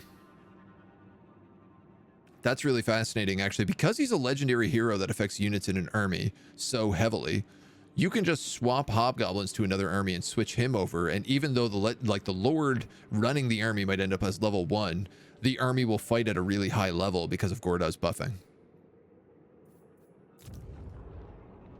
And the Black Fortress is going to rebel unless I set an example. So let's set an example for 5 turns.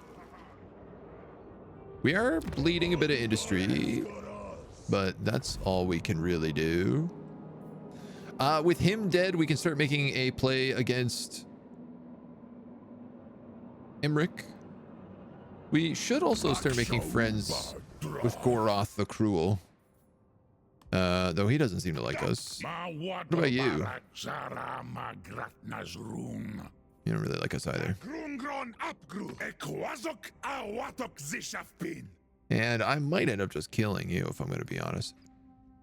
Is this... Do my eyes deceive me? Is this another sea lane? An underground sea lane can be entered by any lord between the River Ruin and the Frozen Sea.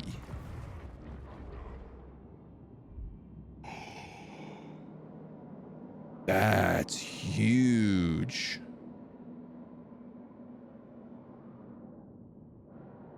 A sea lane that lets you get to Norska from the edge of the mountains. The Uzluk Canal. Oh, that's fascinating. That's going to have some cool map effects. I mean, to a certain degree. Yeah, I mean, if you're playing as Warriors of Chaos, right? Like, it's really beneficial to get down here because the Black Fortress is like the most southern citadel you can get. Dark Citadel. So being able to jump from here all the way down here, especially because there's like nothing really of value in this section. That's really good for Warriors of Chaos, especially. That sea lane looks smelly. Is the AI having a tier 5 settlement? It's Zarnagarund. That's why. I think it actually starts tier 5.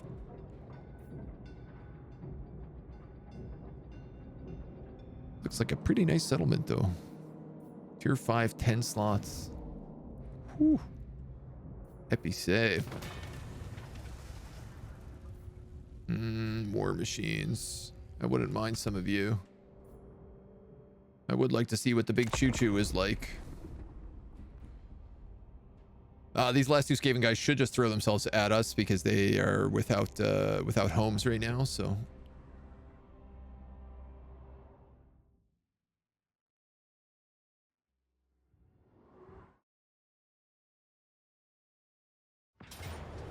Yeah. That's really annoying.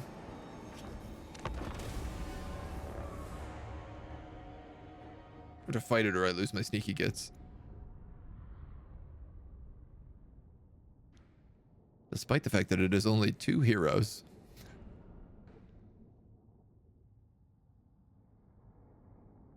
We'll fight this one on super speed. We can pretty much send Gordaws in to solo the 2 of them, but I'm gonna just send in all the archers and then Drazhoth is just gonna yeet fire breath from the air.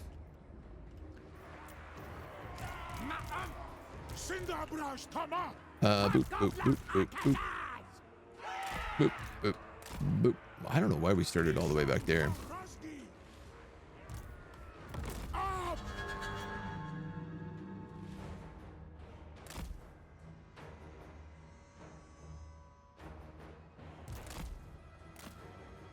Where are you, Skaven? There you are. Oh. You've got to keep an eye out for that.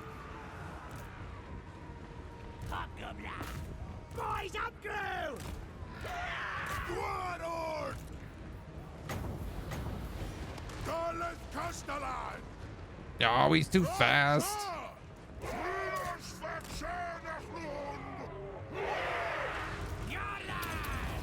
Not if he's poisoned, though. Oh, we can also flashbang him. soon as these guys are out... Oh my god, he's just still chasing them. Fight my lord, you coward. Turn around and fight my lord.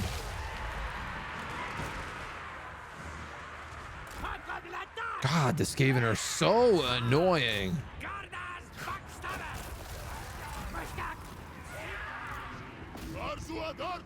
They can't just be reasonable about it and decide that they have no one left. They gotta fight me.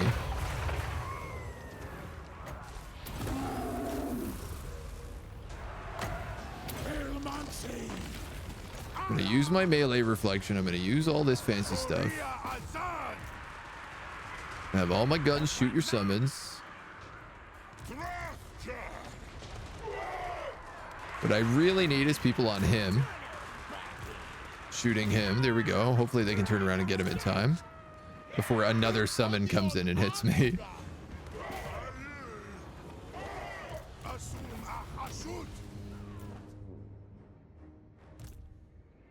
Wanna try make sure they stay dead. This is gonna be easier said than done. Watch as these blunderbusses like open up on me. At least kill one of them, you know.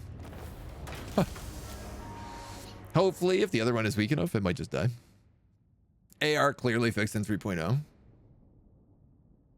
I mean, there's been a couple of these fights that our AR has been like wildly in our favor. When I've been like, there's no way we would be able to win that without losing a lot of troops. Just because of things like the Skaven Doom wheels being able to get on our back line. Cornered rats. I smell a rat.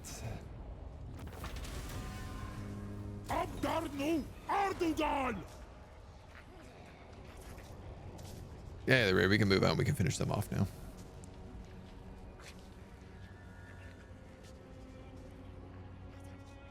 Yeah, I will say they haven't given us the 3.0 patch notes, and they're not going to give them to us until release, is I think what they've said. And I think they're doing that because they didn't fix most of the problems we have with the game. I'm gonna be honest. I think there's a lot of things that they have forgotten to fix, or haven't fixed, or can't fix. A combination of all of it, really. And just because of that, I think that's the real reason. They said that it's just because patch notes take a really long time to write, but also patch notes should be getting written as things are fixed. And then they should just be compiled together in a big list, which shouldn't take more than like an hour realistically, but who knows? What do I know? A recent eruption has created an unexpected opportunity for our convoy, a land bridge of semi-molten rock interspersed with fissures of lava and caustic gases. We can traverse this rough, burning landscape and reach our destination sooner, but the heat will take the lives of some of our weaker personnel. Attrition is brutal to have on a convoy. This convoy's going to Drakenhof? Where is it? Is this the convoy symbol? I guess it's like right next to our army right now. Reduce the journey time, but like reduce the journey time by how much?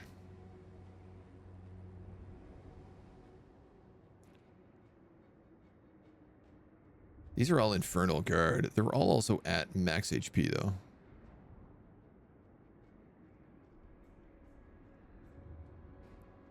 I suppose they'll heal once the convoy is done. Yeah, let's do it. You know what? Our troops can handle a few burns and blisters. After all, are we not dwarves of fire? The demon spiked crucible. Targeting range plus 10% for Lore of Hashut spells. That's an effect we've never seen. A range increase. It also gives nice spell mastery. The will of Hashut is at times clear, other times inscrutable. He sees into the souls of mortals and can distinguish the malign from the innocent, though in his eyes all are destined for hell-bound torment. And now the demon-spiked crucible, Drazhoth's favorite talisman, must be reforged and quenched with more innocent souls to renew its power.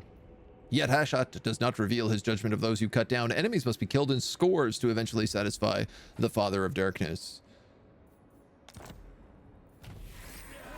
So, like, let me get this right.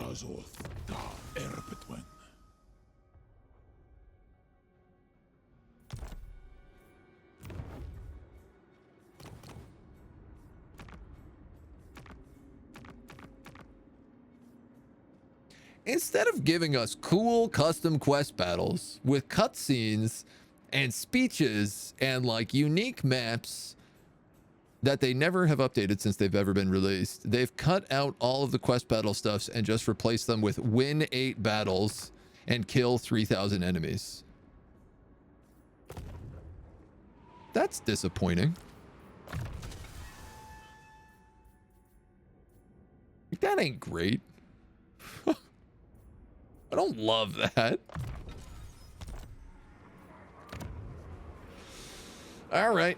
Well, we might as well carry on. I'm gonna upgrade this while we're here, because we do get the discounts for it with Drazhoth in the province.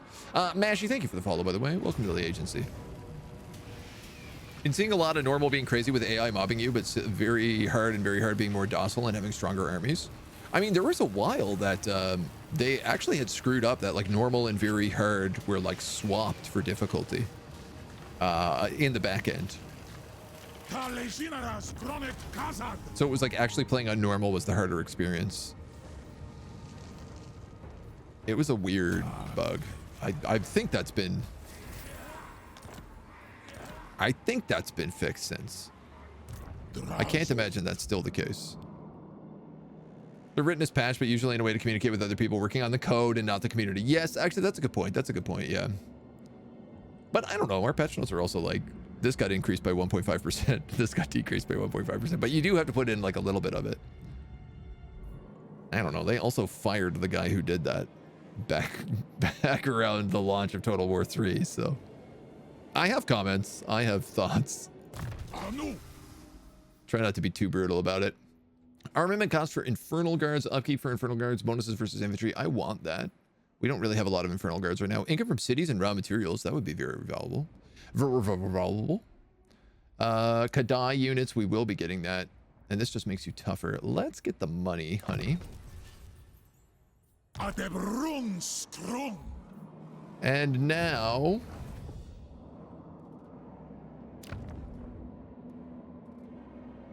I could push on the Blasted Wastes, but our victory condition is actually based around Imrik. And if we go back to the Howling Wastes for a little bit, we could pick up some more Dwarves.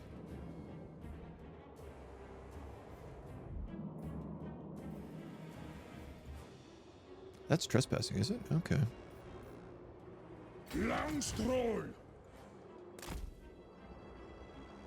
He won't mind if we just wander through. He'll be fine about that. Our convoy is up in Fort Jakova. We're taking attrition, but it's 2 units a turn, so that's really not that bad.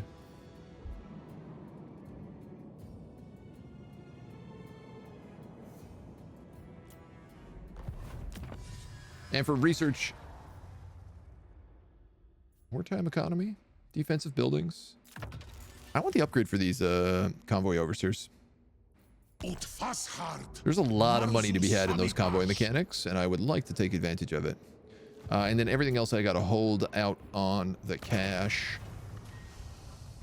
Tons of upgrades here, but I'm not in any rush to spend our armaments. So let's keep rolling. Probably so they never have to worry about updating them. The quests, yeah. I mean, they have never updated a single quest, I think, ever. They patched. I'll make the one correction to this. When they put out Warhammer 3, I think it was Ray Pance's quest battle got bugged, and they patched it so that the final army spawned in that fight. But other than that, they've never changed the balance of any quest battle or anything else other than that. They've just fixed it to result them so that you can actually complete them. That's the only thing they've ever done. Which is crazy, because they've changed, like, the beastmen are completely different now, and the warriors of chaos are completely different. It's a little mislove. Now, if I sneak here, I can technically be in range to recruit things like Chaos Dwarves. I have 296, so... Ooh, we unlocked a new thing in the Manufactory. Charge Reflection, Frenzy, and Bound Spell Resistance. Cool. These are just so expensive, though. Like 8 times 4, 1632, right? I'm only making 48. And I really just want more of these guys. Did that give us 2 slots? Wow, it's so costly. I mean, it's good that it is, but... I'm going to put 2 great weapons in here, seeing as we have a wall of 4.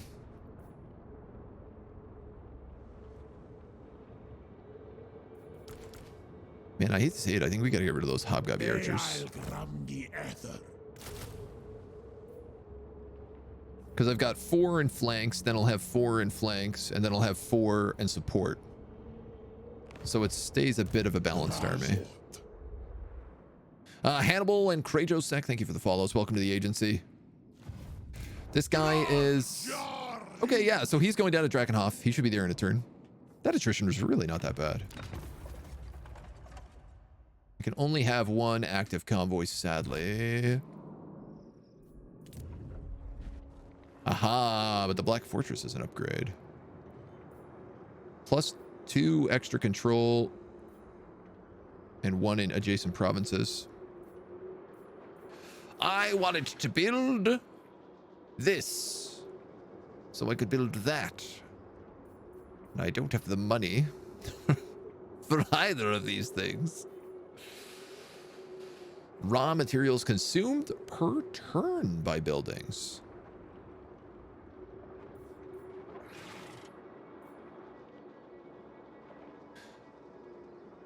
Wait.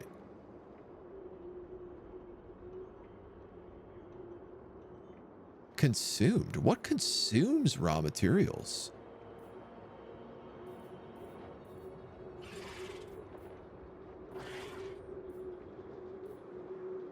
None of you do.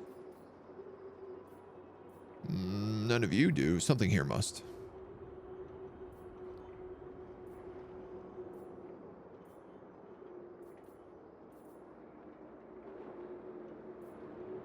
Am I misreading this? Materials consumed per turn by buildings in the local province. But I'm not seeing...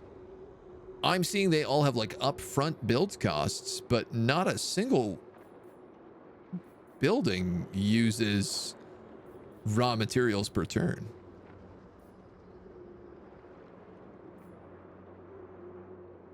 Factories, maybe? I guess it is the whole province. You're right, it might be factories. It might be under factories. Ah, yes. Okay, the gold refinery uses raw materials per turn. Okay.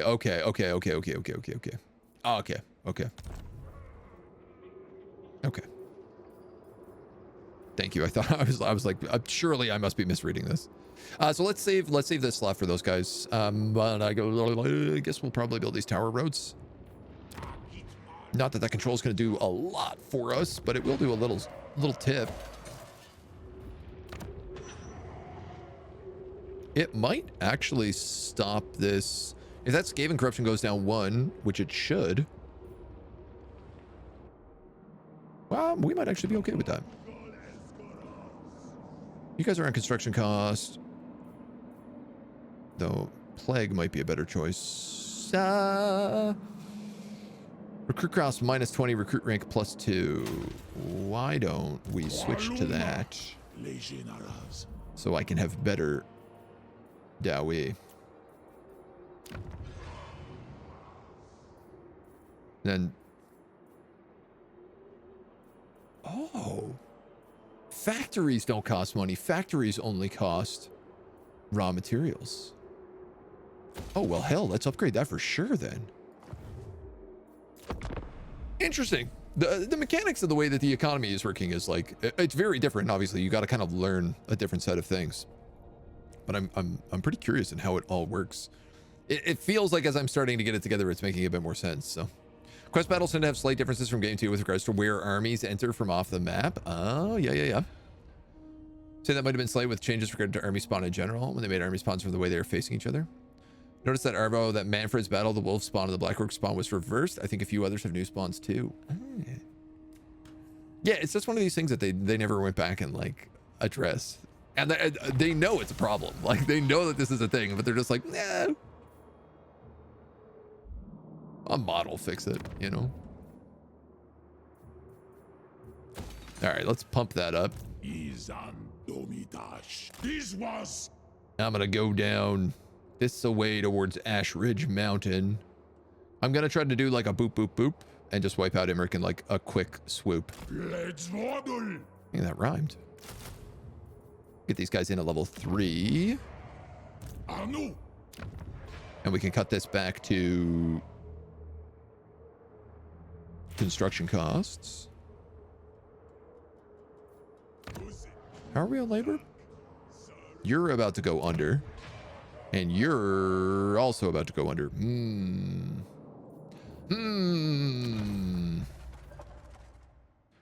You still have one more turn. And I think you're getting me raw materials. It is a little difficult to keep up on labor economy. I'm not gonna lie. Forces you to constantly move out, so we can start raiding next turn, which will help. We almost have enough for... What did you guys take? You guys took raw material output. I was hoping to get that one. These guys took the armor of contempt. Think from trade tariffs. Random weapon or armor ancillary. Winds of magic. Armament cost upgrades. Magic item or talisman. I'm probably going to take casualty replenishment +6 because I've noticed that casualty replenishment on these guys is really low.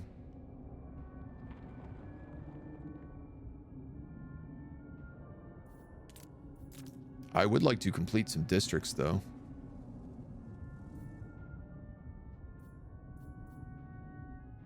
Income from settlement buildings 25%. What is the income from settlements like? 200. 100. 50. It's not a lot. I guess it does add up though. Elf killing time. Hooray. Good old elf killing time. Yeah, I'm hoping I can get into their territory and just start raiding. Oh. Ah, of course. Of course. Grimgore has now shown up on my front door. Cutting through 4 factions to bring his wog directly to me.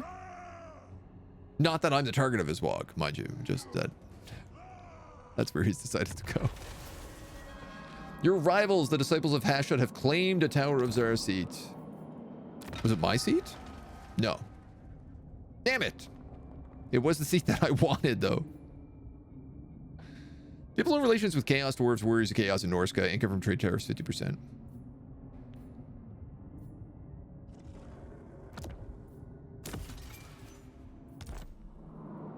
Let's make friends. Agreed. Grobble gruff gruff from Robble Groof Gruff. You're going up. I don't really want to spend any money. TBH. Oh, actually, you know what? I gave Grimgore a hard time about cheating his way through, and then I realized he's taken over the entire Gash Kadrak here. Is this a new territory? Didn't this used to be 2 different groups? He's also cut into the Wolflands at the Gates of Zar. Yeah.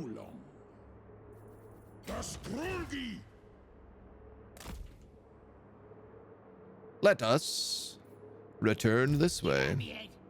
We're losing the Sentinels, there's no question about that. So let's get that money back. If he's at the Gates of Zar here as well, these settlements are suddenly under threat.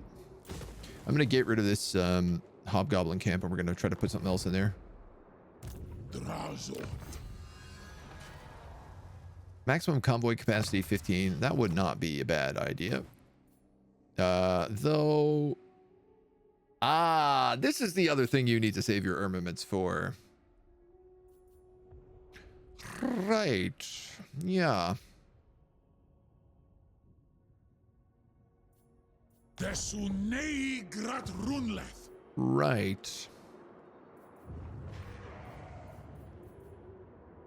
I have enough to upgrade this to gun turrets. What is it? Foundations, ramparts, battlements, gun turrets, Tower of Heshut. I mean, we might as well. We'll unlock the Infernal Barracks and the Gromrel Tip Drill here, actually. Unlocks hero recruitment, castle in all province, +2 hero recruit. Upkeep -10 for an Infernal Guard, which is really good. It'll also let us unlock Infernal Iron Sworn and Fire Glaives, which we should probably start putting Hellforge upgrades into. Anu. Oh, you completed this. We'll give you hidden stores. That's going to be rank 8. All right. So I can wait on that a little bit, I think. 25, 4. This goes only from 15 to 20. So I think I'm going to get him better scales. And then I'm assuming that means he completed his thing, right? Veteran Convoy Master. Convoy complete. Here we go. He got a Vargulf in his army. So he has a Vargulf and a Feral Mammoth and Ogre Pistols. And he's also picked up, oh my god, the Crown of Skulls, which gives hunger. Oh, but can only be used on arcane casters. Thankfully, this guy's an arcane caster. So now Drashoth regenerates in battle, because that's not going to be busted.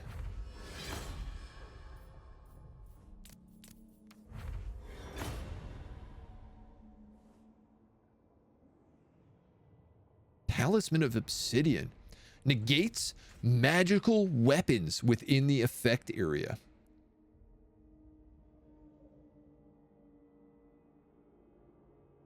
Whoa. Really good if you were to make allies with anybody who has ghosts. Or demons, for that matter, but ghosts in particular, if you kept a hero with a bunch of ghosts around them as, like, you know, like bodyguards, basically, they'd be unkillable. Well, not unkillable, but they'd take a licking, that's for sure. I like the new items. They're looking pretty good. Dwarves! I found a Vermod that removes the anti-player bias. I can link it in Discord. Makes the game a lot more fun. Yeah, by all means. I'll take a look. Take a look. All right, you're on your way back. You are already back. So, I need laborers. The Valerie has quite a few. 4 turns away. But that's cutting right through all of Grimgore's territory. The Bay of Blades has laborers, and looks like it's probably pretty safe. We'd have to go through Kislev, but 551 laborers. I mean, it seems like a better bet. Oh, no.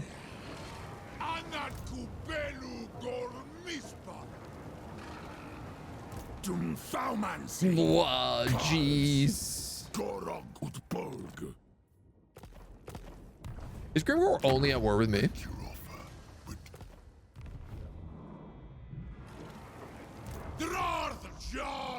Bruh. Why?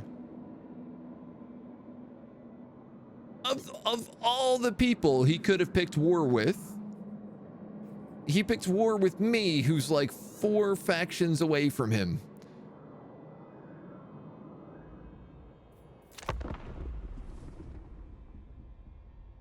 I mean, the nice news is that he is going to get rid of the these guys up here, so I can like swoop up and grab this stuff. Ooh, you can actually see what the landmarks are now. Dope.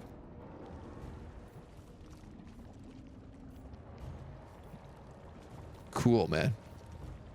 What a good job you guys have done with the anti-player bias.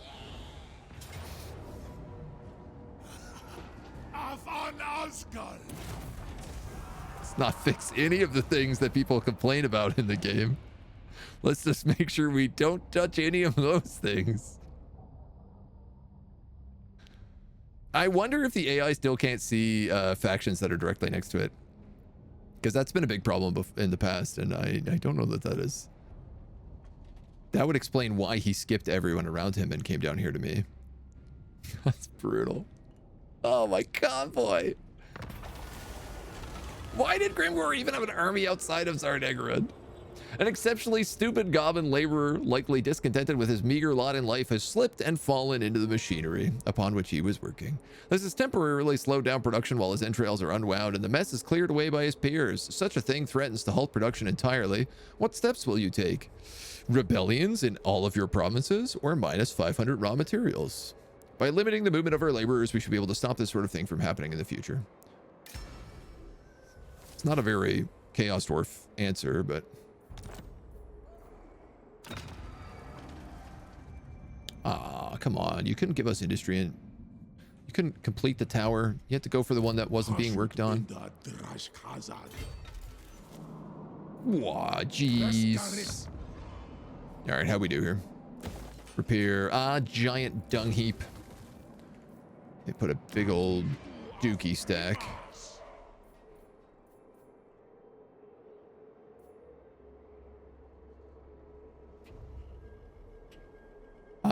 I think I'm actually just gonna put the money pit here.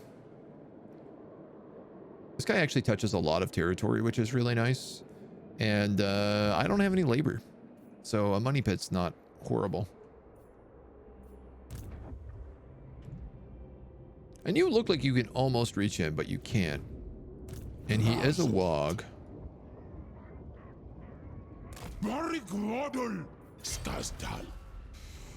40% is a really bad ambush chance. Stop that. Especially against the wog. But we'll see what happens. Player is still a favorite target then. Yeah, we're still... The player is still clearly like hard targeted by weird choices. It's rough. Item is busted. That obsidian. Yeah, the obsidian talisman is very cool. Giant dung heap. What a terrible building. Real poopy building. Nano, thank you for the follow. Welcome to the agency. Welcome to Dwarf time. Hey, you're not the guy that's meant to be down here. Are you?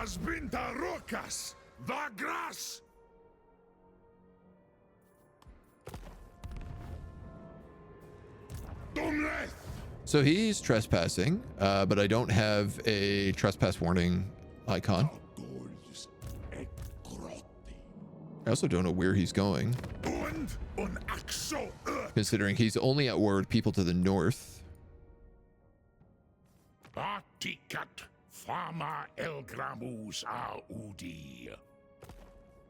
thought you were going up. Be my friend. All right. Okay, this is all controlled by Grecius. Drazot.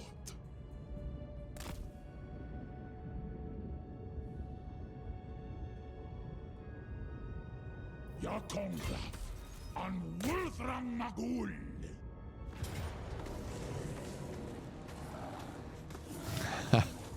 I don't know how this is gonna go.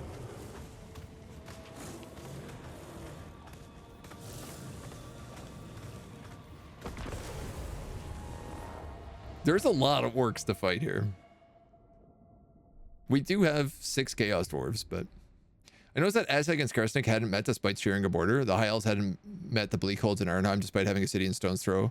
Yeah, so that's exactly it. Is there's meant to be like a thing where the AI can't for some reason see settlements directly next to it, so it skips fighting anything around it and immediately goes to like the next tier out.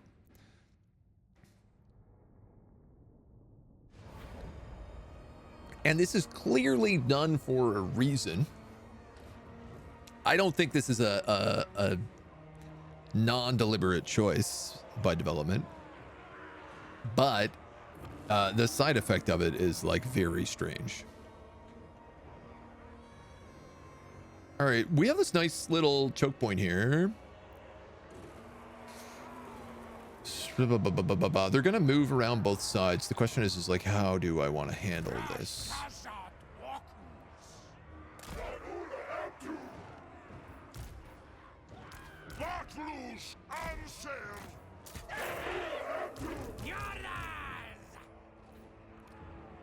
I could easily leave all of these guys like right up here and just let them rain down shots at things that approach. He does have archers, not a ton, but he's got enough. He also has a wog coming in 6 seconds. Okay, well, that's rough, but all right, we'll deal with that.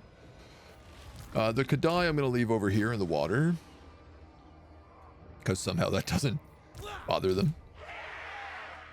And I think I'm going to put these guys basically on a flank right here so that I can just use this hill as much as possible. This hill and this choke point. So, all right. I'm going to put you with the hobgoblins, I think, then. I'll put you there and you there. Yeah, I'm okay with this.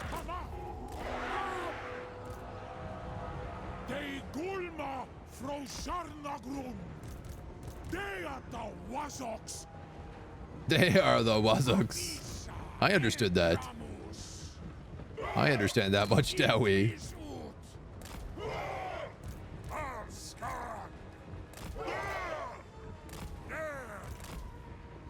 Okay, let's get this little guy. Oops, that little guy up there. You're gonna go here. You guys are gonna go like this, kind of.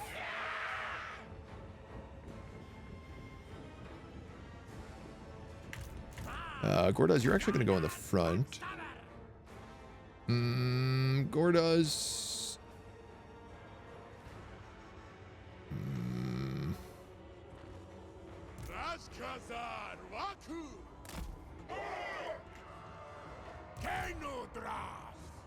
So I'm gonna open up a hole here, and I'm gonna have these blunderbusses go in. They have such short range that it's a bit more difficult for them to get any kind of decent shot.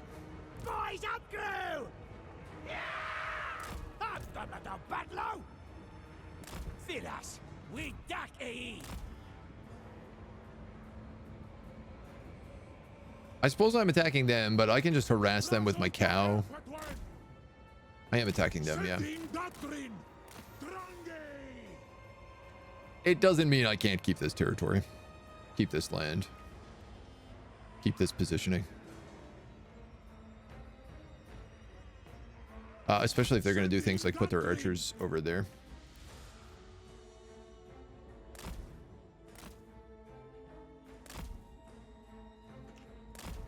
I mean, there's a couple ways I can go about it. One's just doing that.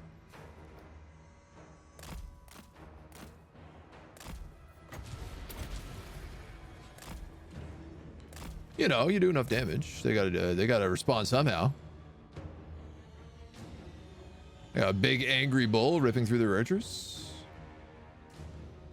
They can't just leave that be. Or they can, and you know, I'll take advantage of that. It do look like they're moving in. They have a unit of black orcs here, which I would like to make sure we have some answers towards. Things specifically like Flaming Breath will be a really good answer for black orcs because it's good against armor.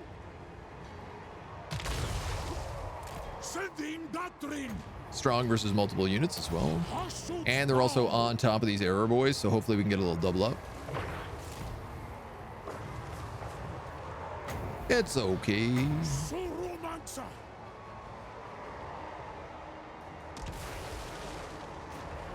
What was that? That was a terrible shot. I'm embarrassed for you.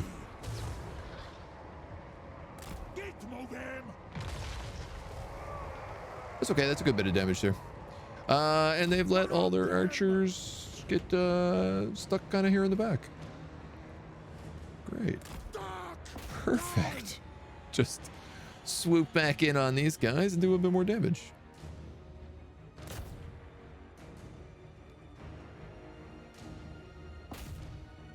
Wow. It really is amazing. I don't know if you've ever seen the video that Battlesay has done on YouTube about how to correctly use large entities by just not actually attacking things, but walking through them. And man, the amount of damage that does in comparison. It's a bit harder to do with a flying unit unless you just stick it on the ground. Oh, cast it, please, for the love of God. They are moving everybody up, though, so we might want to actually get a little bit back into position here. They've left the Blackworks in the back, which is a little bit snaky.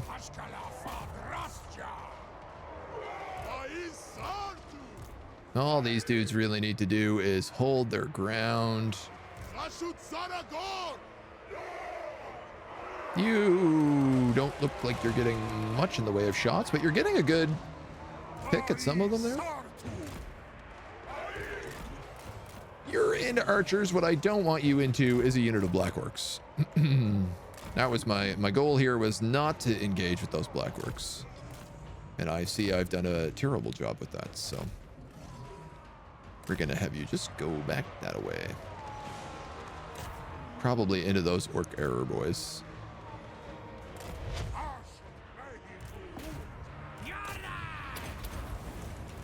How we doing? We're up in the air here. And we got enough guys coming across that I actually don't mind these guys in their current positions. You know what, man? As long as he's firing, I do kind of need to turn him a little bit, though. I don't know how that's going to work for our line of sight. We'll see. We'll see. Gorduz is in here doing damage. He's got a huge flank going over to the side, and I don't know what kind of nasty, sneaky skulkers he has as well. These guys have taken decent damage. Let's just drop a magic in here. And then maybe a fire breath on the back line if I can. Good vortex right in the middle here. Little mini vortex. And these Blackworks are in, so I want to hit them with the flaming breath again because they're going to be trouble. They're going to be big trouble, in fact. A blunderbuss just nuked. Absolutely nuked them. Excellent. Kadai, you've done a really good job. If you could get back on those other archers on that side, I need my sneaky skulks. Getting their flanks here now. I don't know what these guys are doing. They're stressing me out. I feel like there's a bunch of hidden units here that I can't see. It's quite possible. Let's have you do melee reflection. And I'm gonna actually move this guy forward. Part of me is like I should be using him on the Blackworks, but I'm not going to, because I have this unit of great weapons, and if they move up like this, these guys can maybe shoot their guns into this flank. Maybe they can shoot their guns. There we go. Took them a minute to figure out what I wanted, but they got there. Again, I don't know what's going on up here, but if they're not going to do anything, I'm just going to march in here. Gorduz, I think you need to get out of this fight for a little while, and these Infernal Guard need to get here so they can shoot into that flank. Hilariously, these archers can no longer shoot things because orc arrow boys have slightly longer range. And have you pop that lord. You guys need to be How are my Kadai doing? You guys are all okay? Chaos Dwarf's in here.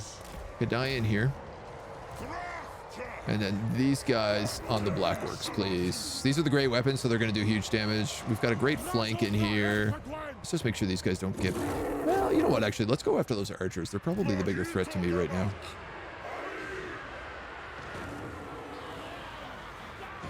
These dudes aren't shooting anything, which I'm not going to lie is a little bit frustrating. And like my entire flank here is glitched out. Can you? Yeah, so they can shoot. They just decided not to.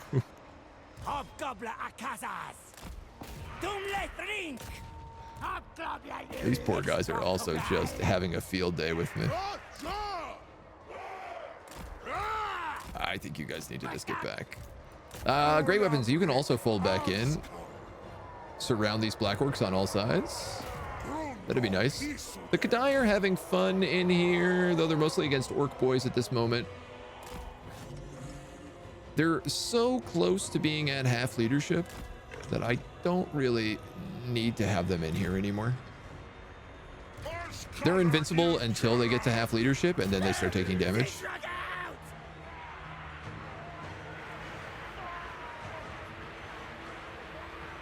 What do you think? Can you use your guns into this massive pit? Oh yeah, they say no problem. All you needed to do is deliberately tell us to do it.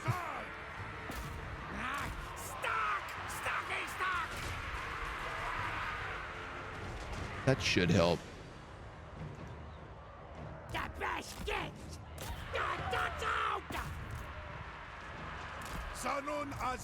You guys can move back on whoever is attacking us on this side.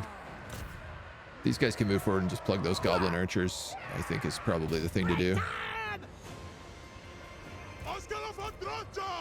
I might move these guys up a little bit just to give these blunderbusses some cover. I don't know what this dude is doing. Light them up. Light them up, boys. There we go.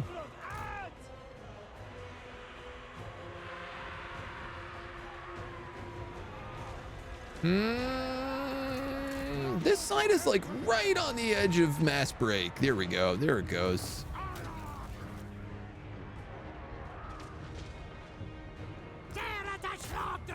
Now, of course, it ain't a party unless we chase everybody down. So let's get into this fight as best we can.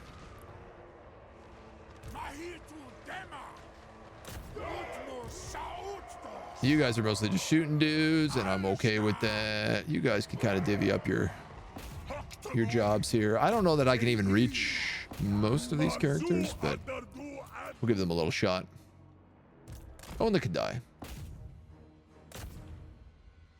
You're not going to reach anybody.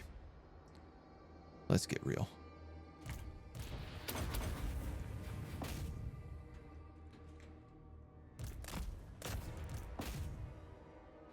So that's pretty good. I mean, the Chaos Dwarf Warriors can certainly hold a line. They struggle against things like the Black Orcs, obviously, because they are armor-piercing, heavily armored armor-piercing units. But against everything else, they held against a full wog of orcs on their own. So I gotta be happy about that. 200 kills, 100 kills, 100 kills, 130 kills. The blunderbusses and the fireglaives both getting 300 plus. The Kadai really strong. The Kadai Fireborn are definitely powerful.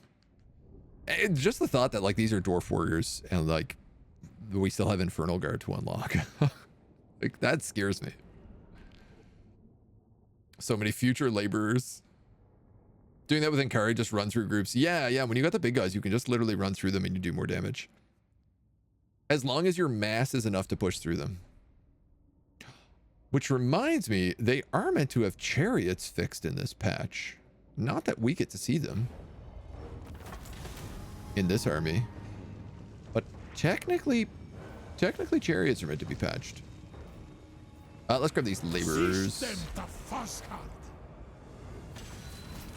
New convoy contracts. Orcbane.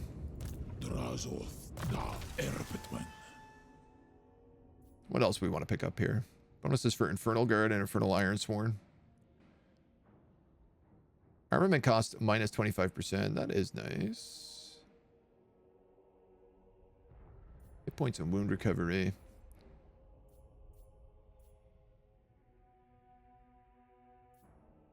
I'm thinking about picking up this casualty replenishment. Income and labor would be good. It's the dwarves are so slow to heal. I guess what I really want though is Flames of Asgorth, and we're so close to getting it, so I'm gonna just grab Curse of Hasha. We already have Dark Subjugation. I don't really like casting it that much. We're grabbing In Your Face for Vanguard deployment and explosive missile damage. And action success chance, self-defense, enemy hero success chance, hero action cost. I actually don't know that I want that on you yet. Get the Gits. Summons a unit of Hobgoblin Cutthroats. Oh, that's awesome.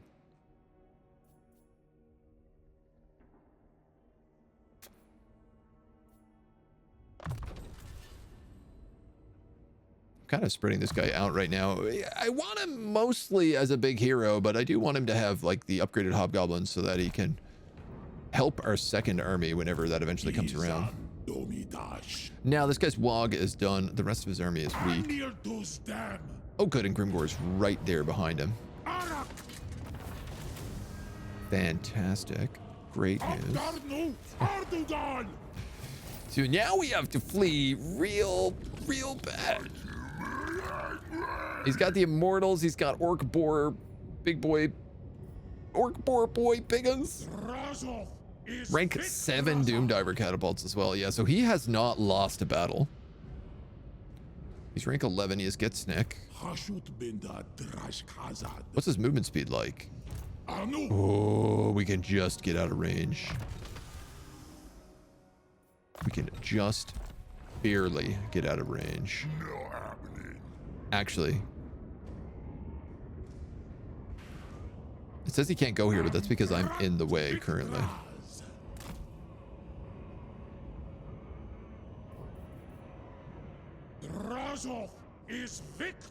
Why is 50% like the tiniest little circle? Can he reach me here? Okay, it's not showing force march properly right now. I'm gonna move back here so that we can at least heal. A little bit important. And I'm probably gonna build like a factory guardhouse. Oh yeah, this is a whole factory now. Oh, so we can get like war machines and stuff in factories as well.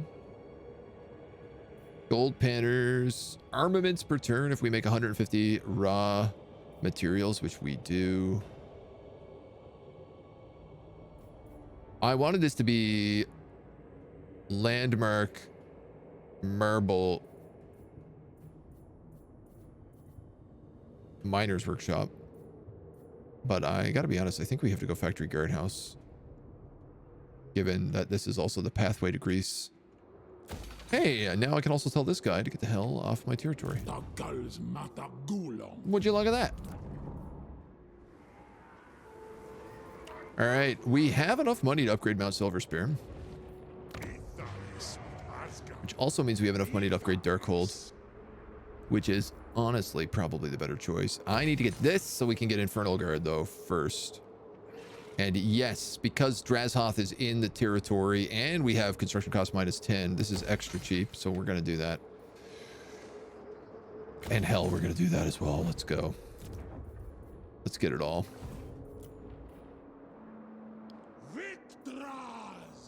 How long will it take to upgrade this? 360 laborers, which we do not have. If I wanted to rush it and start getting Infernal Guard right away. Jack, Cassidy, and Simo, thank you both for the follow. Welcome to the agency. Welcome to Chaos Dwarf Day. So we give ourselves a great deep dive into Draswath.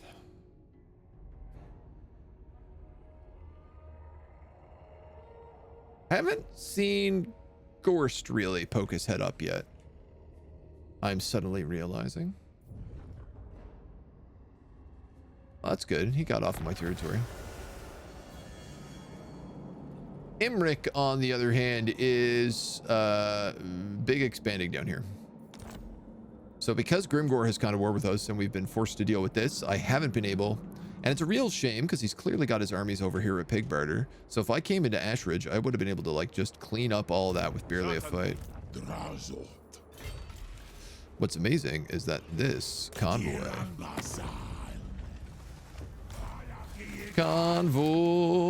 is undefended right next to our territory.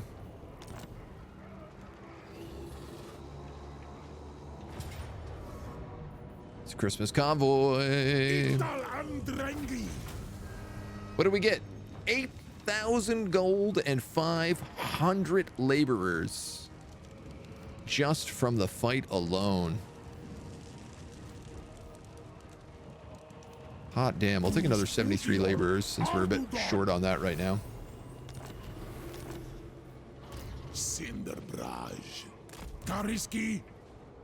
Well, now I'm like, I could rush this. 270.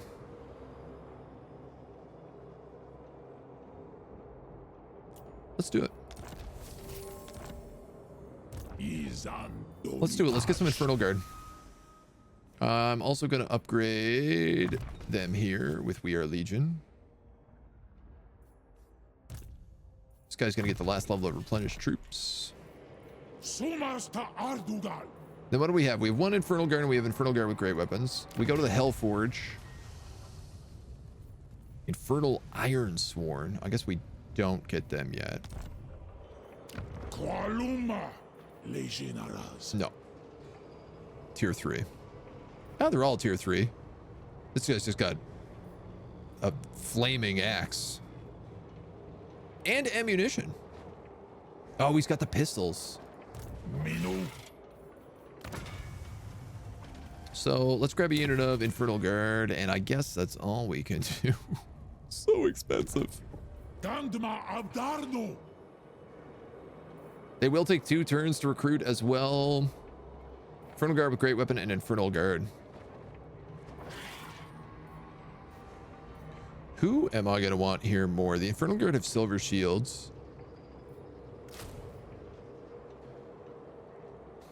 The great weapons get armor piercing. They get +2 weapon strength, +6 charge bonus, but they lose 10 melee defense forward, and they lose a silver shield. I got to be honest, at this point in the game, I think the Infernal Guard are the better bet.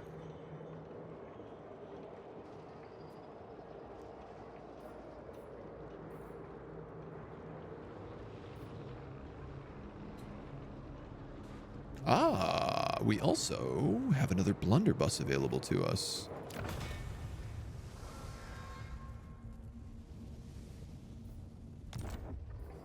So let's get him for sure. I think I might start a second army here and just start giving over these hobgoblins because I don't want to just get rid of them. So we can take a Sorcerer Prophet or an Overseer. Recruitment cost -5 or Line of Sight and Leadership Aura. That would be pretty useful. What do we got? Income from raiding, income from sacking, stealing things. Cooldown on spells and leadership against order. Charge bonuses. Charge bonuses, missile resistance. Ah, this guy's hateful against death and destruction. Greenskin, Skaven, Ogres, Tomb Kings, Vampire Coast, and Vampire Counts. Really taking a little page out of the Age of Sigmar here with death and destruction. We don't normally see fantasy groups classified under this, but I like that. Leadership +10 for the entire army. Ooh.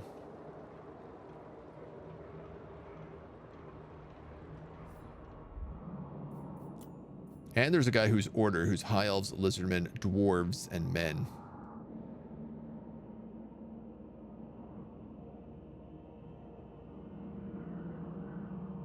Hmm.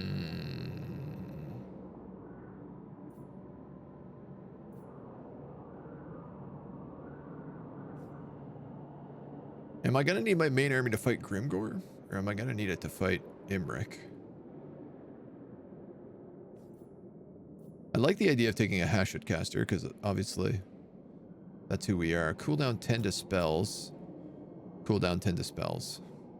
Old World is all about order versus destruction. Destruction was chaos to elves, orcs, and Skaven. Isn't it only Age of... Like, I thought Old World was just chaos and order. And it wasn't until Age of Destruction that they introduced, like, death and destruction as types. Happy to be proven wrong, though. If I'm misunderstanding that.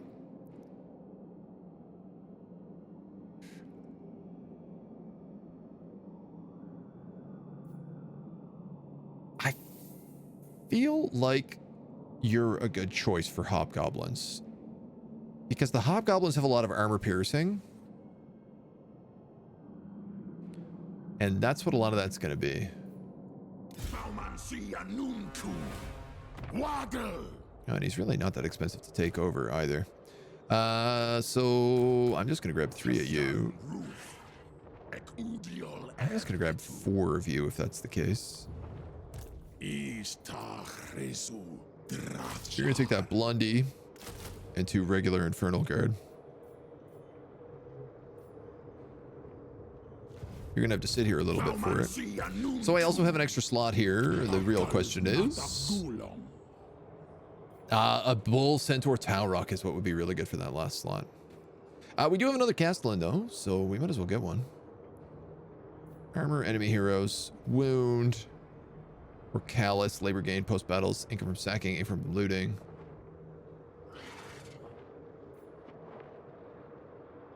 We'll take this guy. It's another 250, but it'll be fine. My hope here is that I can just basically put a bunch of goblins and stuff and trash troops in this, and I can have him hang out down here and raid Imrik for money and laborers, while Drazhoth goes and deals with Grimgor up top. I guess we might as well get some upgrades for them if that's the case, because I don't know that we can really afford anything else here.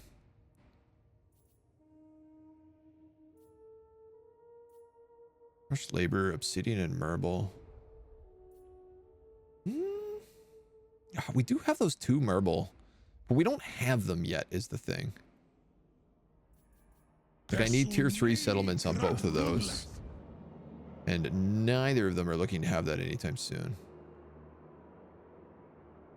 Arguably, we could rush it on Silver Spear, but what I should do is put that money into Crookback. Because we can get iron there instead. Alright. Let's see what happens. Maybe it was disorder instead of destruction, but also Tomb King and Skaven counted as less reliable. Allies rule. We do got to get some allies. We got the thing on the tower that's meant to give us bonuses to Diplo with other Chaos Dwarves. We've just been waiting for it to tick up. You know, the hope being that if we ally the other big guys, then maybe they can pincer in on Grimgor. Non-aggression pact.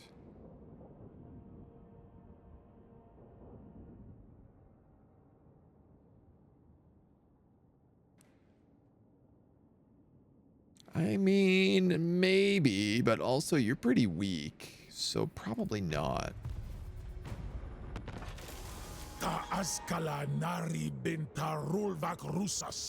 The undead rise on the River Ruin and production is disrupted. Call my legion. Well, here I have been complaining that there's no quest battles, and I was wrong. There is actually a single quest battle for the 3rd item. The Hell Shard Amulet. We get 75 Conclave influence. That's a full seat. 5,000 treasures. The Uzkular, the undead, roam the deltas of the River Ruin, no doubt due to the magical effluent being carried downstream and mixing with the countless bodies that litter the muddy and caustic river mouth where it meets the Sea of Storms. The Ashen usually pays no heed to such meager inconveniences, but recent attacks on his laborers are now posing a real threat to supply lines. A direct military response is now imperative. It's not too bad of an army. Reinforcements expected. Drazo. Yeah, honestly, I think once we have these Infernal Guard, we'd be okay to fight that. Grimas Koblo. Drung. Drath Drung. Like, no joke. Sadu Ardugal Ula Hurry. Blah, blah, blah, blah, blah, blah. Ano. You're just going to grab a couple of cheap goblins. I'm just trying to increase your unit size up so that you can go raiding. You got one more turn to nap. Nothing here. Nothing here. How are we on control? -3.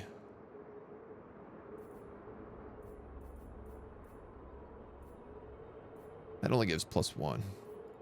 Minu. I'm starting to feel like I should have built a tower in Crookback Mountain.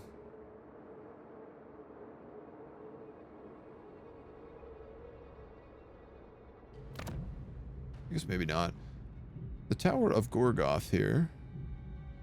Volcanic Despots. 400 raw materials, 300 income. Alright, so that's probably worth taking, if I'm going to be honest.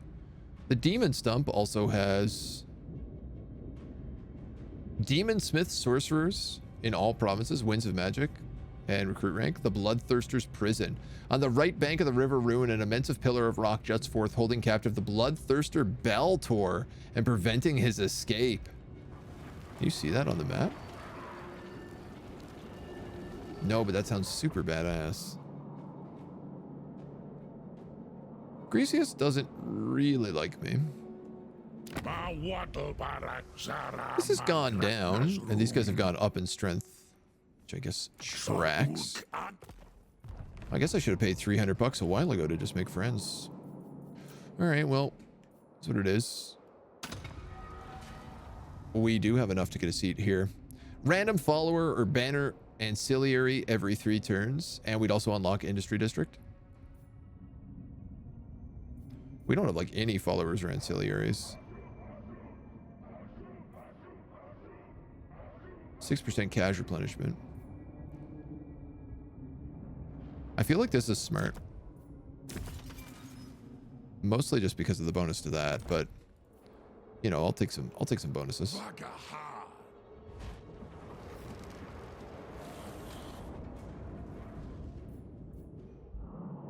right. That's all we can do.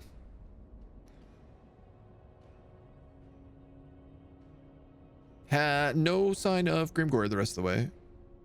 He was just north of the Sentinels. I say this like he's going to come down now that I've said it.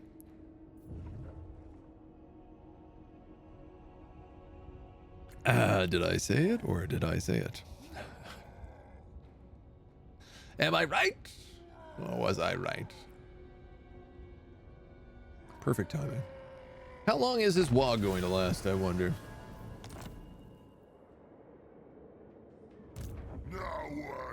Nobody knows. Prophet number 1. Ooh, okay. I can reach him. Here's the thing.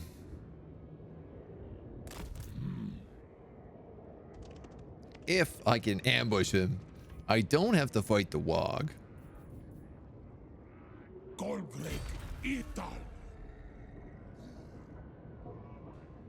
Sadly, I can't get better than a 40%, which is pretty bad.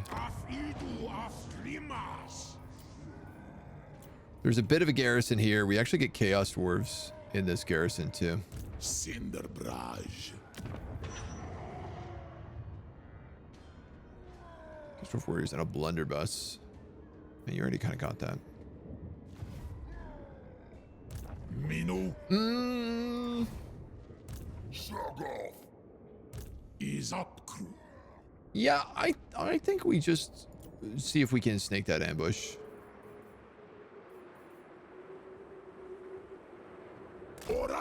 And you literally can't afford any more troops whatsoever. An Artificer, Armaments Outpost +8 in local province. Tower of Zar Reward Preceptor. that the ancillary? I guess that's what that artificer is. Izandomidash. Yeah, it totally is. Yeah, we don't have literally any of these. Oh. We've unlocked the Demon Spite Crucible. So I guess we'll equip that. Cinderbraj.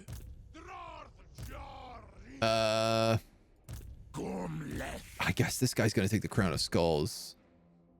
So that doesn't sound like the greatest idea I've ever had. Mino. You could take the Ogre Blade. And then everything else we're just unlocking still. Alright, well, I'm gonna try that ambush on Grimmy. We're gonna pick up 49 laborers there. Yeah, why not? 100 gold. Literally just trying to pay for himself. Starved wolves. No, we won't get that. We could get campaign movement range from tower patrols and upkeep from tower patrols building. Income from gem and gold mines. I guess we'll start working towards this obsidian and marble upgrade. While we have the materials right now to do it.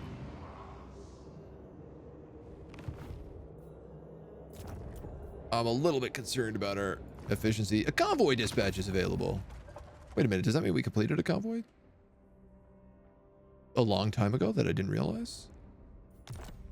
Did we complete a convoy this turn? Alright, they really don't tell you when you complete convoys. Oh, right, no, our convoys got killed. Oh, that's right. Grimgor absolutely spanked our convoy. I remember now. I remember very well now. Yes, okay.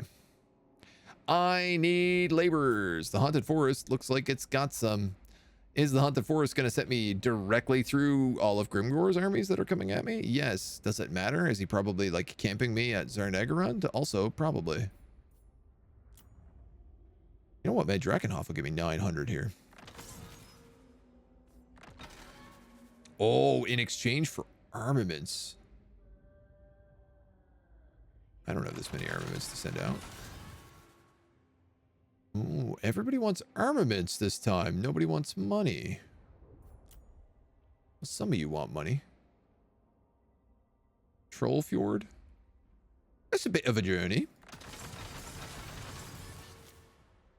But I guess we'll take it.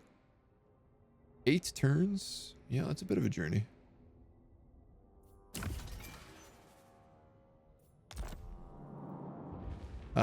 Does he have anybody here?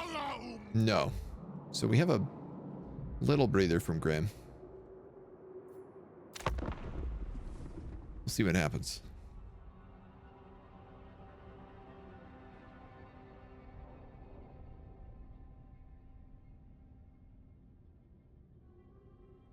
I mean, there's a possibility he just goes like, oh, you're invisible. Time to leave.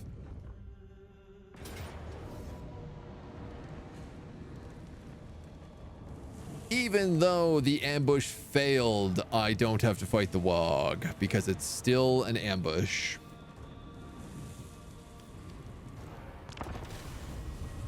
Very good. Very good stuff. So we have the Boar Boys. We actually have the high ground, which is also incredible, and cliff sides to work with. And we get our settlement garrison, which is double hacks. The Doom Diver is potentially a bit of pain, but we do. Drazoth is on Cinderbreath. So we should just be able to swoop with that. I think we just plug this up with guys. And then just like brap down the hill.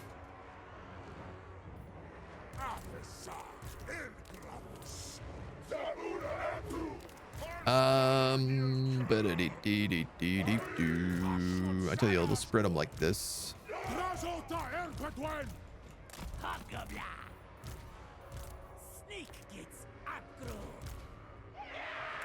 Oh yeah, now we got a real chonky boy army. We also got double blunderbusses, so we can take advantage of that. I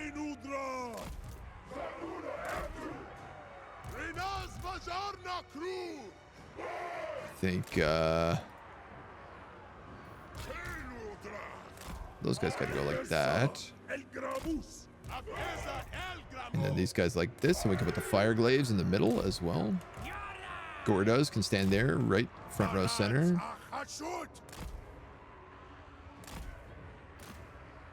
This guy can sneak around with a little blunderbuss as well. Beauty, I love that. A little bit of a flank, a little bit of that, a little bit of this. Let's make sure that these guys are not on skirmish.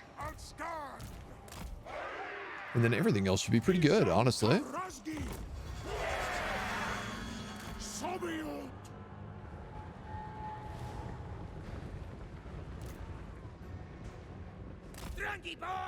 I'm pretty satisfactory with how that works. Again, I do got to make Flyboy go and deal with this Doom Diver, because that's going to be an issue, but we have enough spells and fire breaths and graven scepters that it shouldn't be too big of a problem. Oh wow, that's got some serious range.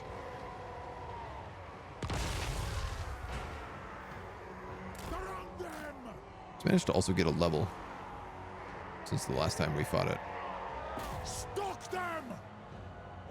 Obviously, the biggest concern here is old Grimmy. Thankfully, their archers don't seem to want to pay us any mind. Decided they're not interested in attacking us, so we'll just go in and start bonking things.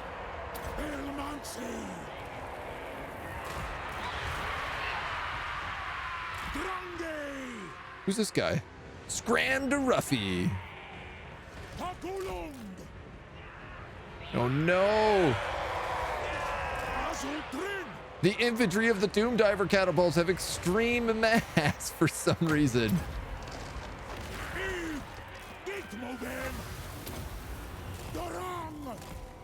But you're in my territory, so I can also hit you with that. Goodbye, Doom Diver catapults.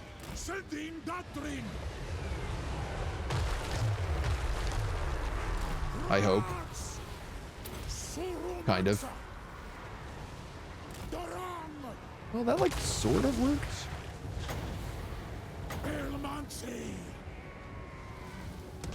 Only one of the catapults is actually destroyed, but I don't know if they have enough troops to man the rest of it.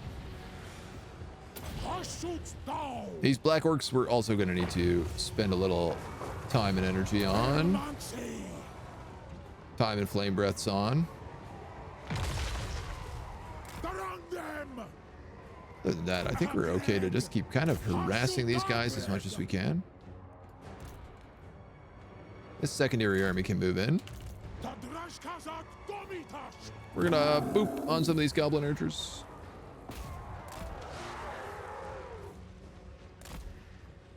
I'd like to see, like, here's the charge damage. Let's see how it actually stacks up here. Not very well. Not as well as I thought. Stupid question. Why do you not want them on skirmish? I see you do it every time, but it seems useful to keep ranged units out of melee. So very specifically, because I'm using these guys in a checkerboard pattern, if they are on skirmish and someone charges these lines, it'll be close enough to them that they'll start skirmishing. So I need them to hold that line. The idea being that the enemies are actually caught on these outside infernal guard and everything else. And then these guys just get to like unload their whole, everything they got.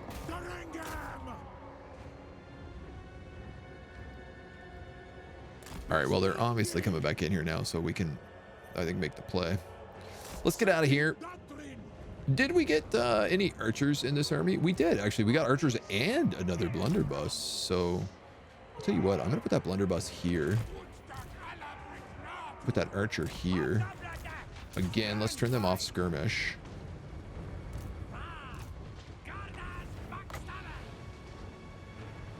I'm going to flash bomb this guy. I probably should wait to do it on Grimgore, but it seems like on such a good spot, it's really hard not to take it.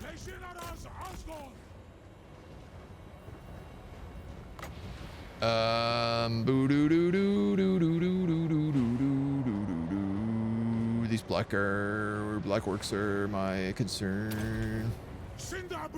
All right, he's dead. All right, Gobbo, sneaky, stabby Gobbo, I need you to go after Grimgore. Nice. I actually hit him while he was fleeing. That wasn't what I intended, but I'll take it.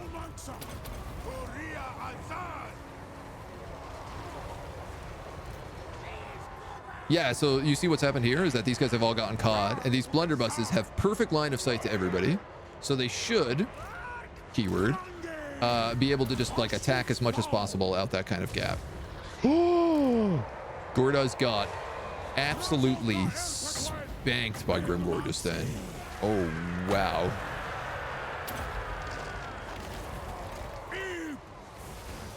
Oh, wow.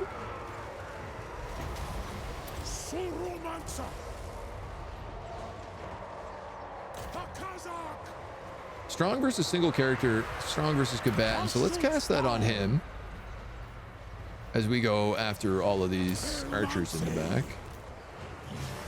And I think I would like to start connecting some of these guys into these back lines. Unfortunately, these blunderbusses don't really seem to have a shot on these black orcs that I was hoping that they would. But if I could stretch them out like this or that, they might be able to do it. This guy is also kind of failing to get his shots off, so I'm going to move him up a little bit.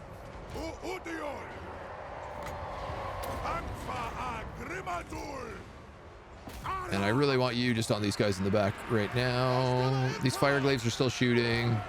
These Kadai Fireborn, we haven't really been making use of them. I could actually just send those into those orc boys there.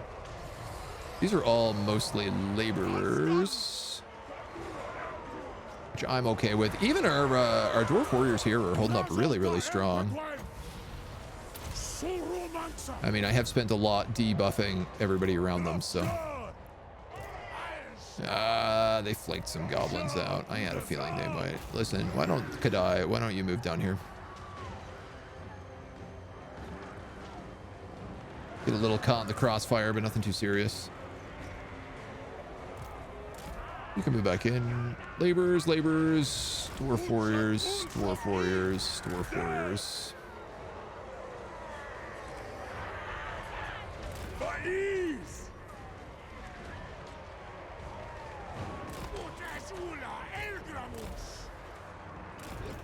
You know what? Those guys are finally broken, so these guys are going to start shooting these black orcs in the back here. These guys are, in theory, going to start shooting those black orcs in the back. These guys I'm going to move into combat, and then these guys I'm going to move in here to flank. These guys are really struggling to get their shots off any better than they already are. Move them back a little bit. There's the morale break.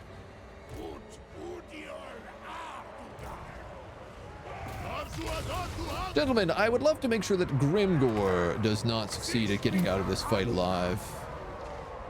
So anything you can do to help with that, such as shooting him with all of those blunderbusses and everything else we have available at our disposal. Here we go. That ought to nuke him. Grimmy, right? He's so scary. These are the black orcs here. Just make sure they're dead. And I think he will just probably be wiped from this, but just in case, I'm gonna run down as many people as possible. Like, it's an ambush, but it's a failed ambush, so yeah. So yeah, you know what I mean? Yeah. Good, you guys are over here still. Grimgor's the greatest. Those wings weigh a lot. It's because on skirmish they try to keep the enemy at the very edge of the range. That means the ranged units quickly break formation, making it harder to focus fire. Yeah, basically if they're on skirmish, if a ranged unit is on skirmish and a melee unit starts attacking it, typically, not all the time, but typically that ranged unit will never get a shot off, because it will go to do its ranged attack, and before it actually fires, it will be like, oh, we are being charged, we have to start skirmishing. So they'll retreat, and then they'll just keep retreating as long as that unit is focused on them. because it's not actually based off of whether or not they are in range to land an attack. It is whether or not that unit has targeted another unit.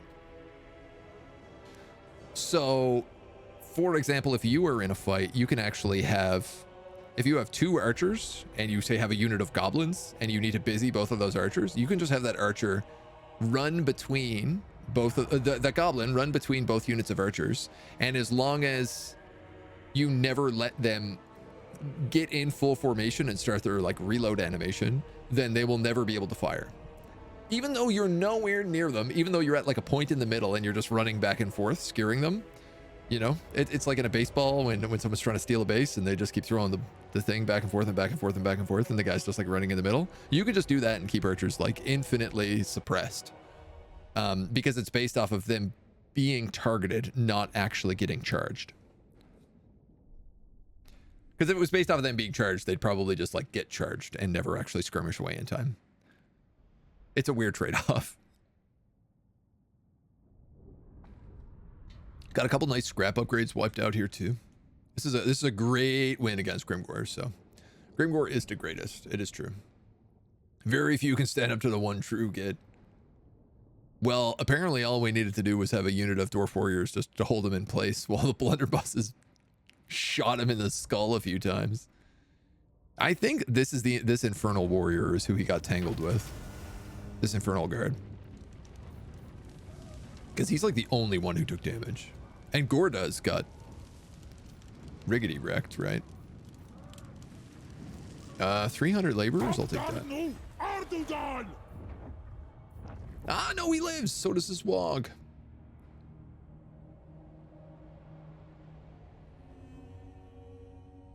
Hilarious. If I auto-resolved it, I would have killed him and his Wog, despite not fighting his Wog. Trade-off. Convoy. Hungry demons. Ekugax bubonicus. Traversing realms is hungry work if the demons we've encountered are to be believed. You could choose to sate their gluttonous appetites in the hope of avoiding a fight, yet on the other hand, death would solve their hunger as well. Sacrifice an Infernal Guard, or fight a battle of chaos. Chaos warriors, 2 halberds, a giant, 2 dogs, a spawn, and a troll.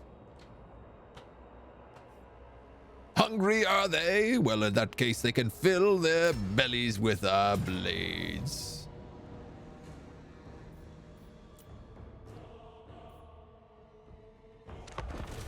We haven't used this convoy. It's a very funny one.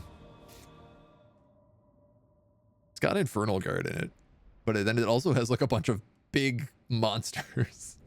Maybe not so great considering that they have halberds, but the anti-large might be an issue. As in, we don't have any anti-large. Demon army, no demons. Yeah, good point, right? Demon army, warriors of chaos.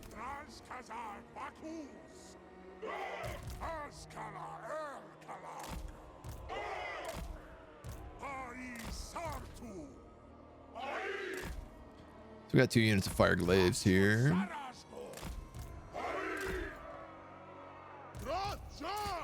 We also have a unit of man-eaters with ogre pistols. Now, I think, given the height difference, I'm really curious to see. Given the height difference, I think these ogres can shoot over my dwarves. If so, they become an extremely good unit for this fight. For any fight, really. Big boy number 1, big boy number 2.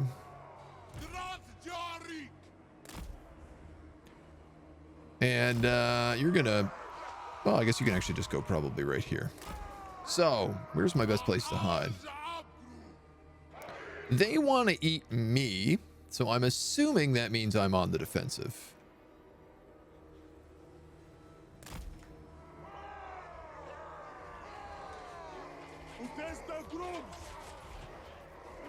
Might shift a little bit here, but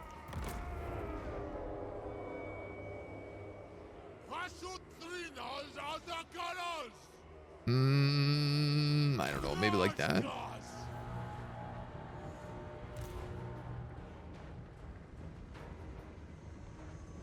Oh, this is some really glitchy terrain back here. All right, those dogs are going to run on my back line.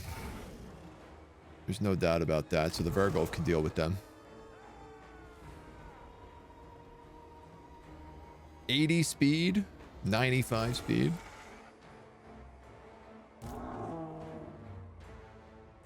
These halberds versus my mammoth is going to be rough.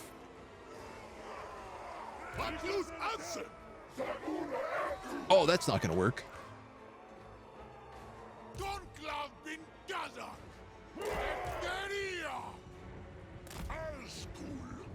You can actually run forward. You have regeneration, so. You know what? You could probably be like that, if I'm going to be honest. I don't think they're going to sneak back through there, but. All right, so that's a much better angle for you. That's a doable angle for you, and that's a better angle for you. Get into these puppos.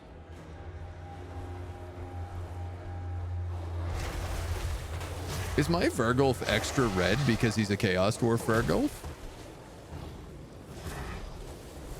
They're not normally this red, right? Did they paint him?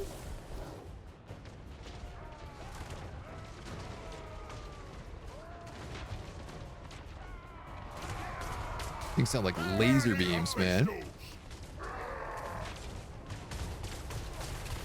They're shooting. It's working. All right, you gotta get out of there now, probably. No reason to be funny about it.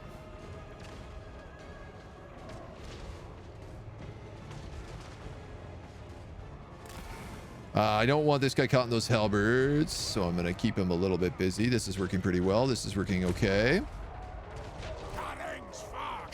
You guys have great shots on these chaos spawn right now, which is phenomenal.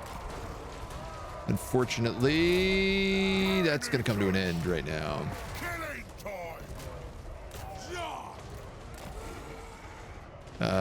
This is all pretty good over here. All right, you better actually re-engage. I'll see if I can get these guys back. I think I can probably, honestly, just fold at this point.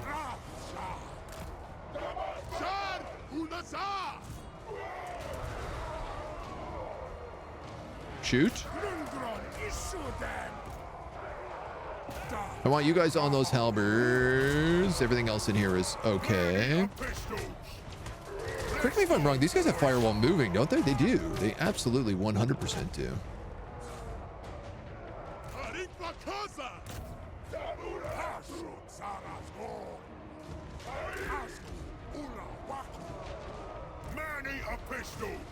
You guys are blocked? Ooh, yeah, they're doing some work on these Infernal Guard, especially that giant, I'm assuming. Can we perhaps shoot said giant? I'm realizing he is very big and we have much in the way of range. He should be pretty much deletable. These guys have completely broken. Amazing. Which means I can just fold this guy over now.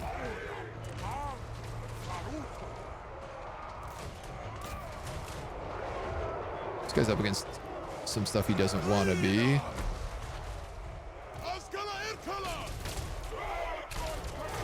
You guys all got shots on that giant. Just keep plugging them.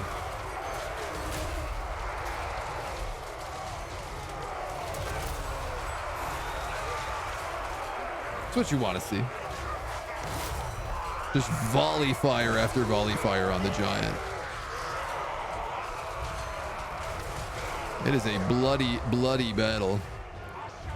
I'm a little bit worried about these one unit of Infernal Guard, but it seems like they've got it handled.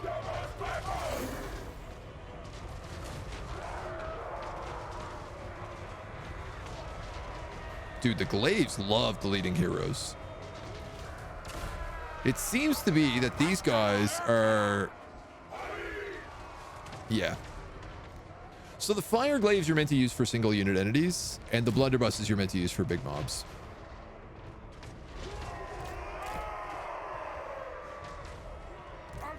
That's basically it. This is just a convoy battle, so I don't really need to fight anybody here, do I? No, I don't really. It's not like they can come back and hit us again. So the Vargulf takes damage, but that's fine. He heals. The one Infernal Guard took more than I would have liked, but he was also taking Chaos Spawn, a Giant, a unit of Halberds, and a unit of Chaos Warriors. So, like, you know what? I think he did okay. The red ones go real fast. I'm just speeding up that Vargulf. Fast Vargulf. They're usually purple. Yeah. They're like a purpley color. Was my mammoth red? I didn't even look. We didn't pay any attention to the mammoth. I just sent the mammoth forward and was like, you fight these 3 units. Good luck. Boy, that heal does just nothing, does it? Okay. I'll take the money.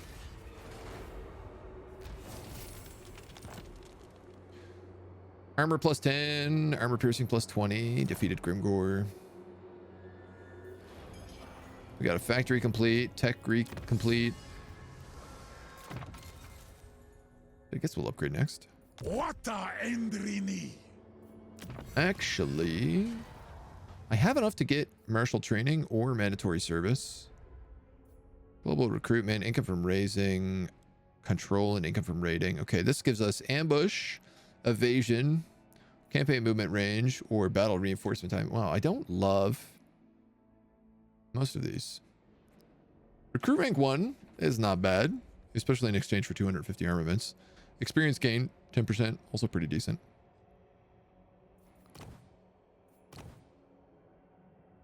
I see. So this one uses influence to upgrade stuff here.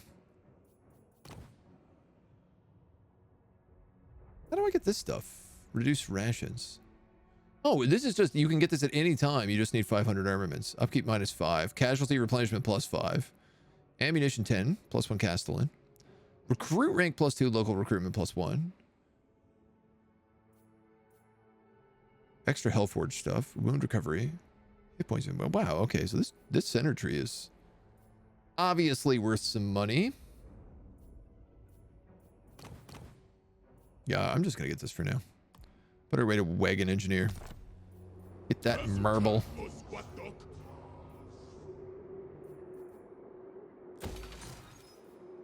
Upgrade this, upgrade this. We can put the marble in here along with whatever the other bit is.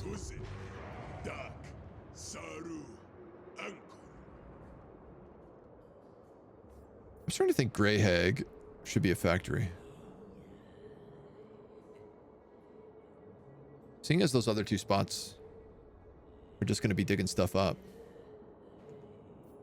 He's just making me like a little bit of cash right now. That being said, if I convert him, it blows up every building. So we're kind of tight on cash right now.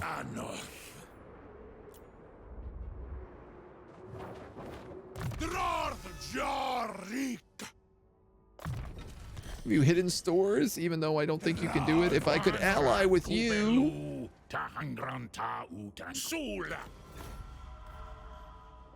Well, it's better than nothing. I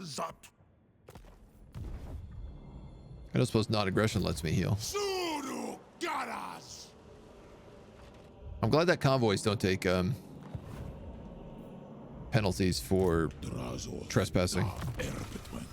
We can pick up the long years of exile, but I'm going to be honest, we don't even have that spell yet. So let's take evasion instead. And I guess bandolier. We might as well. I'm going to give you dodge him. Though you don't have much more life left in this army. Gore does. You and these hobgoblins are going to get out of here pretty soon.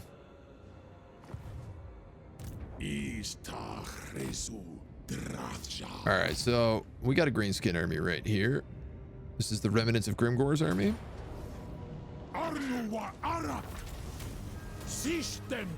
Throw them in the labor camp.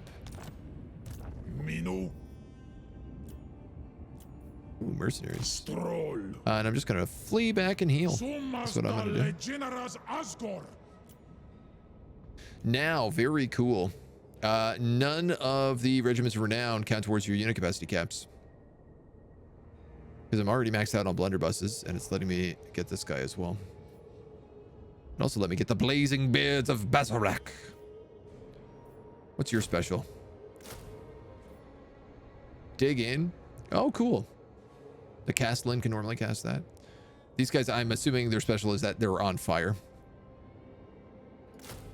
And these guys have Cowardly Despoilers, Pelt of Wolfag, Pelt of the legendary giant wolf, steed of a hobgoblin lord, Kengai Khan, carries an ancient blessing from shamans past.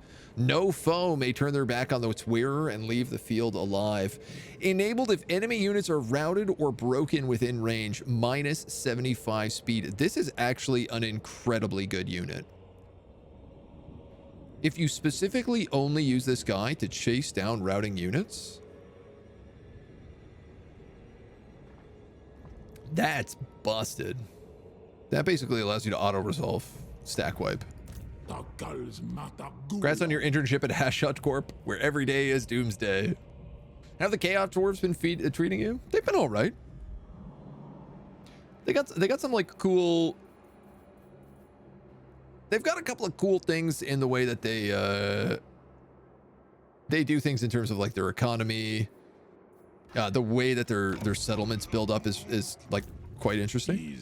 And their armies are like really fun because you start with kind of like these like expendable trash armies and a couple of like clutch troops. And then you slowly phase them out to like expendable but slightly more usable. And then like you basically go from like laborers to hobgoblins to chaos dwarves to infernal guard to war machines. And you don't really see that many tiers throughout, which is nice. And thanks to people like Gore does, your hobgoblins actually can stay good, so you can make like a secondary character of hobgoblins, and it works pretty well. I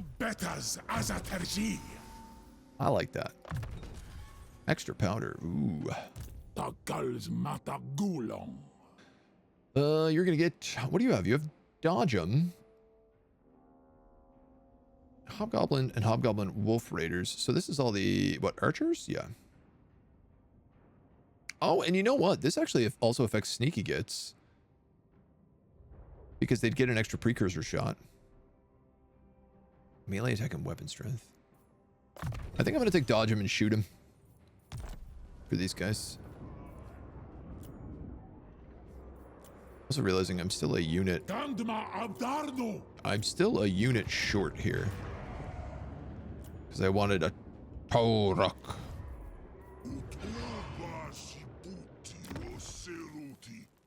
Which, like, what are they even under? Bull Centaur renders, Great Taurus, Centaur renders, duels, Lamassus, and Bale Tauruses. Yeah, I mean, we're not really going to use those this campaign is the problem. I wouldn't mind just grabbing a lava field so we could get the hero, but...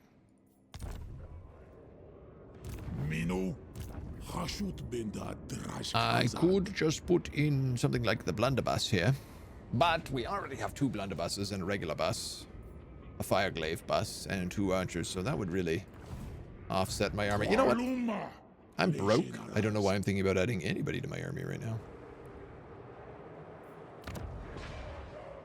806 plus 120.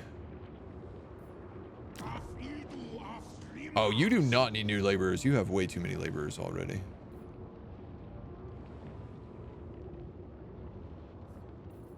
You have enough money to upgrade Mount Silver Spear, which would allow us to get marble, increased control, and the better garrison. Let's do that.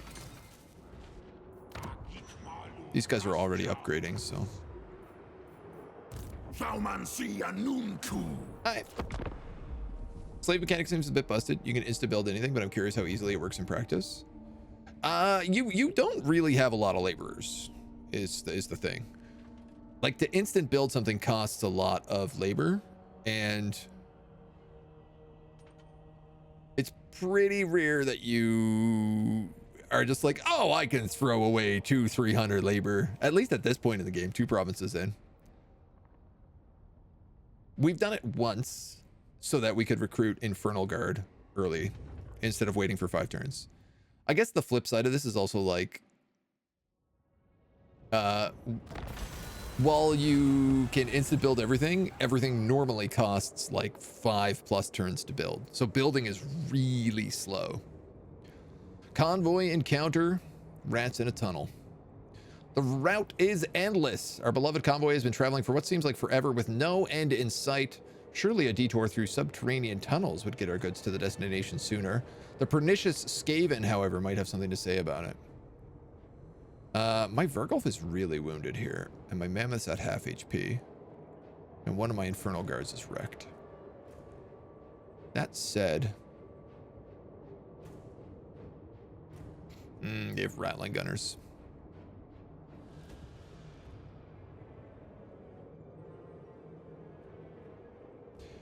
On one hand, I have like 2 units here who do Terror. Or at least... Fear? No, you do Terror. And you do Terror. So against Skaven, that's really good. That being said, my Vergulf is at like no HP. And any large units I send towards a Rattling Gun are not going to have the best time of their life. I think I'm going to avoid this battle. It's a little bit too risque for me.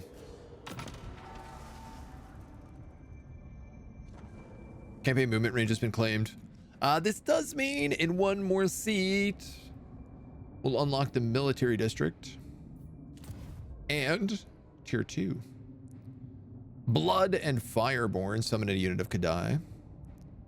Unit capacity +1 every 4 turns for a randomly chosen Bull, Centaur, Kadai, or Flying Monster. Whoa.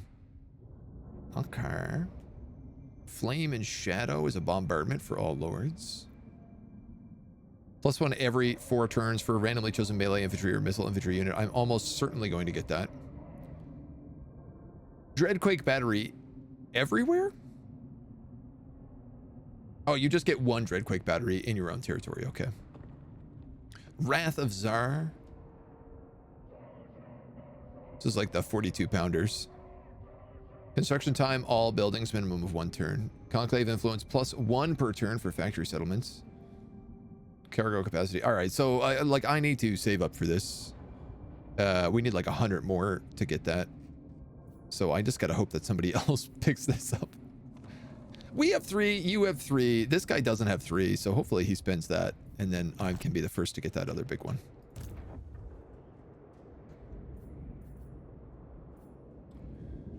You need to move on the Gates of Tsar. Is up, crew. Vecindaris. Mariglodal.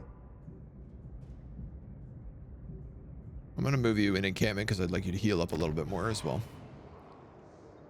This is building, this is raiding, this is going, this is going. Thor does not move. We got a bunch of stuff in the Hellforge, but not much we can do with it. Later on, who knows? Yeah, you might just be able to... I mean, when you build a tower, you can spend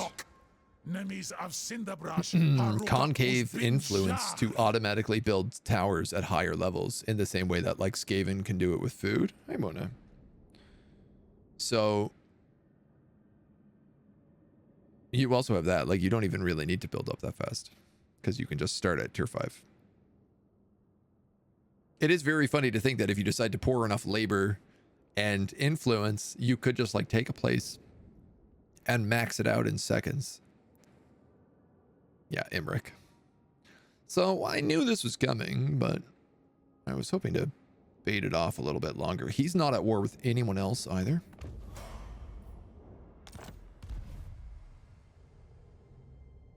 So he should be a fun one. Some things never change, even the hats get pointier. Yeah, I mean, listen, all the things I wanted fixed in 3.0 are clearly not fixed. The problems I have with the game that I think are like the real issues, I have not seen those fixed. Things like player bias. A line of sight seems like it's still pretty ranky-janky as well. We haven't done a siege, so I can't really tell you how sieges are, but as far as I know, there hasn't been any change to like line of sight. Any change to unit pathing.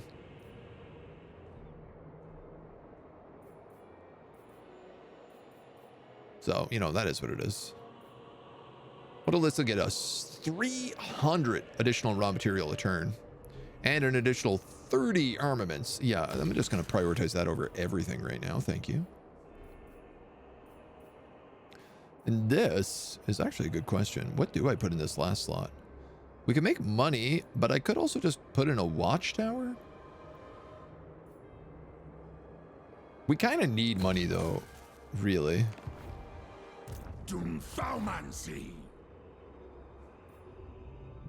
Mino. And, all right, I can make a play on the Gates of Zar, but then we're going to have to go back. I can maybe make a play on the Gates of Zar. He's got no Wog, but this is a pretty leveled army. Legionaries.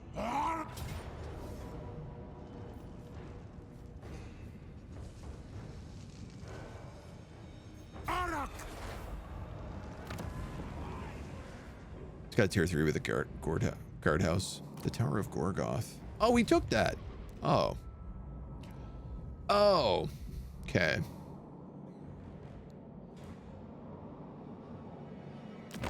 Let's have you then. I'll hear what you say, so I can shove the words right back down your throat. I just wanted to see if there's any way of getting out of this. It don't look like there is.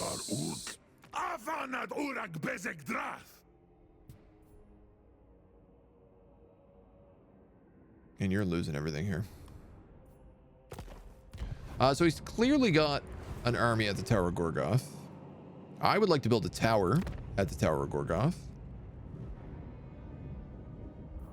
I was just going to burn down the Gates of Zar, but I'm realizing now, like, that he's got this, so I'm gonna have to fold back here before I can keep going. I need to get a lot of armies back here, and I only have one, so. Drazov, Barikaza. Pyrrhic medium. It's got a lot of cavalry this time. Oh, it's a siege.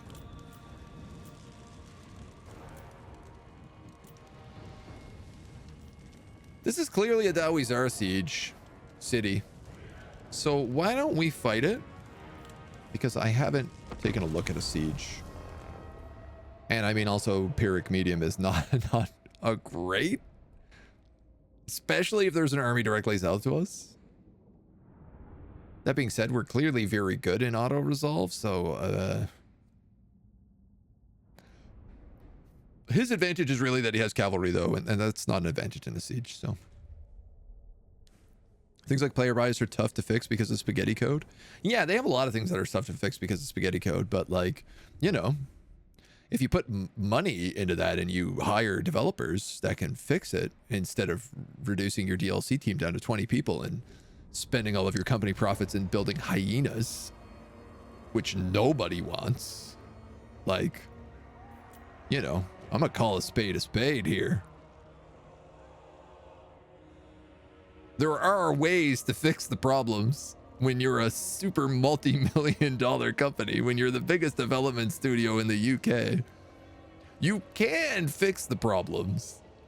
You just choose not to, because the return on investment is not enough for your shareholders. This is the dark side of things. This map is pretty cool. The one thing, you know, I give CA a lot of hard times about a lot of things. The one thing I never give them a hard time about is how good their assets are on maps. Typically. Though I will say, man, compared to other stuff, like the skyboxes are and normally you'd see like towers up here. The quality of this DLC is lesser than I was expecting on some elements that have remained very consistent. This is super cool. I'd like to look at this better. They won't let me in there. You can see the statue of Hashut here. Little cool goat man. Lava coming down. Like this looks awesome. I love this. This looks really cool. I mean, it's a bit of a weird thing for me to be complaining about this because it's also the Darklands and like there's not really anything in the Darklands, right? But I think that there still are ways to make it look neat. They have done a good job inside the city. I'll absolutely give them that.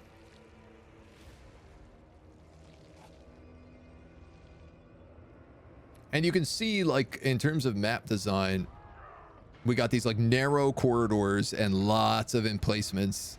Because the Chaos Wars are all about, like, choke points, and then, like, just lining dudes up to unload on the walls, right? All right, I feel like we have a decent angle here. We can move in, like, this way and this way. From 1, 2, 3 spots, maybe 4 even.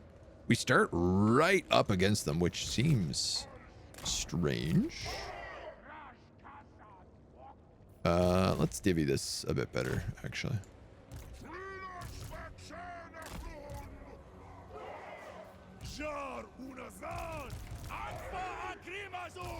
Go like this, and this.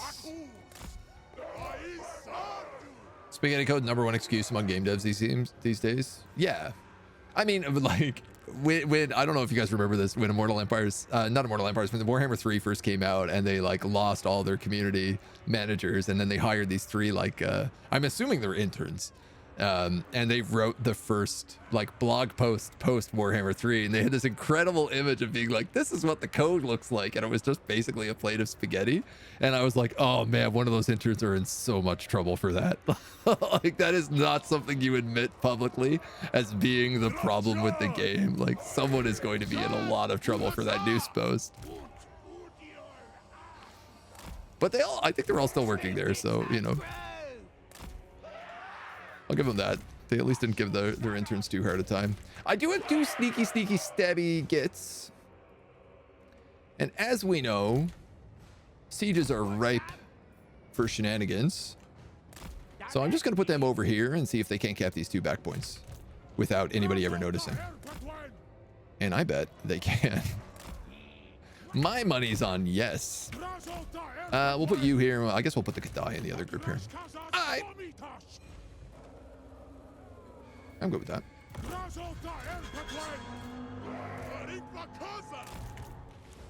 I'm good with that. Anyway, thank you all for listening to my TED Talk.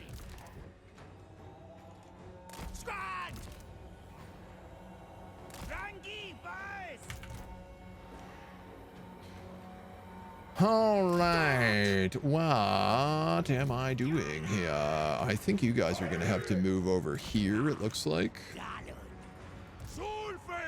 You guys are going to go for this ramp.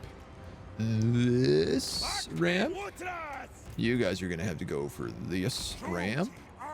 And you guys are going to have to go for that ramp. Very good, sir. You're flying. Why don't you do something useful? More squig hoppers. Let's pick off these goblin archers. Ooh, we have our new Flames of Astrogoth spell. Why don't we cast this? I've been curious to see what it looks like. We actually get like a huge upgrade to this spell.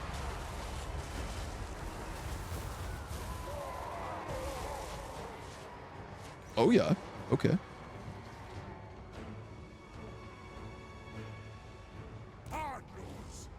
Perfectly balanced as all things should be. These guys are really slow. You okay here to fight some Goblin Wolf Riders on your own, little buddy? I hope so. Because you're not getting any backup right now. They got archers, but they're just out of range. We got blunderbusses that are definitely out of range. How come the blunderbusses don't sit behind these guys?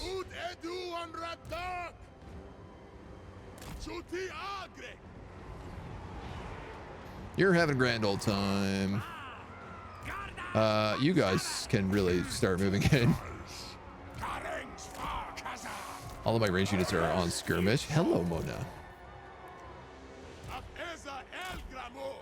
Yeah, we're in the middle of a battle right now.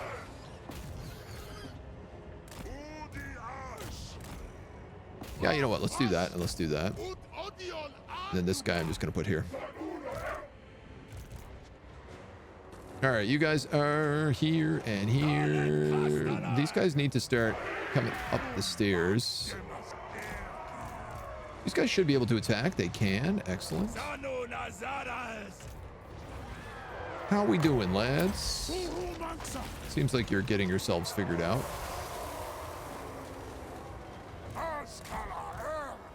I'll move these guys up a little bit because really they can't shoot anybody where they are. So these guys are going to move into these orc arrow boys. These orc arrow boys should be on top of this barricade, but they can't seem to figure out how to get around this large piece of construction. In fact, my dwarves can't seem to figure out how to engage them either. They formed a conga line over here and are slowly moving the mass in to meet the rest of them. Pathfinding is clearly still not great on sieges.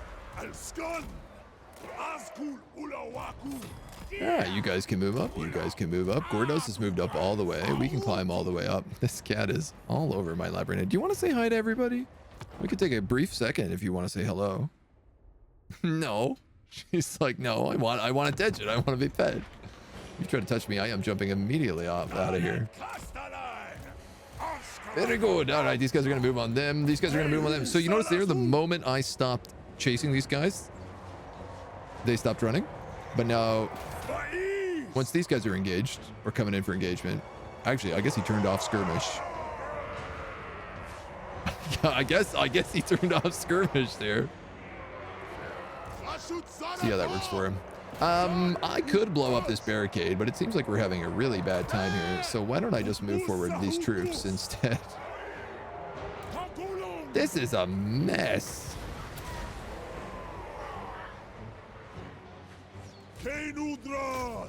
These units are coming in fine. That's good. Okay. You guys are coming in. Should you turn back this way, actually? I'm gonna have these guys turn back because I can't think they can shoot onto this bridge once they're like up this tall. Those guys are winning there. These guys are winning there. Yeah, you might as well help with this guy. Actually, you know what? You could shoot that tower down. It's probably not the worst idea. How's our Kadai team doing? They have taken a lot of damage. On the bright side, we have also taken 2 of their back points. I don't know, man. Can you get there? How would you do that?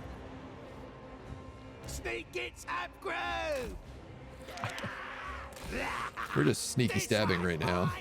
All right, these guys need to move up. These guys can kind of chill. These guys need to move up. This entire side is honestly a bit of a disaster. We're getting picked apart by towers. These guys keep getting engaged by like 2 or 3 orc boys, so they can't do anything else. I told these guys, oh no, I told them to destroy a tower, and they did. Good job. Thank you for doing that. I appreciate your hard work. Now, no one is there. Yeah, I see a couple bullets. Can we get the rest of those bullets going? Prep. Into this big blob. You got chariots pushing through you. That's fine. Just ignore them and shoot into the big blob. Okay, I'm going to tell you to shoot into the big blob.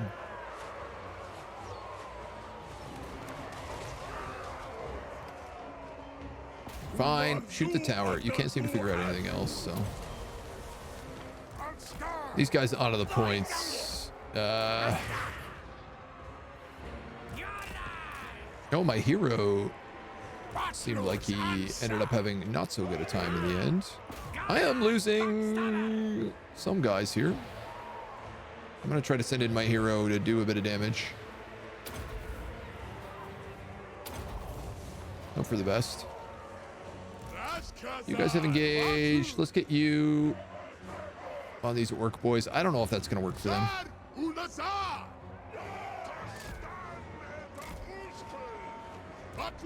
Let's get you on those archers. Kadai, you can also get on these archers. If this is only archers up here, I really ought to be rushing them with my good units. And then having things like these fireglades get on the side here. No, actually, fireglades, I need you to help out our hero who is getting pummeled and is currently rampaging. You guys are going to go that way? No, you guys are going to destroy that barricade. You guys are going to kill those trolls. You guys are going to kill those trolls. You guys are going to kill those trolls. Those trolls have rebuilt. You're going to go help these guys out. You're going to go help these guys out. You're going to get on this point. You're gonna go over here. This is a siege, I gotta tell you. All right, I have a good flank here on these arrow boys, so I'm gonna take it.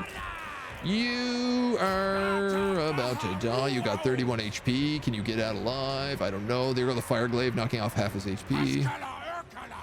Really gotta make sure we don't lose fire glaives. And I don't really want to lose these Chaos Dwarf warriors either. They're really high level. I believe these men will have to flee. Yeah. All of you, actually, it would be very good to flee. And then maybe I could take these archers and I could put them right here. And we could shoot anything that comes down. I'm taking a really odd set of pathways here. I'm not gonna lie. You guys gotta go. Like, you gotta get out of here. I want you retreating. I don't want you engaged in that fight any longer. I also think I want you guys retreating as much as possible here. Oh, they got units coming in from behind again here. These guys are okay. Really ought to have like my flying unit on these back lines of archers is what I should be doing. Let's get you on this capture point. You should be helping out these guys. Somehow I've avoided doing that.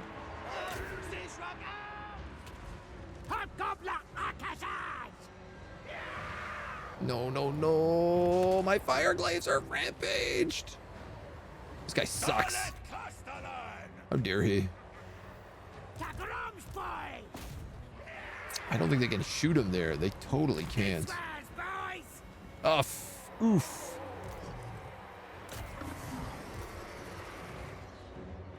What's going on here? These blunderbusses have decided they need to run into melee combat in order to participate. Okay. Can we move you guys in, please, for the love of God? Oh, wow.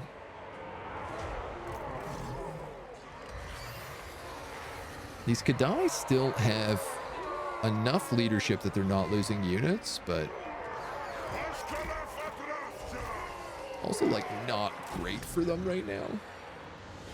I'm losing those sneaky gets for sure. I'm hoping that they can kill this hero. Smoke bombed him. Nice. Please just shoot him a lot. Oh no. What have I done over here?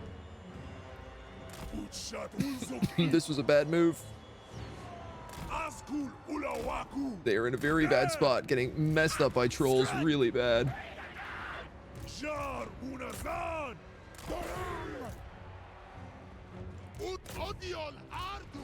Yo. Kadai, go after them. You go after them. I cannot believe how well they are holding on to so many stupid little choke points. You guys need to really get in here and help these trolls out. This guy's got to move in front with skirmish mode off because he's probably going to get buckled otherwise. Nice. This is a lot of good fire arrows there. I like that. That's good to see. You might as well get in here. Use that on yourself. And then I'm going to drop another one of those big spells right here. This dude is still alive. Doesn't look like for long. These guys need to just turn around.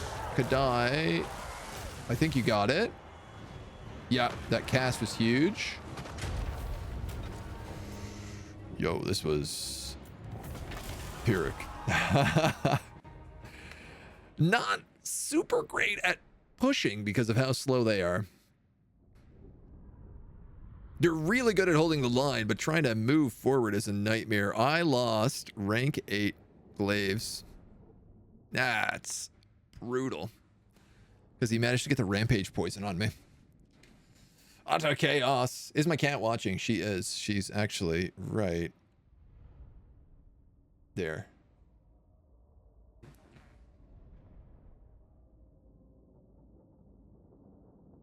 Sleeping on a blanket right next to me. Defender shouldn't be able to move through the barricades, just torpedo pathfinding. I mean, pathfinding's got a lot of issues on sieges. It's a lot better than it used to be in the Rome days, but still pretty rough. This is a big loss, losing these Fireglaves. I'm not stoked about that, let me tell you.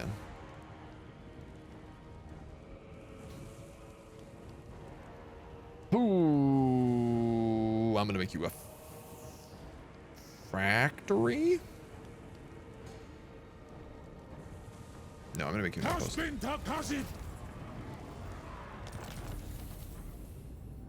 We got the Banner of the Khorne, assigned Hobgoblin unit, gets melee attack and frenzy. This is from our tower job. God damn, dude, you could have unlocked level 2. How could you do this to me? Siege battles just kill Total War for you. Even with the reworks, the pathfinding is infuriating. Fair play for keeping your cool. I mean, I don't find it the worst. I'm gonna double upgrade this. I think it's meant to kind of be one thing, and it doesn't really feel like it succeeds at doing that a lot of the time. Do you need 6 points for this? You do. And it has some annoying bits to it. Some things that work so well and some things that don't. I still think, like, I'm still glad they did the siege rework. A lot of people are like, I wish the sieges were the same in Total War 2.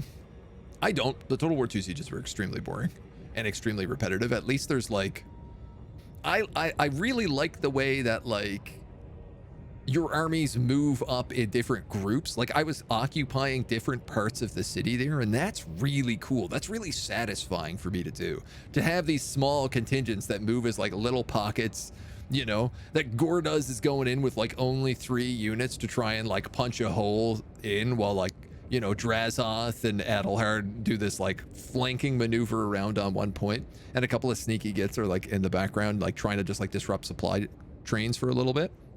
Like, that all feels really cool.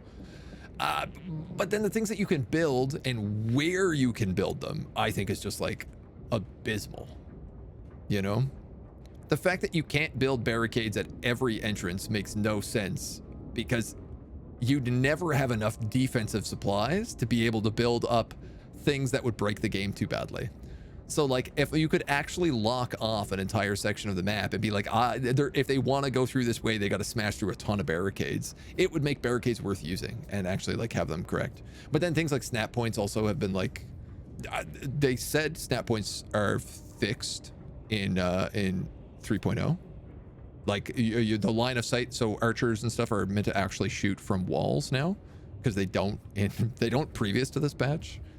Like, maybe 10% of them do, but they're meant to have had that fixed. But I don't know if I'll ever see that, because it's like, it's so rare that you ever even get a defensive siege. It's not super common. We got to pick up some troops for this.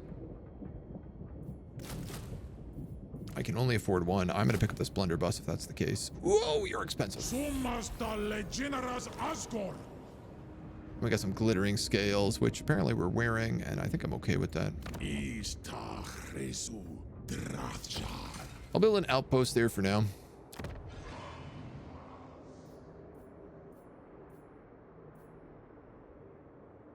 Ooh.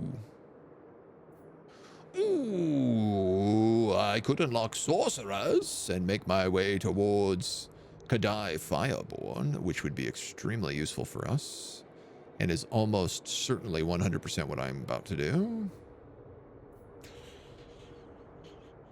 Or I could take 10% upkeep on Infernal Guards, which I don't have the money for, and I'm never going to make that much money in an extremely long amount of time. So I think that sells it.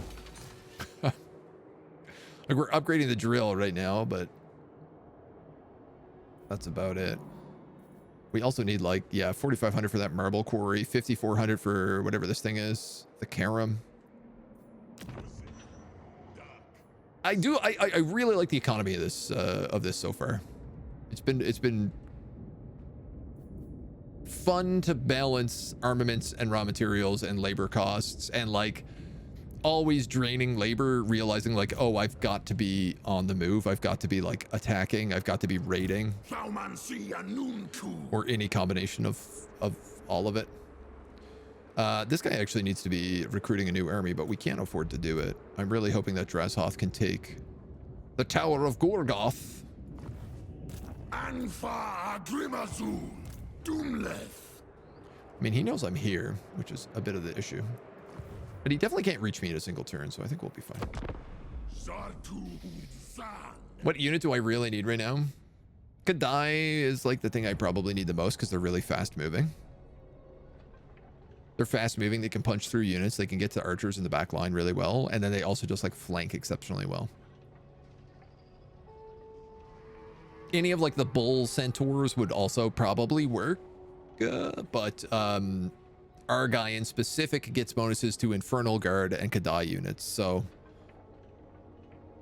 you know, that's what you gotta lean on the most with this guy. You're gonna have a bit of artillery, maybe a bit of archers and stuff, but eventually you want to just be like mostly Infernal Guards and Cathay. Our Obsidian and Marble is getting upgrades. Emmerich sneaked in the back here. So I'm gonna flee back to the Black Fortress. I don't have much of a garrison here, but I do have a garrison, so... There's a lot of pointy spears. That's a staunch line of spears, if ever I've seen one.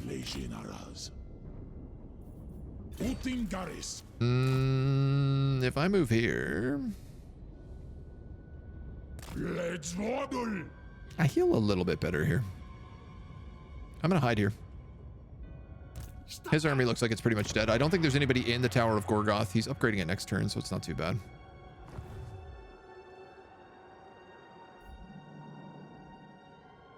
We'd be moving back and start dealing with Emmerich. The lands are consolidating. In a weird ideal world, I think what I'd do is I'd probably have him smash him, then move down here, and then this guy try to move up and try to take the last part of the Wolf lands here from the Demon Stump. Siege maps remind me of huge city battles in the early Total War games, so for me they're nostalgic. Yeah, like I like the siege battles. I think that they have flaws. They have things that they need to like be addressed and fixed. Some of which they can't, like they can't fix pathfinding, or well, they're not willing to fix. They're not willing to throw enough money to fix pathfinding, and I think that's probably a fair one because that's a huge, like engine overhaul more than anything else. But like they could make the towers and the barricades and stuff more interesting. Right now they're just like slight stat differences. They all look the same in every faction. They could add in more snap points. They could make defensive supplies do more stuff. And I don't think it would overwhelm people because you don't have to use them. The amount of times I fight siege fights and forget to build siege towers is like a lot. More than I should admit. Dropping a unit size to normal helped with a lot of my frustration around it, but for open battle, it's got to be larger ultra. Yeah, it's. I mean, I play this game to see big battles. Like, I want to see big battles get fought. So now we've really scorched the sand here.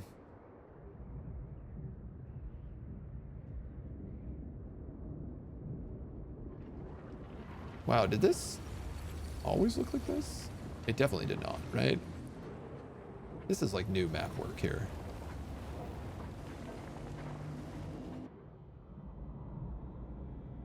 This is definitely new map work here. Yeah. I don't even think there was like impassable terrain. Some Isengard. Big Isengard vibes there, yeah.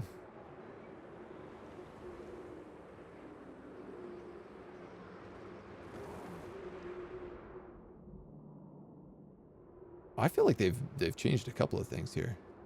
Around Skull Lake as well. I feel like they had something really neat here before that was maybe more skulls. Isn't this meant to be full of skulls? Like you could see a couple of them here. Isn't this whole thing meant to be skulls?